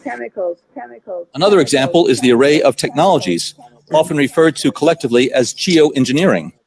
One that has gained my personal attention is stratospheric aerosol injection, or SAI, a method of seeding the stratosphere with particles that a fully deployed SAI program would cost about $10 billion yearly. As promising as it may be, moving forward on SAI would also raise a number of challenges for our government and for the international community. and other geoengineering initiatives. We shall propose further cooperative effort between all the nations in weather prediction and eventually in weather control. What we're seeing now, and I first could not believe it, and I started looking at the skies, and these are not normal. They're not natural. There's something going on. I don't know who it is or why they're doing it. All I can testify is it's not natural and it's not normal. It's got to be some outside influence doing that. I'm here to give you testimony that chemtrails, they're not contrails, are indeed real. They're spraying almost every day. I watch the clouds and watch the spraying program going on. I want to tell you that we're in very great danger from the pollution that's coming down over us.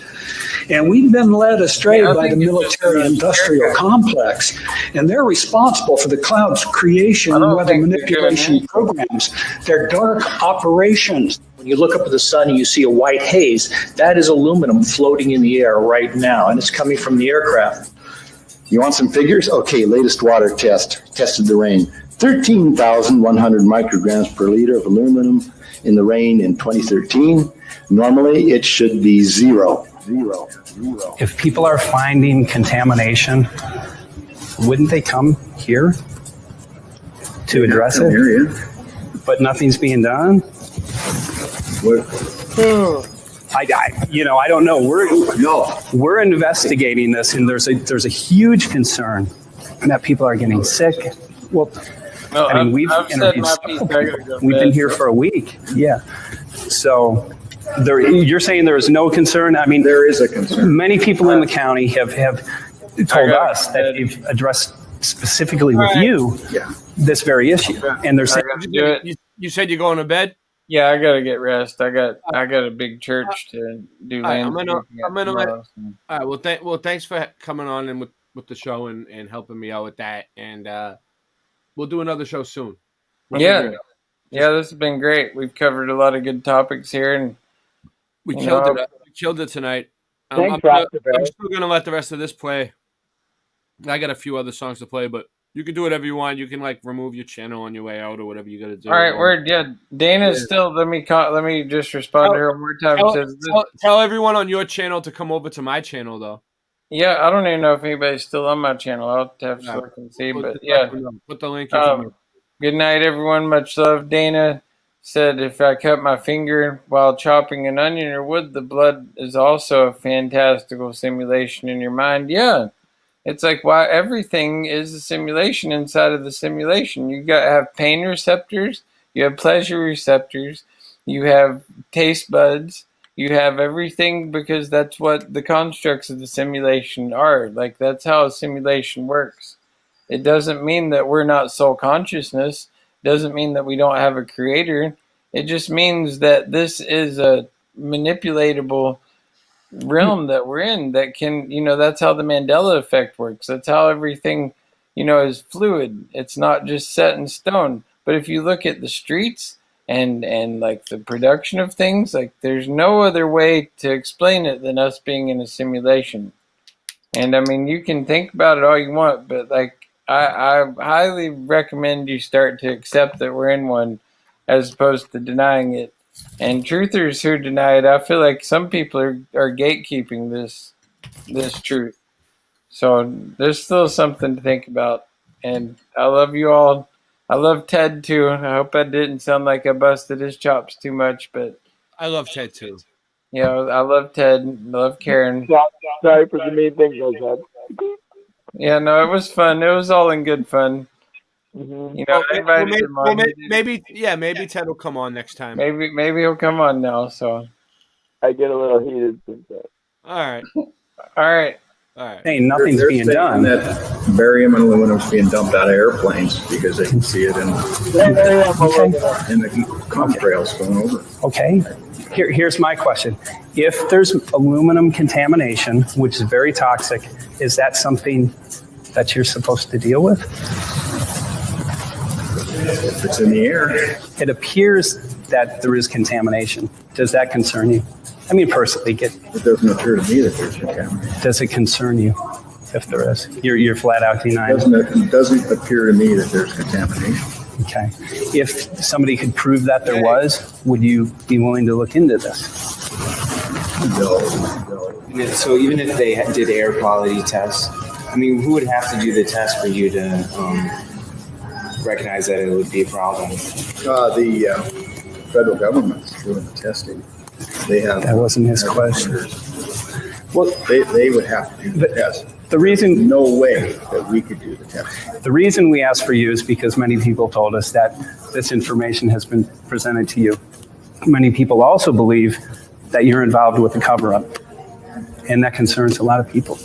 I'm here with Kristen Megan, who's actually a U.S. military whistleblower. She has an amazing, fascinating story that we will share with you here today. Now, Kristen, can you tell us what branch of the military you were in and what you uncovered? Sure.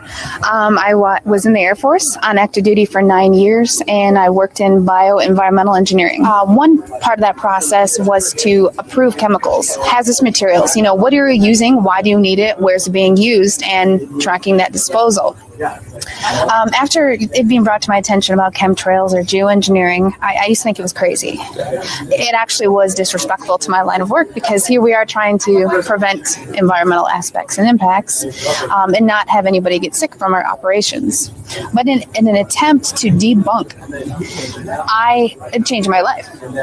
I started noticing things. I started noticing large quantities on the system where I would approve chemicals that did not have a manufacturer name, wasn't tied to a building. When I started asking questions, I slowly became demonized. A couple years passed after that, when I asked again and people realized I was kind of being more vocal about it on social media, I was starting to be thrown into a mental institution and have my daughter taken away. That changed my life. I no longer view the military the same way, and I feel like after 9 years of trying to uphold an oath, I'm able to do that now.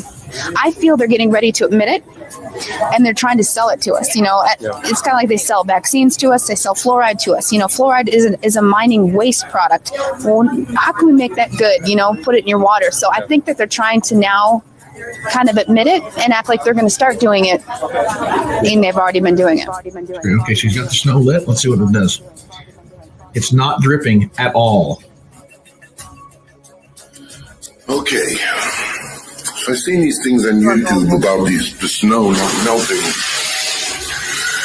and just turning black when you put fire to it. So I'm going to go outside here, get some snow.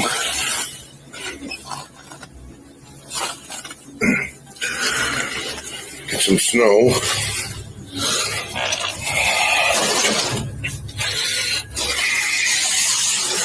This snow I just picked up outside. I'm just packing it in. Here's the snow I just picked up. You guys saw me pick it up outside off my porch. But then he cut the camera. Check this out. Yeah, it was a cut. Fuck this shit. You cut the camera. He did.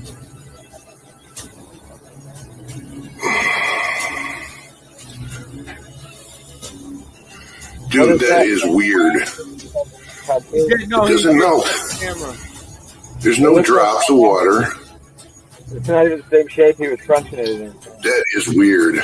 Oh, he did. Sorry, Charlie. That is weird, man. Look, it just like turns black.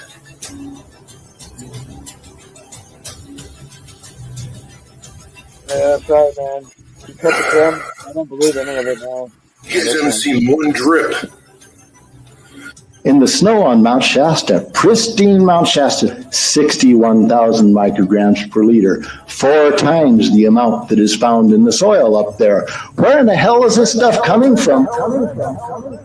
But NASA is a corporation. I want you to know that. NASA has also conducted a research program in what they call metallized fuels. We're actually putting aluminum oxide right in the fuel because it has 2 atoms of aluminum and 3 atoms of oxygen. So during the combustion process, it releases all that oxygen and dramatically increases efficiency, but it leaves the aluminum in the air. Alex Dimitrick explains what we could see. Hi, my name is Rich Moore. I'm a scientist at NASA's Langley Research Center in Hampton, Virginia, in the United States. What is your job here on this mission? So I'm an airborne atmospheric scientist, and I'm interested in understanding how aerosols or particles that are emitted by jet engines in the atmosphere go on to evolve in the atmosphere. The people who sit here, the left seat is the mission director, and the right seat is his assistant. And what they're doing is they're monitoring the power that's drawn by all of the different racks. And so they have full control over all of the different experiments, which is really important for a NASA flying laboratory. Yeah, we're trying to keep this thing as full as possible. Yeah. And there's a lot of trade-offs. We want to minimize. I talked about the sticky gases. We worry about particles being lost to the walls of the tube as well. We try to keep the tubing lengths as short as possible for the samples we're making. And so we have a number of different probes, each targeting a different size range. So some probes may target, say, 1 micron to 50 microns, and other ones may target larger particles. So a micron is 10 to the negative 6. So we're talking about 1,000 times bigger than those soot particles that I described. And so it's a big plane on the fuselage. And then we also have instruments mounted on the wingtips. 10 to the negative 6. It was called in vitro toxicity of aluminum nanoparticles in rat alveolar macrophages. That's a real fancy way of saying testing the effect of aluminum nanoparticles on the white blood cells in the little air sacs in your lung, the alveoli. And what they found in this 8-year study was that these particles, when you're exposed to them long enough, it suppresses the ability of your white blood cells to defend you from airborne infections coming into your lungs. So it suppresses your immune system. But they also found that these same particles, once they get into your system, they can actually go through the barrier in each one of the cells. They get inside the cells. And these particles can actually suppress the ability of mitochondria, which are in the cells that help to gobble up toxins and things that would be harmful to the nucleus and the reproduction process of the cells in your body. These processes are suppressed. And so essentially by breathing this material in, your immune system is dramatically suppressed. They said, we're going to control the weather by the year 2025. I asked them, what are they doing spraying these chemicals on the public? I said, there's a violation of United States Code 50 USC 1520, which prohibits the American government from experimenting on the U.S. citizens with chemical agents. I said, that law also requires who's ever experimenting, when the federal government does it, that they have to report to Congress within 30 days. They wrote back, they said they don't know what I'm talking about. We have enough evidence that there's a spraying going all over the place. We were warned about the takeover of our freedoms by the military-industrial complex by both Eisenhower and Kennedy. They're gaining traction on us, folks. We are in trouble more than just a spraying program. All I can say is it's about time we get up in arms about this, because it is affecting our health. It's high time that we as citizens of this great country take action. The most amazing thing is that cloud up there, which was generated by the engine, and in about an hour's time, someone in Mississippi is going to get wet washing. It will actually rain. 13,100 micrograms per liter of aluminum in the rain in 2013. Normally, it should be 0. It's raining. That's unbelievable. Let's just pray to God. It's making its own weather. Mm-hmm. I got another one for you. I'm going to share it for you real quick. What happened? It stopped? Hold on. No, I didn't do nothing. No, it's buffering. It's buffering. Yeah, I'll be right back. All right.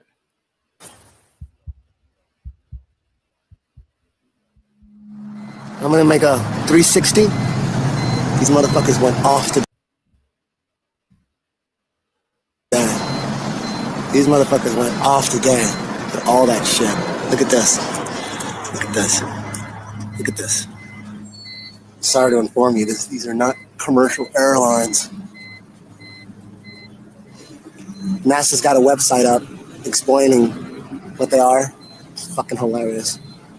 They're basically telling us what we already know. The world should be outraged. Look at that. Is that cool? That's all right? No big deal? Hey, they're just clouds. Yeah, a plane fucking made.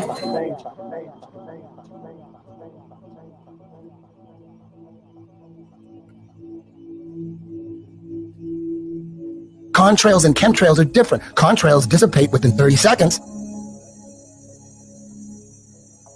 That's normal. But chemtrails, when there's metallic particles in them, they stay over your head in the sky all day and spread out and completely cover a perfectly clear day. It happens all the time, right above you. But people just driving, it's right above you, boom, right above you every day. So eventually, they're going to tell us they're going to do it. Eventually, they're going to tell us, this is all going to be proven right now. Eventually, they're going to tell us, the CIA, they're going to tell us they're going to do it, but they're going to tell us it's that they're going to do it. Not that they've been doing it. They've been doing it. Not that they've been doing it, but they're going to do it, and that it's going to save the planet. Dudes who own everything. Rich is low level. Rothschilds, Rockefeller. It was started by David Rockefeller. The CFR, the Trilateral Commission, is another one. There's these groups of unelected people, these rich people who are dictating what's going to happen. So how could anybody say that shit ain't real? If you think if you still think it's bullshit, you are 100% in a trance, and you need to get that fluoride scraped off your pineal gland. You got too much fluoride. Do you know that more people are getting lung cancer that don't smoke than ever in history time? If they're spraying, he's talking about spraying, he called it stratospheric aerosol injections, SAI for short. That means spraying metallic particles in the sky. You don't think that's going to cause some kind of, I mean, people are all like, oh, fucking gluten and GMO, and yet they don't give a fuck about the air they breathe. Chemtrails. You know, when I was a kid, I used to see these trails in the sky all the time, and so oh, that's cool. A jet just went over, and then you started to see a whole bunch of them, and next thing you know, everybody in your neighborhood was fighting and arguing, and you didn't know why. Okay, and you really didn't know why. I mean, everybody was fighting. I've seen a lot of people address this in this issue, and some address in anger, which is hard not to do. Others address this issue in fear. I address this in faith because I believe in the power of the human spirit. And I believe that we have a tremendous amount of authority over this earth when we exercise it. And just the power of us collectively standing up, speaking and saying, we will not participate and we will not allow this to happen. So we ask the question, why in the world are they spraying? And the answer is quite simple, because we allow it. Right. Yeah. If we allow it, we're doing a collective suicide on a mass level simply by not participating and saying no to this, because this simply cannot go on. I mean, this is probably one of the worst things happening, and it's probably the least known about. You know, a tremendous awakening is happening. And from my standpoint, now people all over are waking up. So we are making a difference. And it's just the beginning. It's just the beginning. Again, I'm very hopeful that that humanity collectively will stand up. For the first time, we have an issue that affects each and every living thing. So with that, we can create this unity where we collectively stand up and say, no, we're going to create the future that we want for ourselves and for our children. And that future, for me, includes clean water and fresh air to breathe. Yeah, and just the right to live out our lives, because we've been systematically disempowered. And we've allowed this to happen. We've given over our power to governments, to religions, to corporations, to organizations. And now we're starting to see that we need to take responsibility so we can respond with ability to some of these things that are happening. Do what you can do. Make documentaries, spread the word and everything. And at the same time, do the inner work of transforming your consciousness to a higher level. Because whatever the problem is that we're talking about, we really don't know what the answer is yet, because it's going to come from a higher level of consciousness. But we've got to slow this thing down so it doesn't destroy us before we can get to the point of transformation. Why is that jet flying so close to our house? At last, those planes are flying where they belong. That's right. Over the homes of poor people. Oh, it's you, Stan. What kind of favor?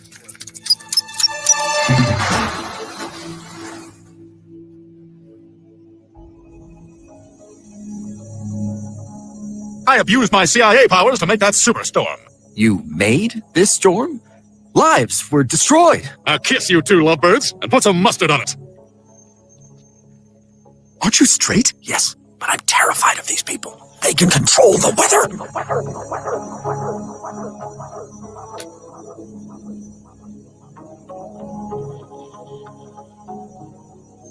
Was that spraying metal in the air? Now they can use frequencies to control the air. Is that how they do it? Who's getting at? This is a wildfire. This is a deliberate targeting of buildings with absolutely nothing happening around them. The trees are fine, absolutely fine. But how did the trees stay with the fire being so intense it melts the cars? How did the trees not get burned if this was a fire? This did not come from the forest fire. All the nano aluminum particles in the buildings and soil after years of drought, years of chemical trails overhead, not to mention the plasma cloud cover laid 3 days in advance of this debacle. See right here, all of the trees are fine. Directed. Look at that. So specific.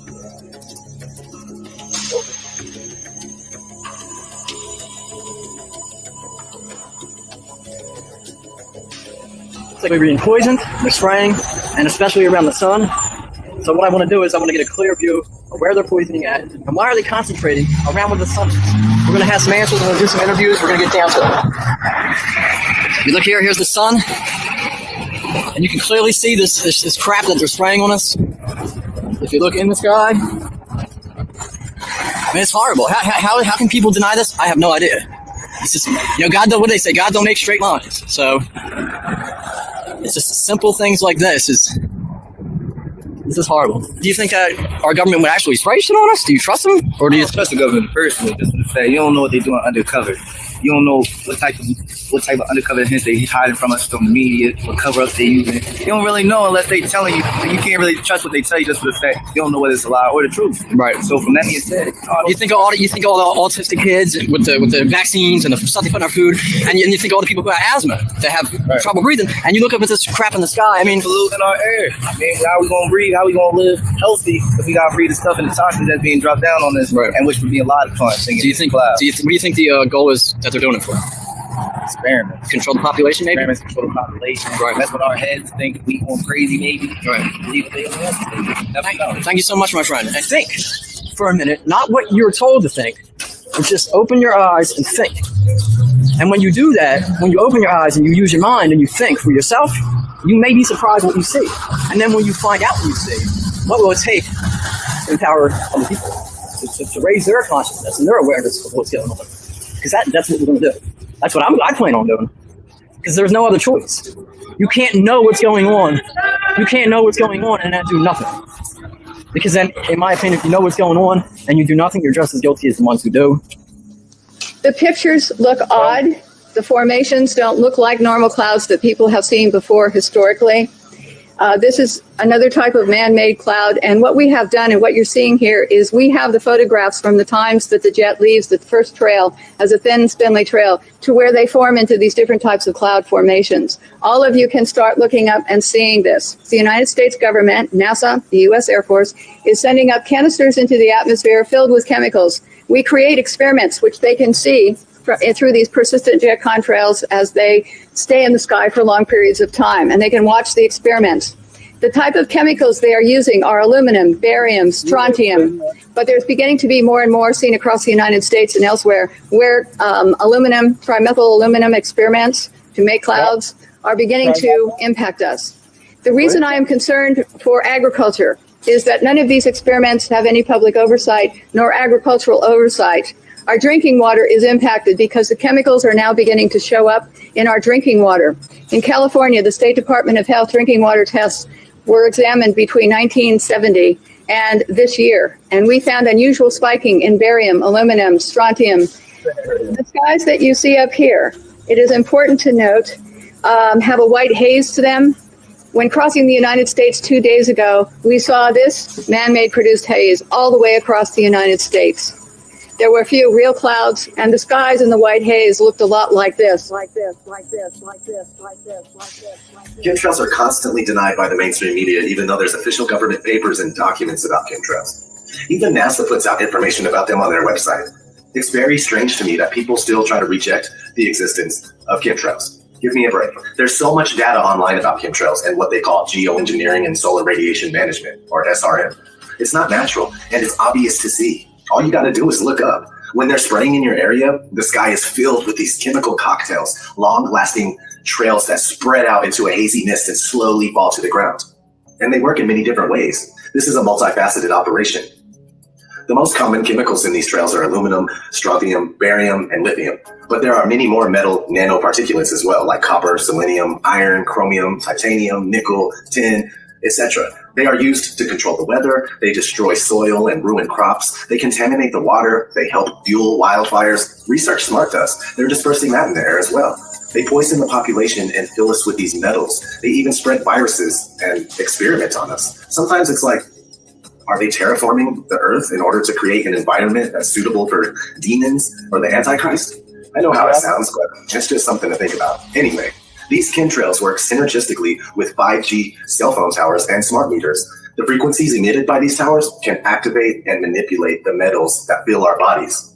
This is all part of the NWO agenda to set up a giant, inescapable command control grid that eliminates all privacy and allows the manipulators to surveil every single person on the plane at all times. Perfect conditions for the coming one world order. This technology can help control our minds, weaken us, make us sick, and ultimately depopulate the world.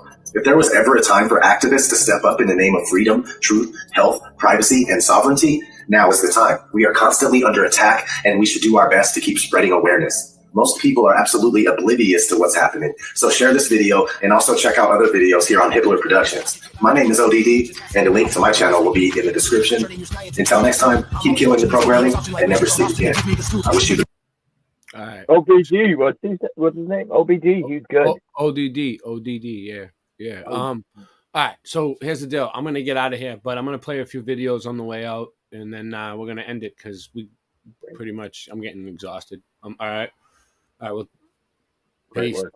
Support the channels. We need support. We got to pay the StreamYard bill. We got taxes coming in at the end of the year at the agency. And did you get any support donations yet this month, Ray? No, not really. No. Zero. I don't get a lot of donations, but David Yates. The StreamYard bill does need to be paid. So the donation links are there. All right. We are the agency.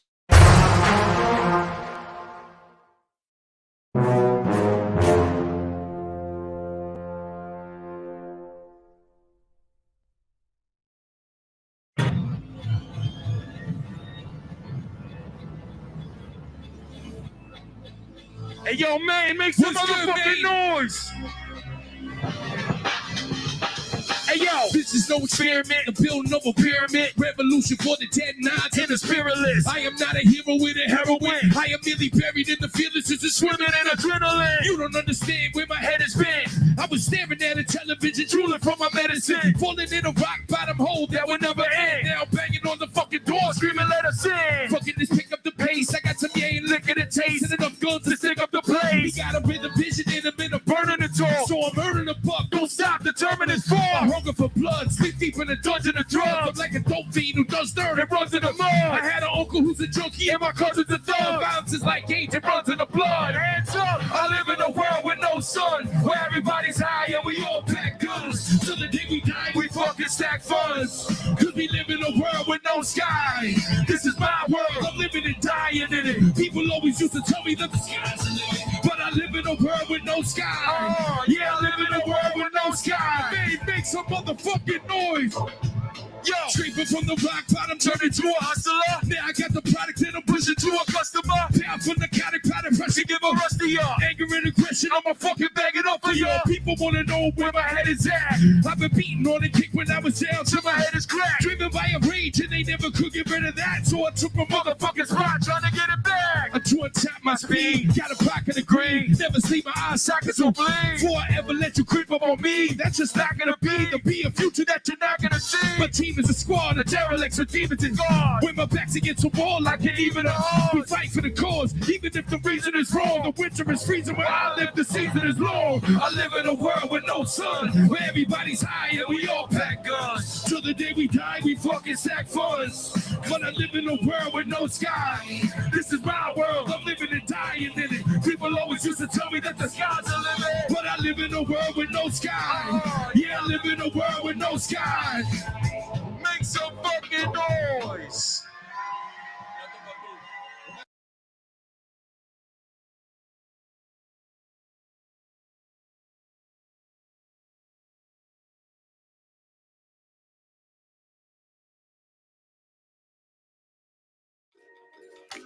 The word government actually means mind control. It is etymologically originated from the ancient Latin language.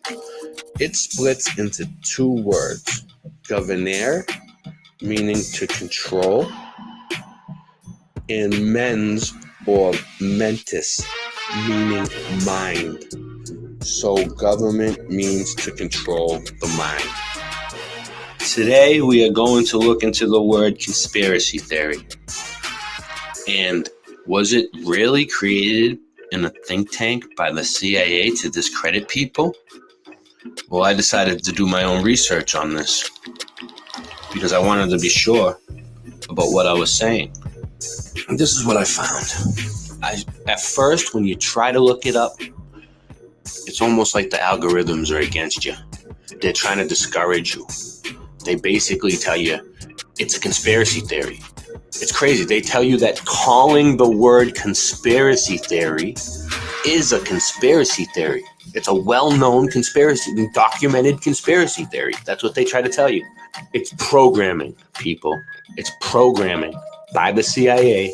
They use MK Ultra and other methods, torture, all kinds of stuff to get people to feel this way and put it in the psyche. So when you hear the word conspiracy theorist, you know, watching the news, just watching regular TV, and you hear some information, and then they say conspiracy theorists, you automatically want to turn away. It's programmed in you to want to turn away from the TV and not listen to whatever that person has to say. You think crazy. Conspiracy theorist, it makes you think crazy. Like, that person is crazy. I'm not listening to that crazy person. Their information is no good because they're crazy, because they're a conspiracy theorist.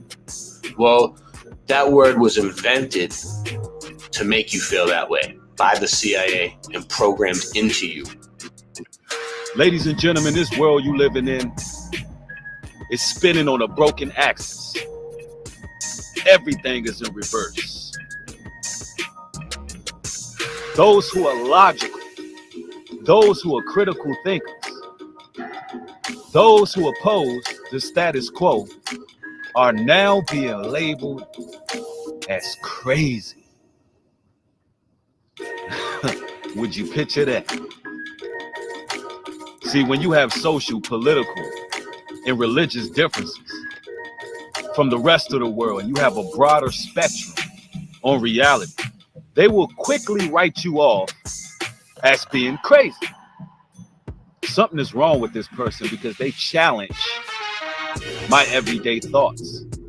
They challenge my belief system. They challenge what I was taught. They challenge my perception, my reality. So you know what?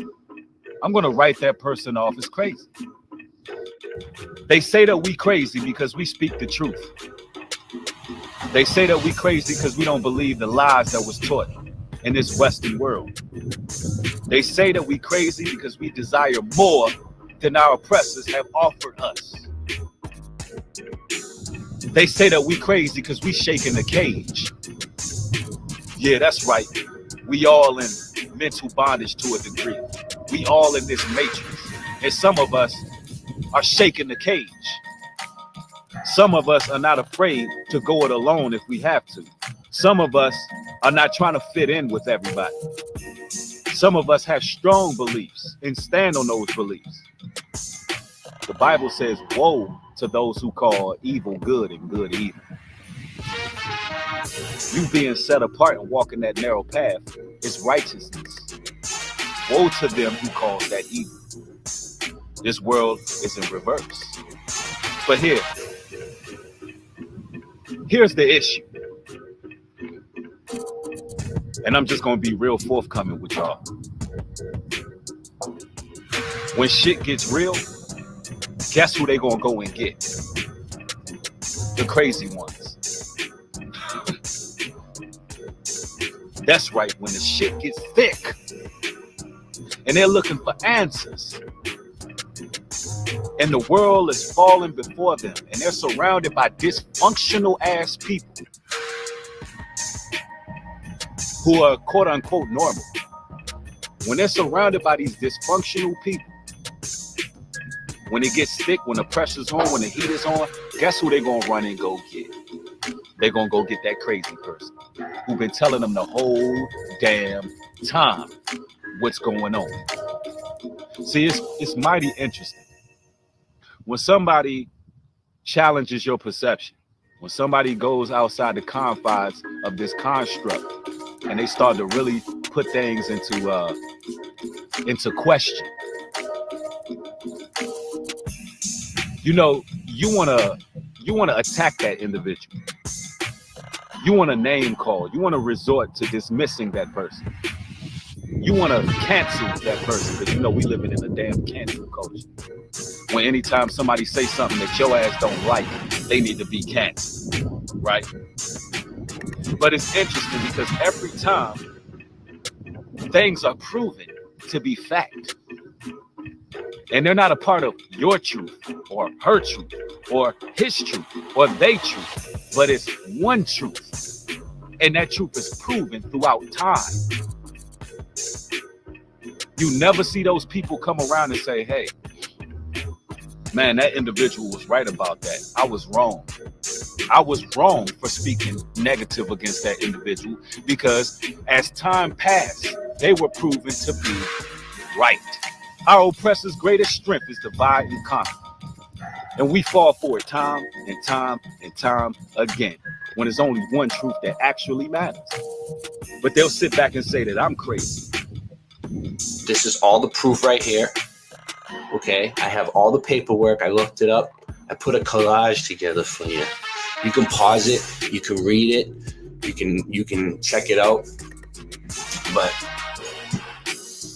I had to dig a little bit deeper. I didn't go for the first result that came up, the mainstream result. Okay, to get the real information, you gotta dig. You gotta scroll down a little bit. You know, you gotta look through all the choices. You gotta see where the information's coming from. Stay away from the mainstream sites that have a lot of views and a lot of people, a lot of traffic. Stay away from all that right now, because we don't know what's going on with the government. Honestly, something is going on. Something is going on with the government. We know that, but we don't know exactly what they're up to.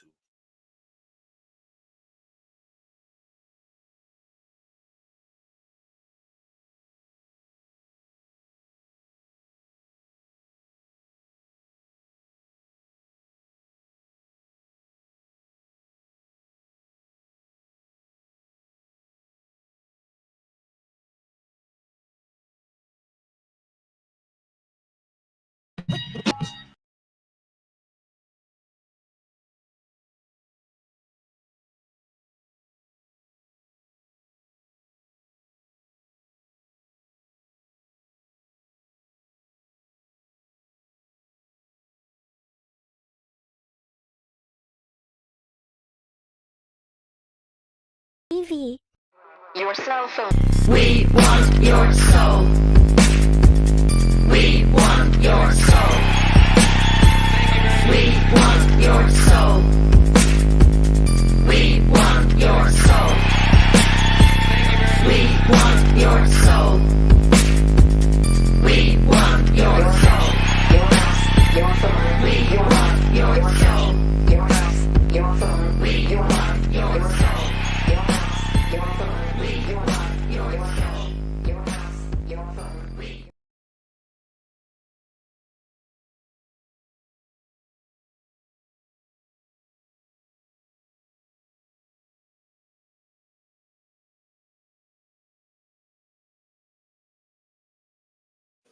Yeah, you know you loving this. Green and white, green and white, green and white, green and white.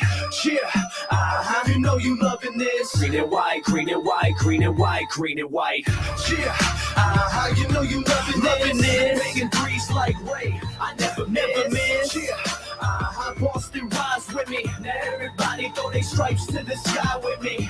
And when I'm at the garden, you know I'm rocking green and white, green and white, green and white, green and white. Celtic colors run deep, and we ain't stopping. Green and white, green and white, green and white, green and white. Pierce jersey got the kid looking mighty green. 17 banners and counting the mighty beam. I'm looking clean as I put the pedal to the metal. Got a million out of rapping, I won't settle. I need several.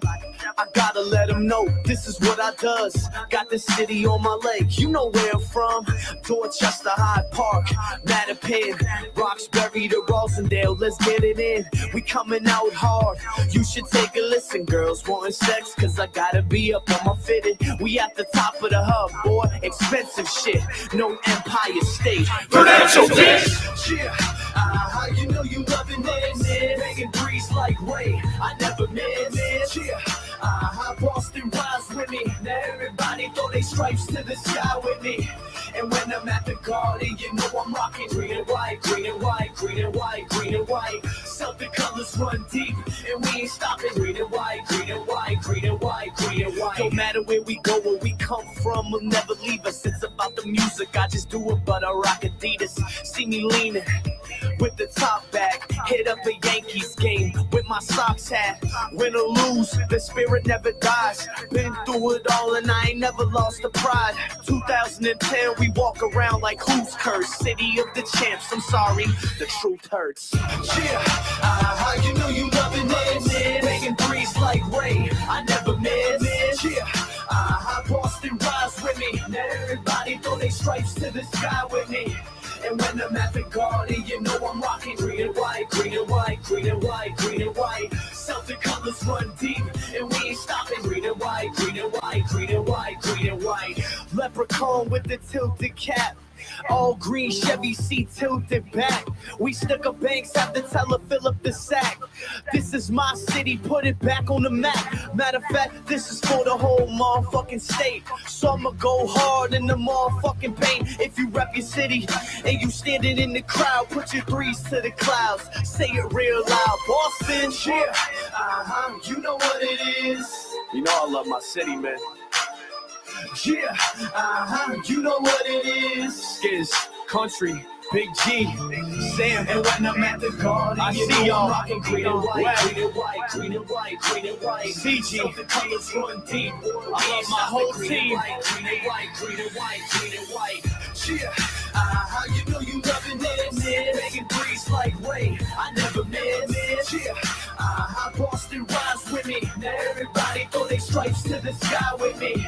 And when I'm at the garden, you know I'm rocking green and white, green and white, green and white, green and white. Celtic colors run deep, and we ain't stopping. Green and white, green and white, green and white, green and white.